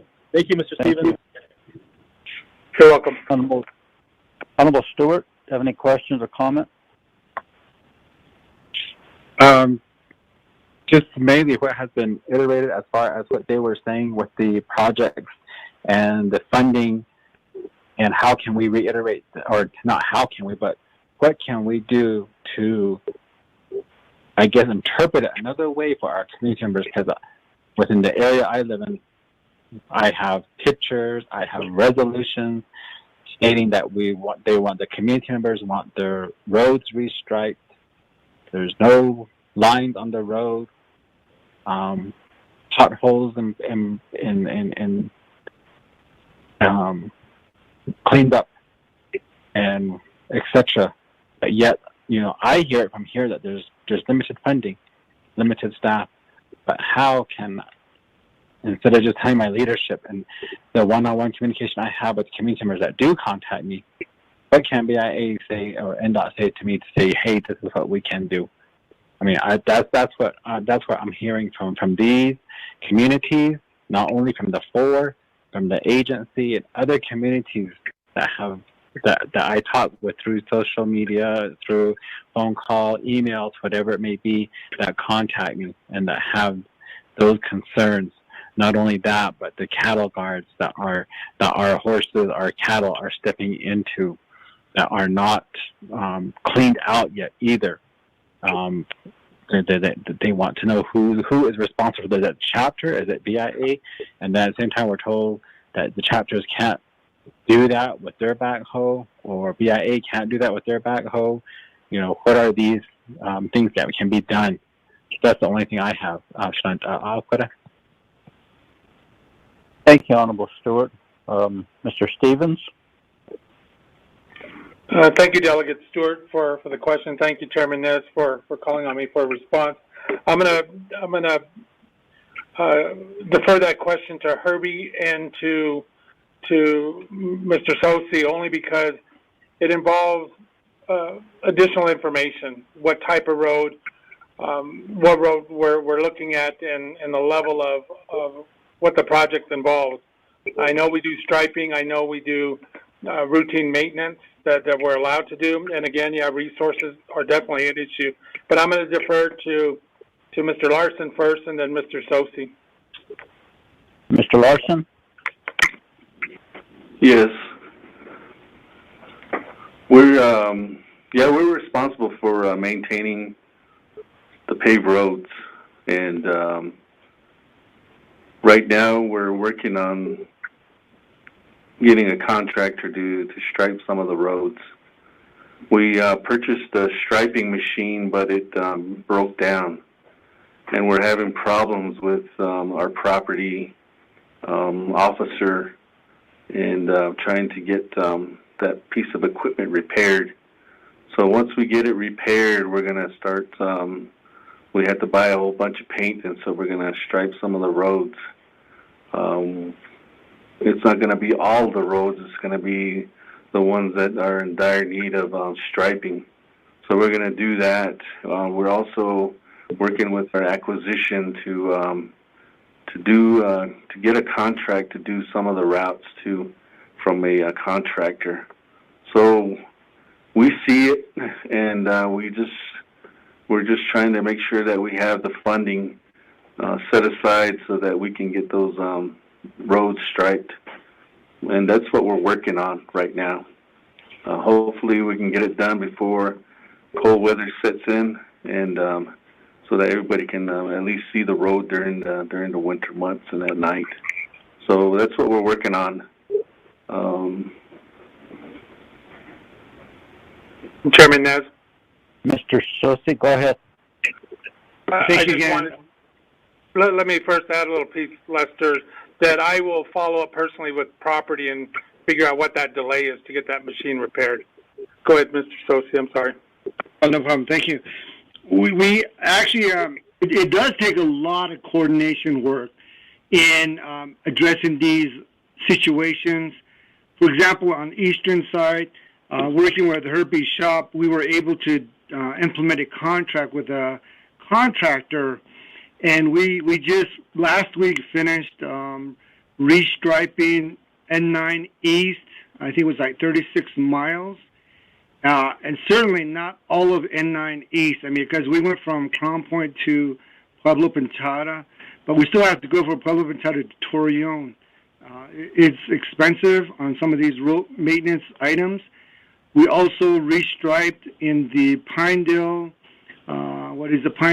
Mariano Lake, Smith Lake area for 24 miles. That took considerable coordination from working with our acquisitions office to working with the contractors and the vendors. So we got that done. And we work also closely with Herbie's shop on things like that for the whole Eastern Agency. We also had several areas for mowing also completed along mainly the BIA highways that we maintain. And what that effort took was really coordinating with our branch of transportation staff.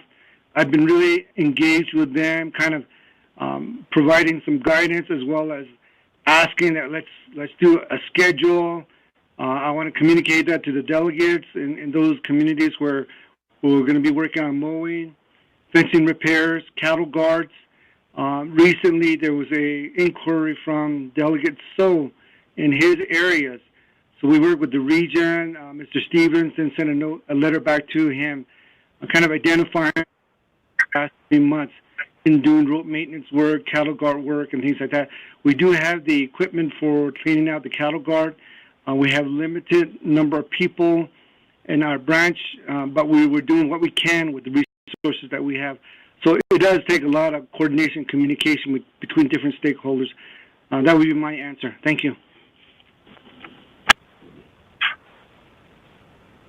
Thank you, Mr. Sosi. Otto, let me give some time to Mr. Silversmith. Thank you again, Honorable Chairman. As a brief response to the question there by Honorable Delegate Stewart there. In the past, we have, Navajo DOT, we have assisted in road maintenance activities on paved highways, again, with our partnership that we have established with Bureau of Indian Affairs. And we're going to continue to do that. As I mentioned earlier, we're going to continue to do that. That's a strong point that we want to provide for our nation here. But I'm looking at right now, as Mr. Larson had mentioned, he shared in detail, provided to you, our 5-year Tribal Transportation Improvement Program plan over the next 5 years over how our intent to spend our dollars that we receive from our federal government every year. So aside from that, we have, that's going to be going before RDC, a road fund management plan, fuel excise tax, budget, will be roughly in the amount of $17 million that will be going before RDC within the next month or so. And in there, in our consultation and feedback from chapters and agencies throughout the Navajo Nation, we've identified both some improvement activities, new construction and maintenance activities. But specifically for our highways, we've allocated roughly almost close to $4 million for pavement preservation projects in the Central Agency, Eastern Agency, Fort Defiance Agency, and Northern Agency. We may not have one in Western, but we have probably about approximately 20 dirt road improvement projects scheduled for within the next year or two. So, but it's there. We have almost 4 million identified within the next year for pavement preservation. But as Mr. Stevens and Mr. Sosi and Mr. Larson have shared with you in the audience, the nation is severely underfunded as far as maintenance funds. Bureau of Indian Affairs receive probably less than $6.5–7 million per year, whereas you probably need, comfortably 10 times that amount or even 100 times that amount. So, and that's where the previous comment was, and we have been doing that. We have been advocating, and we have been making our voices heard at the national level, and DC advocating for more funds. We've been doing that consistently every year, and we'll continue to do that. But also to the current situation with the Bureau of Indian Affairs, Mr. Stevens and Mr. Larson, I can give you a call after this presentation, and we'll go over some details. Navajo DOT, we have a contract with a local vendor who specializes in heavy equipment repairs, so maybe we can work in partnership there again in getting your sharpening machine repaired. But that's just a suggestion. So thank you, Chair Nez. Thank you, Mr. Silversmith. I've been wanting to let you know that you have a really good employee who grades our roads over here, and always wave at him once in a while. His name is Gerald Dick. Thought I'd let you know, Mr. Silversmith. So you have some good workers out here blading our roads sometimes. Thank you. Otto, Honorable Stewart, do you have a follow-up question?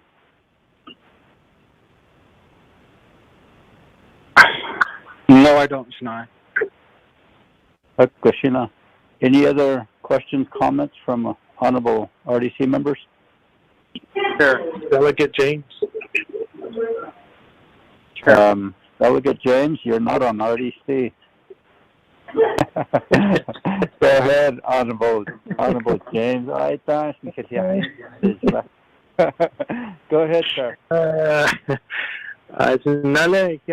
Thank you. Needed the last. I know what the Honorable Stewart is saying on the other end, so. Plus my brother, the Honorable Mark Freeland. Got it? That's enough. In regards to my chapters, Kikichi, Ganado, Cornfield, Steamboat, and Jedito, I'd like to extend my appreciation and would like to thank Navajo Department of Transportation, Division Director Silversmith, and then also staff that are out there on the grader working and grading these dirt roads in the chapters that I represent. Not only that, I also want to extend my appreciation to BIA in regards to N27 for giving that uplift and making that route a feasible route that it should have been. This conference has reached its maximum duration and will end in 1 minute. Many years ago. But again, I want to thank the individuals.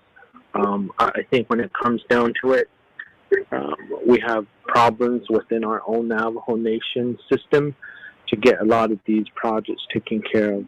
And that's the part that I really wanted to address is land department, our archaeologists, historical departments.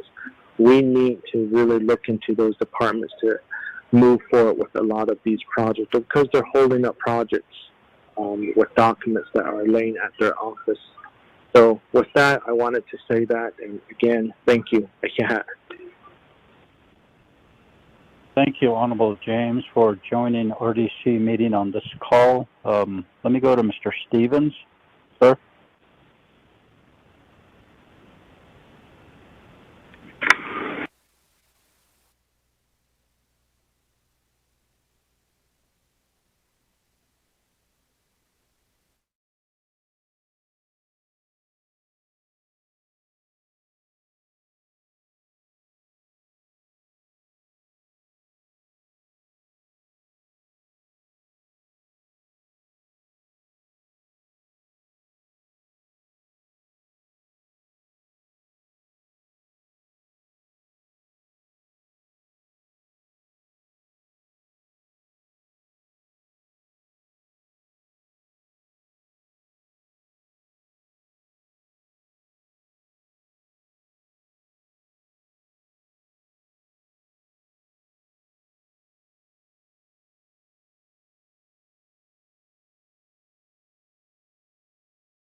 Yes, sir. I'm here. I might have missed your question. I just got on a couple seconds ago.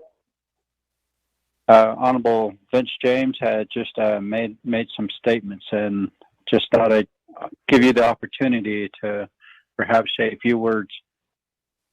Oh, yes. I caught that. I caught those input from Delegate Vince James as well. So, on behalf of our division here, we certainly appreciate and take in high regards those kind words from Delegate Vince James. I mean, he's been a strong advocate as well for his chapters that he represents. And over the past short time that our relationship and our partnership has increased, it's only increased positively, and that's reflected in the amount of projects that we have done across the nation and within his region that he has mentioned too. So not only his region, of course we want to direct our resources and funds toward the remaining other 23 regions. So we're doing our best here and trying to accommodate, and sometimes things are slow, as we all know here. We wish things could quicken as far as the approval and review process from all fronts, the federal level, the federal level, county level, and so forth. But as a nation, I think the outlook is good. We're looking positively to the future. So thank you again, Chairman and Honorable Delegate Vince James for his kind words. Okay, Mr. Stevens. Thank you, Chairman. As I apologize, I was disconnected. I think the call ended. But I just appreciate the comments. Again, my commitment is to do what we can with what we have, and even sometimes more so than with what we have. I certainly understand the safety issues with line striping and potholes and other things that impact the community directly. And the BIA Navajo region, again, is committed to doing what we can. Every single question or inquiry regarding specific areas, specific regions, specific chapters from council delegates has been responded to, and we'll continue to do that. It might not be the answer sometimes that people don't necessarily want to hear, but it's one that we're living within our means and doing what we can, and we'll continue to do that at whatever cost it takes to meet those needs. Thank you, Mr. Stevens. Honorable members of RDC, any other questions or comments? None? Okay, we'll go ahead and call for the votes. Honorable Freeland? Yes? Real quick question for Mr. Larson. This is Thomas Walker. Go ahead, sir. Okay, I have a question on agreements, possible agreements, potential agreements with ADOT and INDOT for line striping. A question to Mr. Larson on this. Certainly in regions and in communities, this might be beneficial or might be more efficient to allow these other departments to do the line striping. So if someone can speak to that, and I think Bart Stevens, you had just your comment just now alludes to that. Whenever wherever it's possible to do some of this work, government, that's appreciated if it's going to save time and cost, especially in some of these locations like bigger communities like Tuba City here in Western.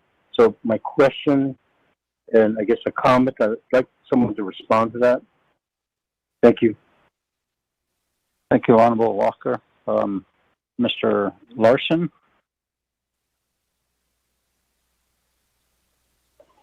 Good afternoon. We have been reaching out to the counties and the state and trying to see if they could assist us. And it's an obstacle trying to work with them. But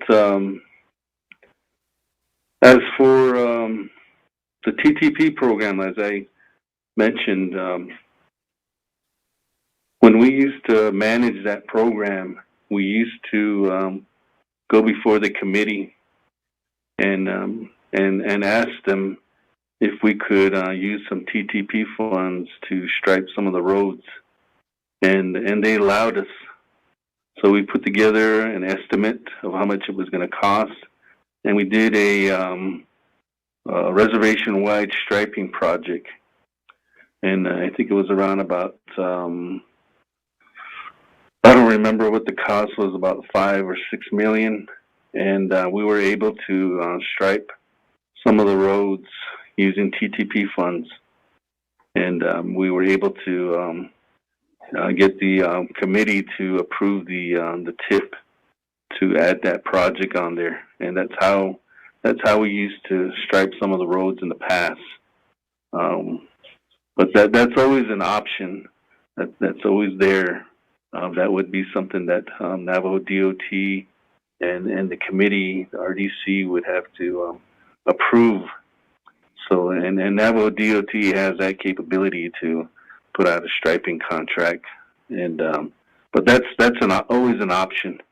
We're still trying to work with the counties to provide that assistance, especially in San Juan County, New Mexico. They indicated that they got a new striping machine, and we're trying to work with them, and we're trying to get them to stripe some of our roads. And I think they may have done maybe 1 or 2 routes, but we do everything we can to get assistance or help from other entities, and we do that. And a county that's really big on that is Navajo County. They do whatever they can to provide assistance. They're the only county that doesn't have any county roads on the Navajo Nation. So what they do is they provide funding or equipment or materials to assist us in maintaining some of the roads. And I really like working with Navajo County. And Coconino County is the same way. San Juan County, Utah does the same thing. So we have agreements with them to provide that assistance. So we have that in place. We have a Coconino County road maintenance agreement, and we have a San Juan County, Utah road maintenance agreement, and they provide maintenance in on the Navajo Nation in Western Navajo and Northern Navajo Agency. We also have some chapters that would like to maintain some of the roads. And so we, because some of them have their own graders and some of them have their own equipment, so we enter into agreements with them, and we provide assistance to them, and we show them how to operate the equipment. We show them what things they need to do when they're maintaining some of our roads, and that's how we work with them. We have one in Tuba City. We have one in Sanasti. We have one in, I believe, in Cove, and another one, I forgot where, but we do have some interested chapters that have entered into road maintenance agreements with us. It's not the full-blown maintenance. It's just certain activities that we perform in under road maintenance program that they do. So we work with them, and we share that work with them.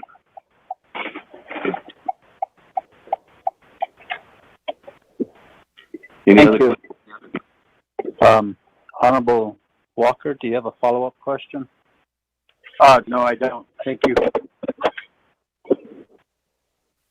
Question. Any other questions or comments from RDC? And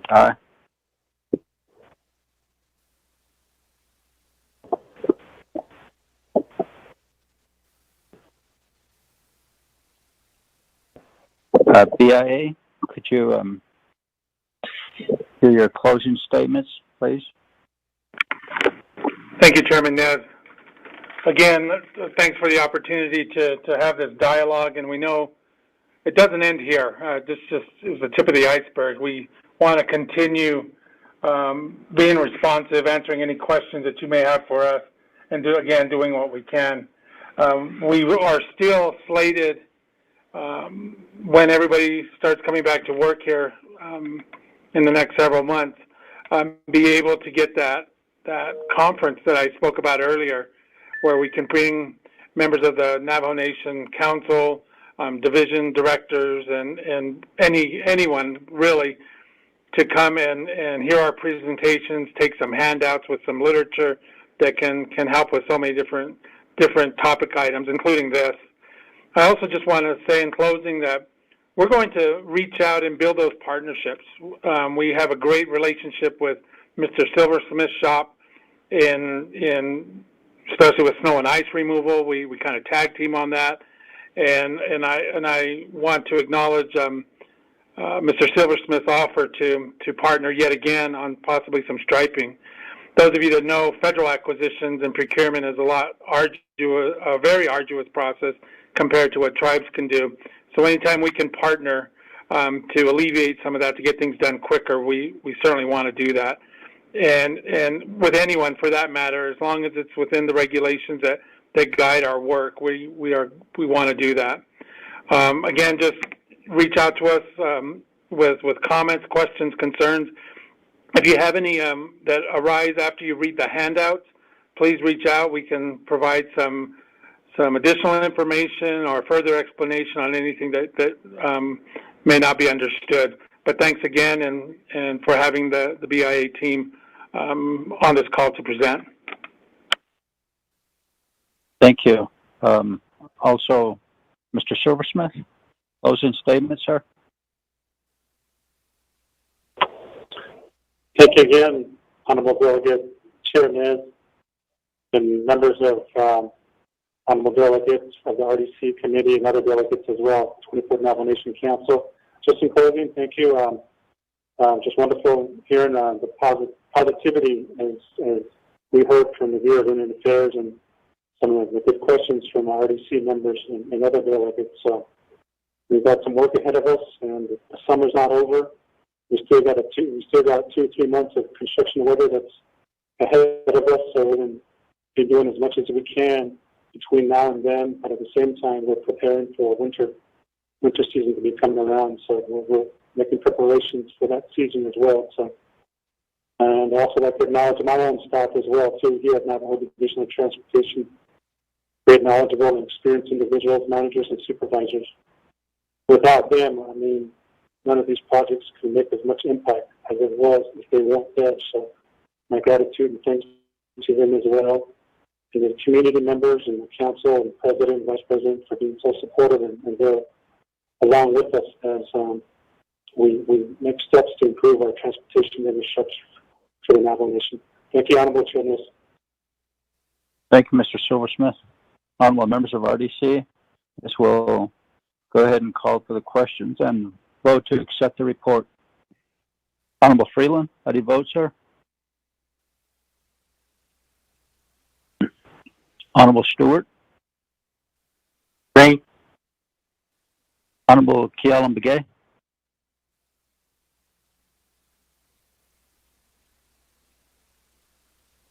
Honorable Walker? I vote green. Sure, I'm here. I'm sorry. Okay. Honorable Freeland, how do you vote? Green. Thank you. Okay. Honorable Begay? Honorable Kialam Begay? Honorable Daniels, excuse.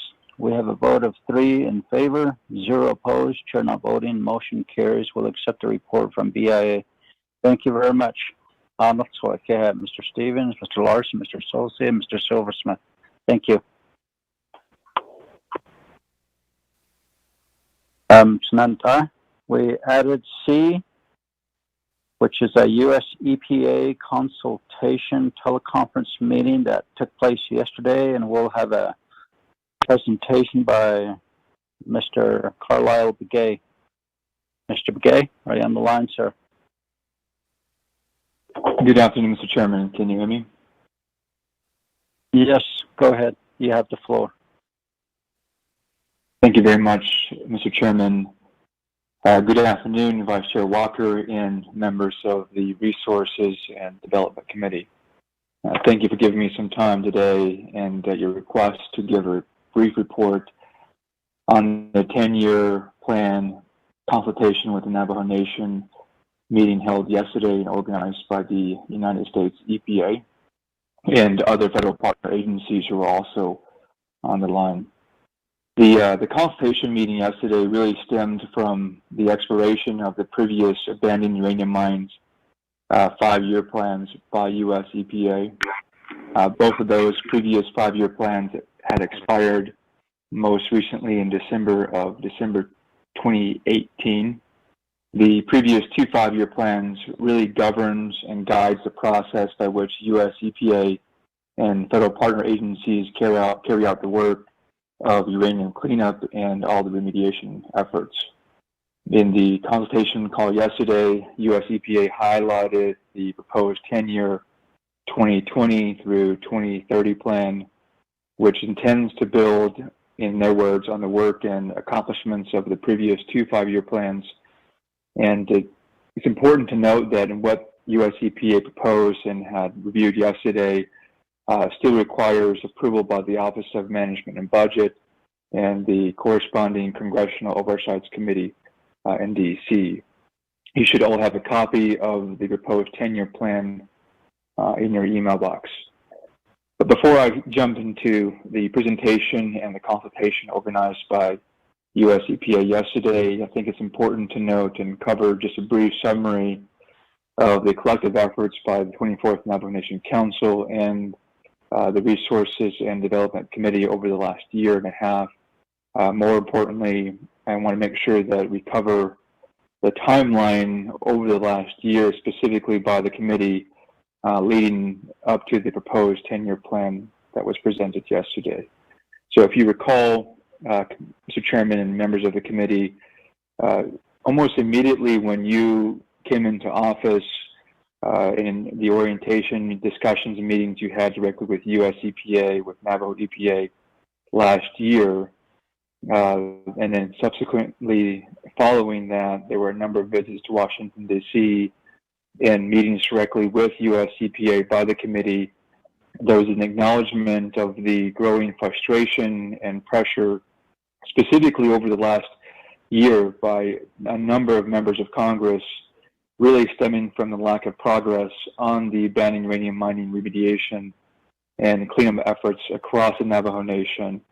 And a number of congressional members, including Congressman O'Halloran, pressed the issue directly with a number of different committee members on the House Energy and Commerce Committee that EPA in particular wasn't doing enough to demonstrate all of the efforts over the last decade in the previous 2 5-year plans.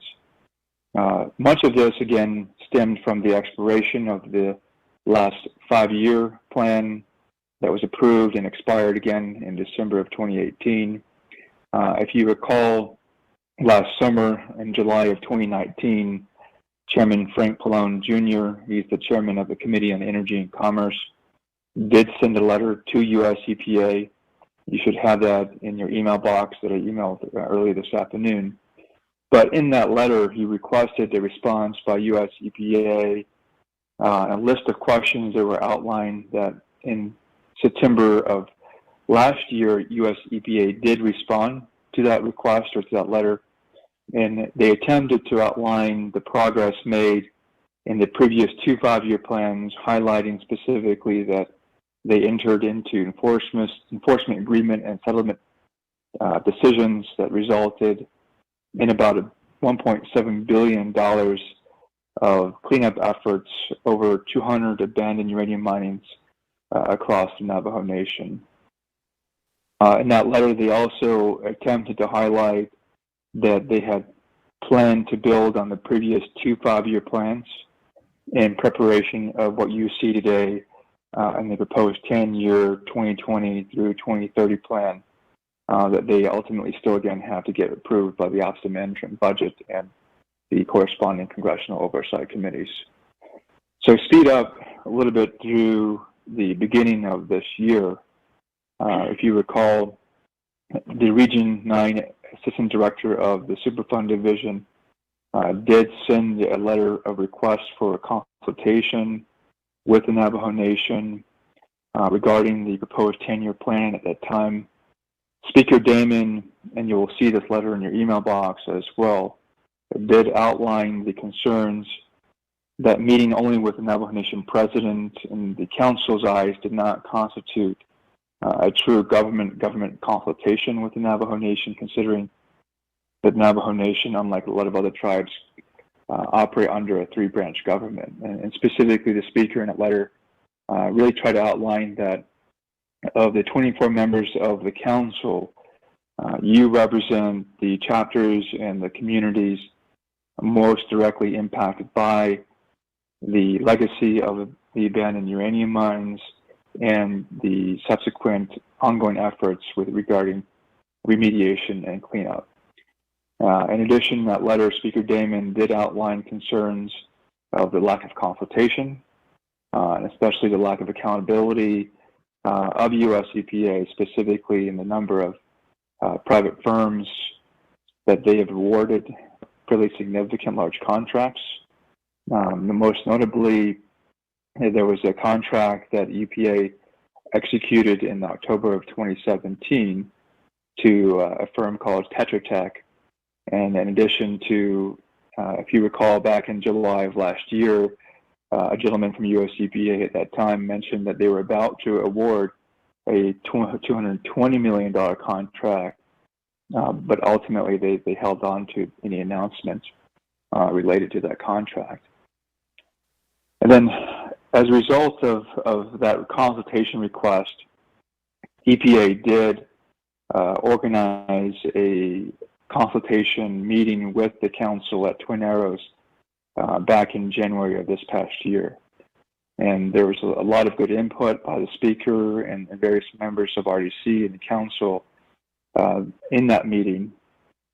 Speaker Damon and RDC members acknowledged that in the recommendations by council, there were specific recommendations to explore cooperative agreements by US EPA to directly look at awarding or facilitating the building of capacity of not only the Navajo Nation through the Navajo Nation EPA, but also to better understand how these multi-million-dollar contracts are being awarded to non-Navajo or private firms.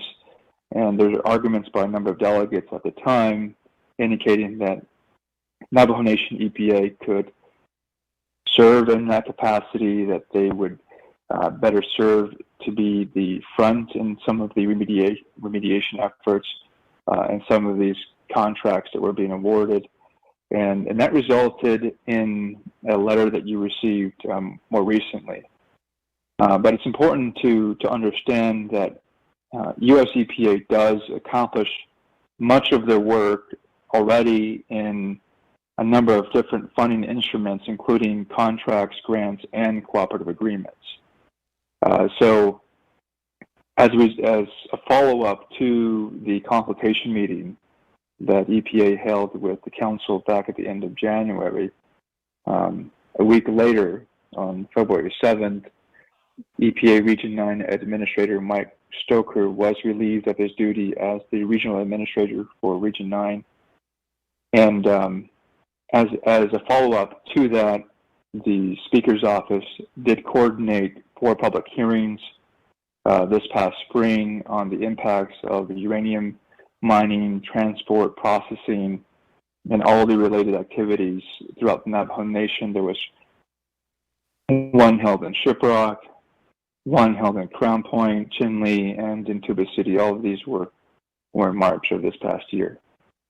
Now fast forward to June 25th, where Melinda did send out an email and a letter we received from Enrique Manzanilla. He's the Region 9 US EPA Superfund and Emergency Management Division Director. In that letter, he responded to some of the issues the council did highlight in that January 28th consultation meeting at Twin Arrows. Of particular interest in that letter, U.S. EPA did outline that they do issue cooperative agreements to the Navajo Nation, and specifically to Navajo Nation EPA, totaling over $19 million in grant funding since 1990. They've also awarded about $809,000 in cooperative agreement funding directly to Diné College for a livestock study.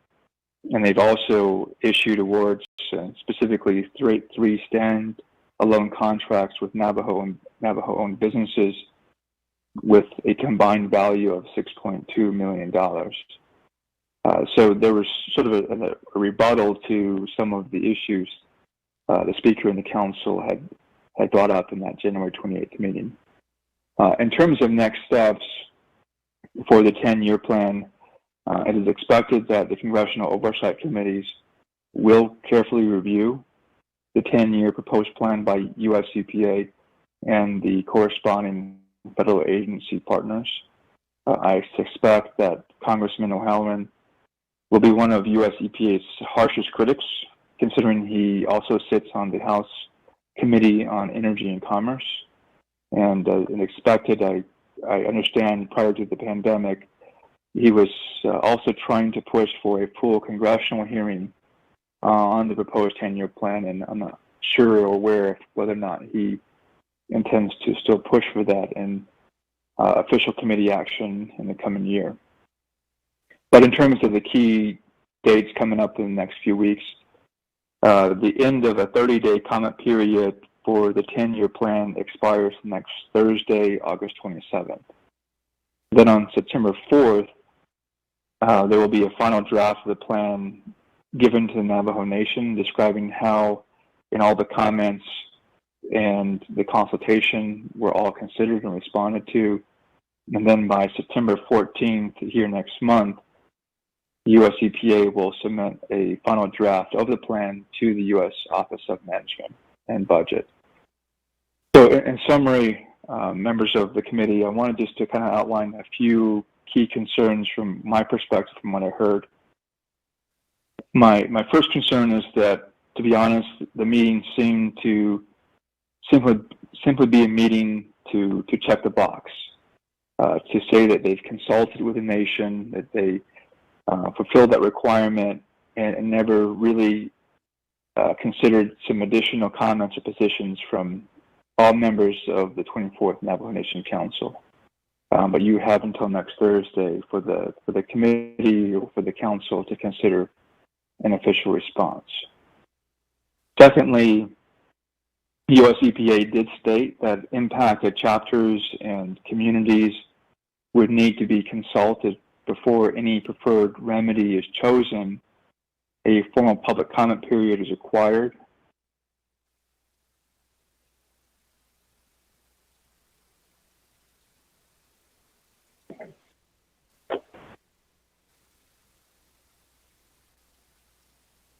Hello?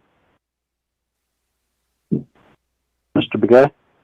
Sorry, I was somehow logged out. I was logged off. I was saying, can you hear me, Mr. Chairman?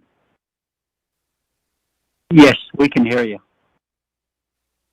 The point I was making before I got logged off was that the central government would be consulted before any action memorandum is issued. U.S. EPA is obligated to respond to all comments. But my concern that I wanted to raise to the committee members here today is who is the ultimate decision maker on the preferred cleanup and remediation decision?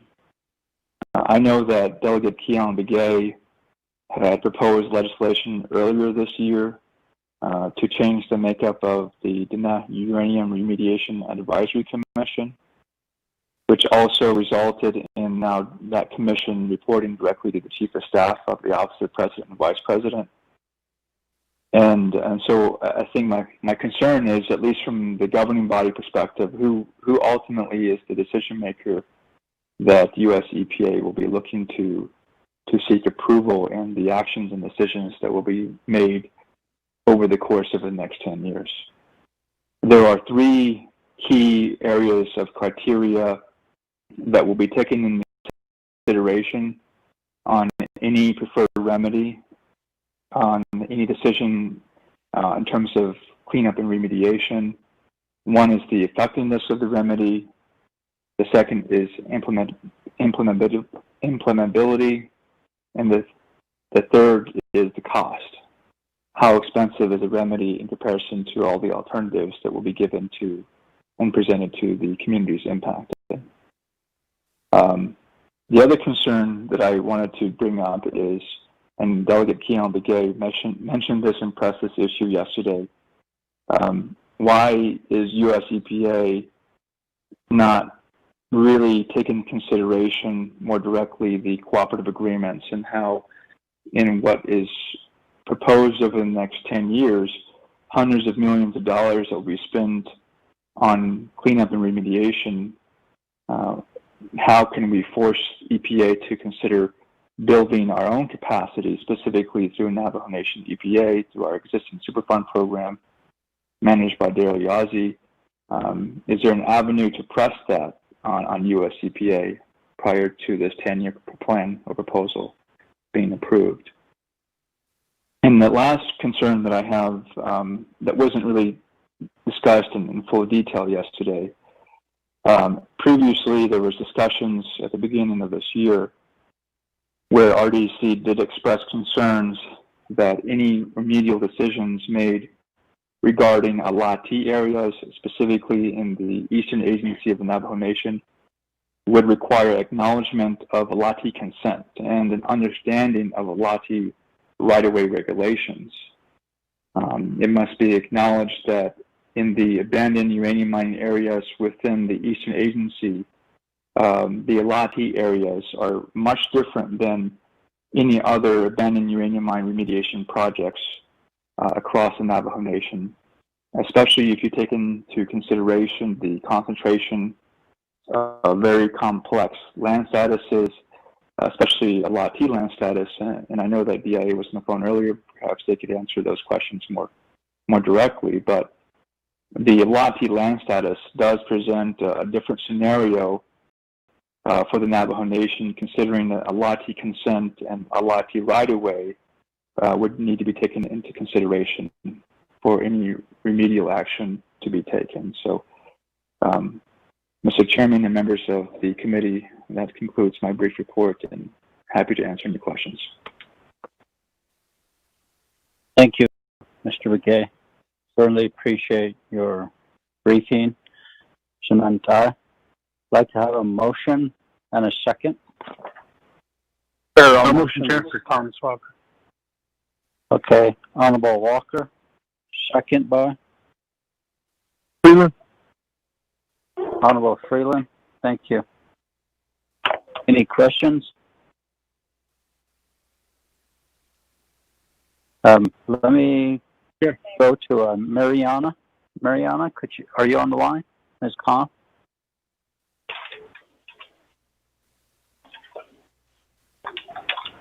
Yes, I am here, Mr. Chair. Could you respond to a question by Mr. Begay? Mr. Chair, I'm sorry. I've been doing two things at once, and I'll have to have the question repeated to me. Excuse me for that inattentive behavior, but I was attending to something on the email. So if I could have the question repeated to me again. Okay, Mr. Begay, would you reiterate your question, sir? Thank you, Mr. Chairman. Are you referring to the question regarding Alati consent? Yes, that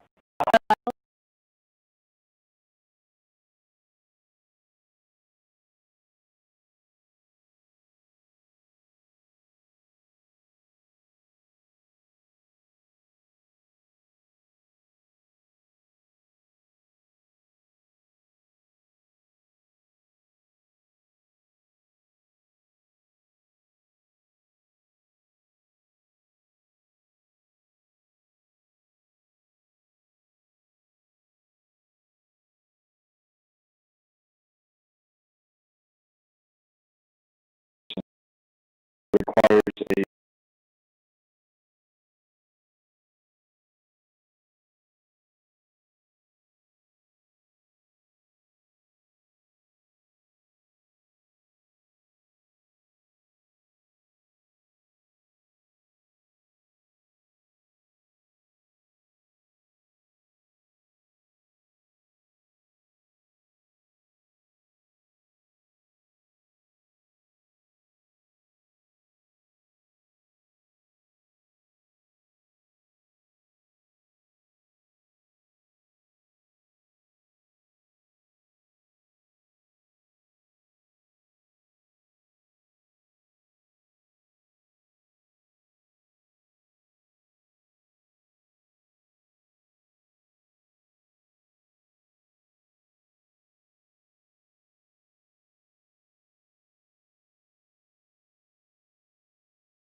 committee consider that policy framework RDC oversight for Navajo Nation EPA, Navajo Nation AML, and those functions to ensure that over the next 10 years, U.S. EPA acknowledges the three-branch relationship that Navajo Nation and many other tribes have, specifically to ensure that the Council and RDC and future consultations considered in those meetings that you or policy positions of the Council are taken into consideration. All consultations in the future, EPA has direction from Council and recognizing the governing body authority that Council does have according to the Navajo Nation Code. And I would urge you to look at that letter that that EPA sent on the 25th. Thank you, Carlisle, for that. I believe we all do agree on that. The Resource and Development Committee, we are the oversight governing authority over some of these programs, and I do agree with that, and that is why they come to us for certain legislations to be approved through RDC. It's never done through the President's office or anybody else, and I do believe that we do need to challenge that, and perhaps we can pass a legislation and send it to our federal government and let them know that the Navajo Nation Council has its Resource and Development Committee under Title II, that we are the governing authority over our Navajo Nation EPA as well as the AML. So thank you. And I believe that, do you have anything to add, Ms. Khan, before we move forward? Mr. Chair, I don't have anything to add at this moment. Thank you. Do you have any recommendations as how we can reaffirm that RDC is the oversight over EPA, Navajo EPA, and AML?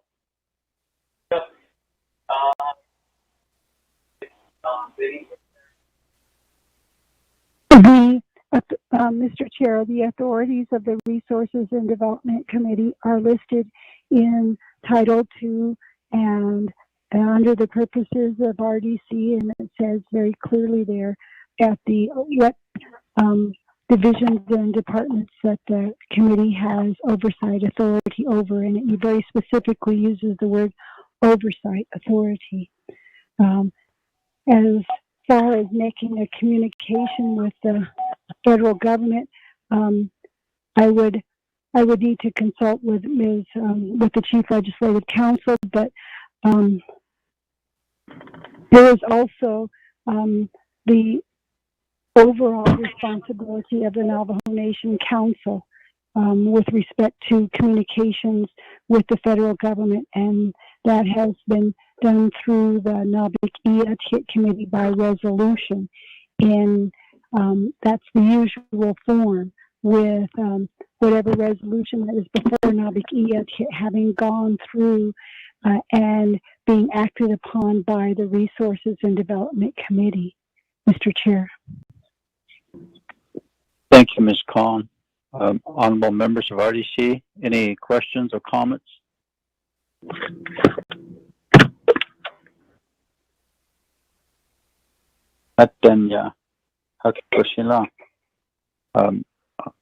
Mr. Begay, thank you very much for that. Would you like to add anything? Thank you, Mr. Chairman. The only other thing that I would add is, I think Keon Begay mentioned this yesterday in the call, but we have a great partner and a great resource through our own Navajo Nation EPA and through the leadership of Director Oliver Whaley. But I think the issue regarding cooperative agreements and the pending multi-million-dollar contracts that EPA has pending to potentially award to Native non-Navajo contractors who have no accountability to the nation, that the committee should potentially urge EPA to relook at expanding the cooperative agreement to help and build capacity directly to Navajo Nation EPA. There's precedence for that, and perhaps you could get guidance directly from Oliver Whaley on how to approach that, or any recommendations that he would recommend in that process. But I think prior to the 10-year plan being approved by the Office of Management and Budget, and before the approval of the Congressional Oversight Committees, that could be pressed by the Council, by the committee, especially to our congressional allies who probably stand in agreement with that, as we continue to look to the future of the nation and what that future looks like, and expanding our own capacity within the nation and our own department and programs. Thank you, Mr. Chairman. Thank you, Mr. Begay, for that. And I would like to just mention that perhaps this, I see there was a recommendation to us by one of our delegates that this year uranium plan should be accepted formally by legislation, and perhaps on Begay, who's been working very closely with Navajo EPA, can be the sponsor of that legislation to accept this 10-year plan and bring it before the full council as well. What would you think, sir, Mr. Begay?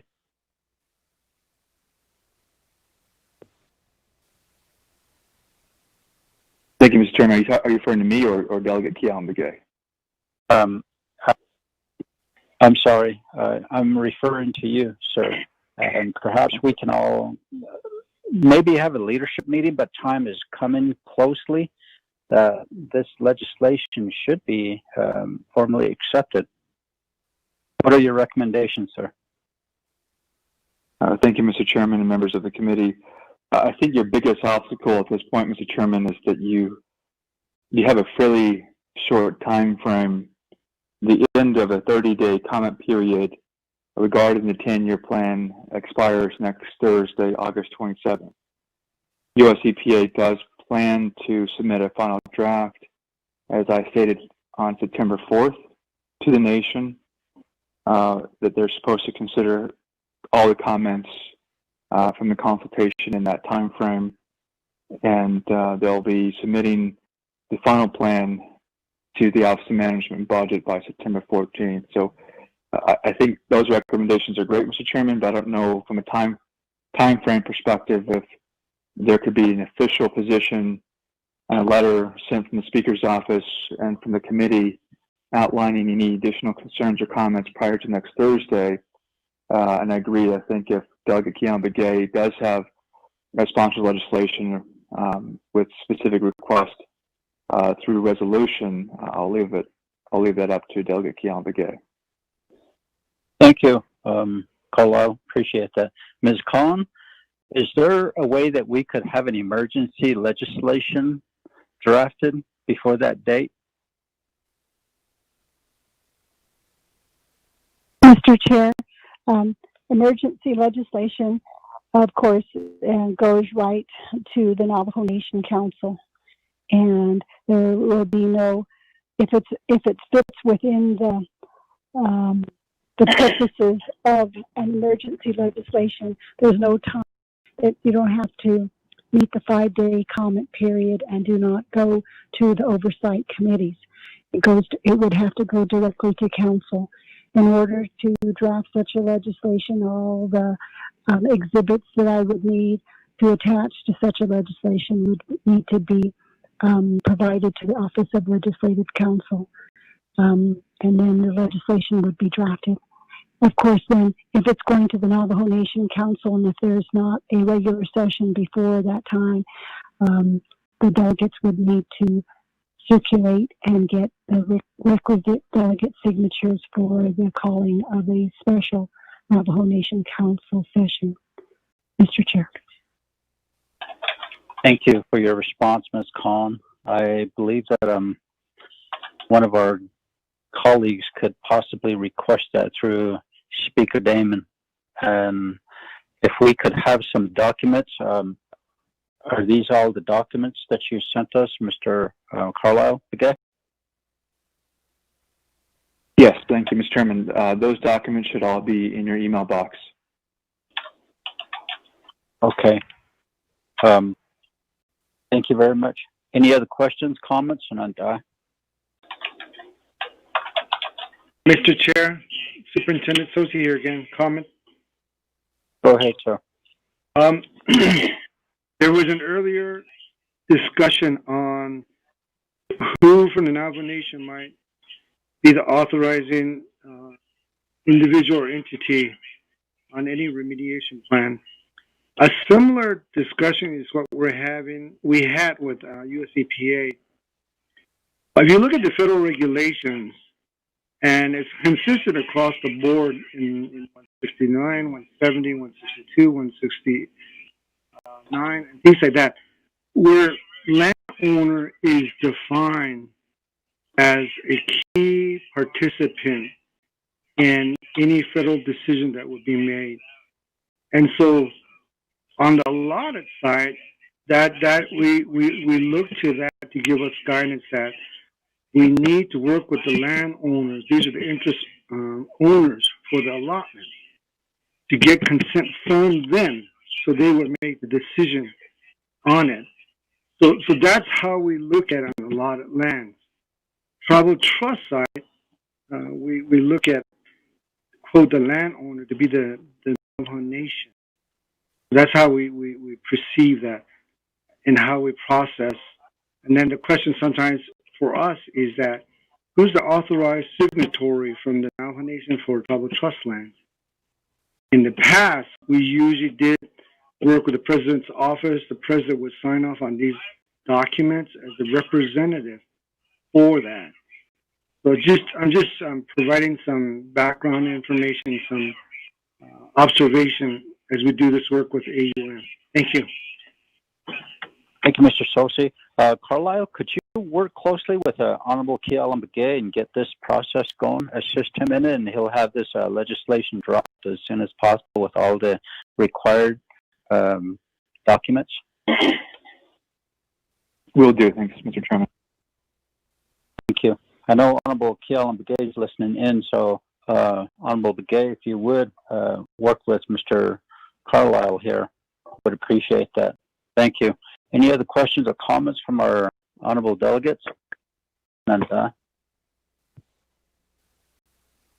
Honorable Freeland? Hi, Chair. It's Melinda. Melinda, go ahead. Thank you, Chair. I just had a couple of comments. First of all,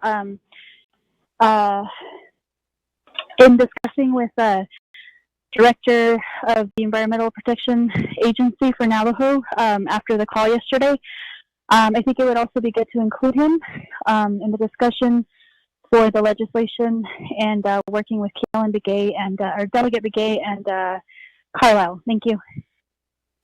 Could you identify the person? Yes, Director Oliver Whaley. Okay, we'll do that. Thank you, Melinda. Certainly appreciate your assistance with that. Shananta, Honorable Freeland, anything?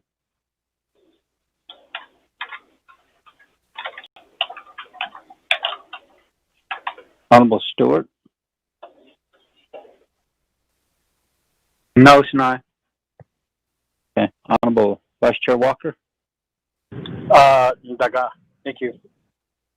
Okay. Thank you.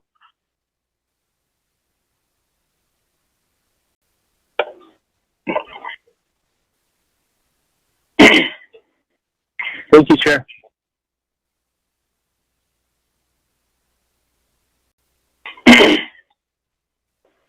Any comments, Honorable Freeland? No, not at this time. Thank you, Chair. Okay. Thank you. I believe we're done. Thank you, Carlisle. Certainly appreciate that. And we'll have Honorable Begay and Mr. Whaley work with you on having a emergency legislation drafted, and have Speaker Damon send out a request for a special session as soon as possible. So thank you, Carlisle. Anything, Mr. Carlisle? Nope, that's it. Thank you, Mr. Chairman. Question last year. Honorable members of RDC, we'll call for the questions and vote. Honorable Freeland, how do you vote? Green chili. Thank you. Honorable Stewart? Green. Honorable Walker? I vote green. Honorable Walker? I vote green. Honorable Begay? Honorable Daniels, excused.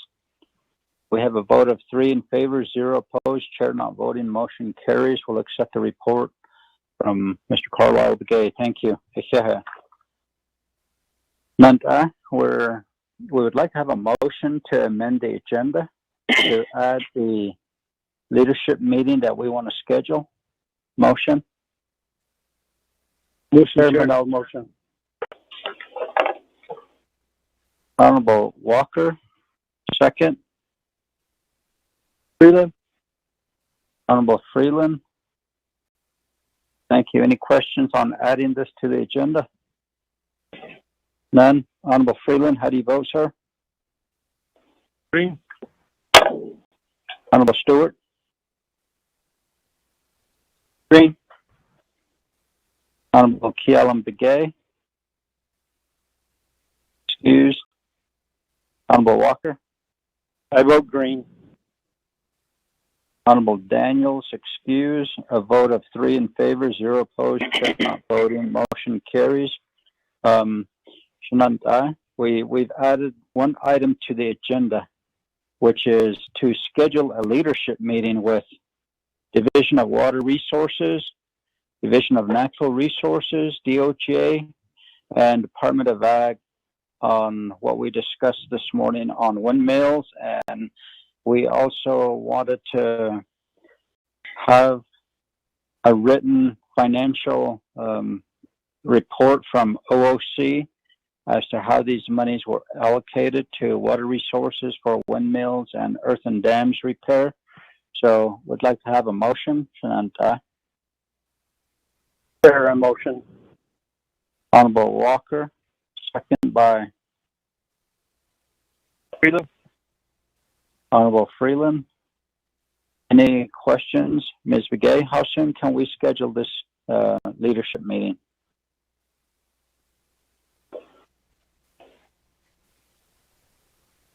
Mr. Chair, it'd probably be, oh gosh. I'm looking at the budget hearing schedule that they sent us. And we need to be doing our budget hearings next week. And then I'm thinking September 1st might be the only day that we have open, which is on a Tuesday. Is that okay? Yes, I believe that would be fine at 9 o'clock in the morning. Any questions? None. Honorable delegates, Tuesday, September 1st at 9 a.m. for a leadership meeting.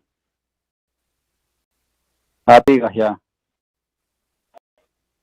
Okay. Any questions? None? No. The question. Honorable Freeland, how do you vote? Green. Honorable Stewart? Green. Honorable Gay, excused. Honorable Walker? I vote green. Honorable Daniels, excused. A vote 3 in favor, 0 opposed. Chair not vote. Motion carries. We'll have our leadership meeting Tuesday, September 1st, 9 a.m. Thank you, Shana. a conclusion of committee meeting. Any other announcements? None. Motion to adjourn. Motion, Freeland. Honorable Freeland, second by Second. Bruce Walker. Honorable Walker. Honorable Freeland, how do you vote?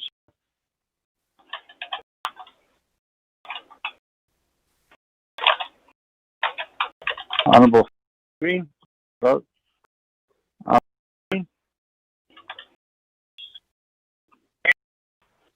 Honorable B.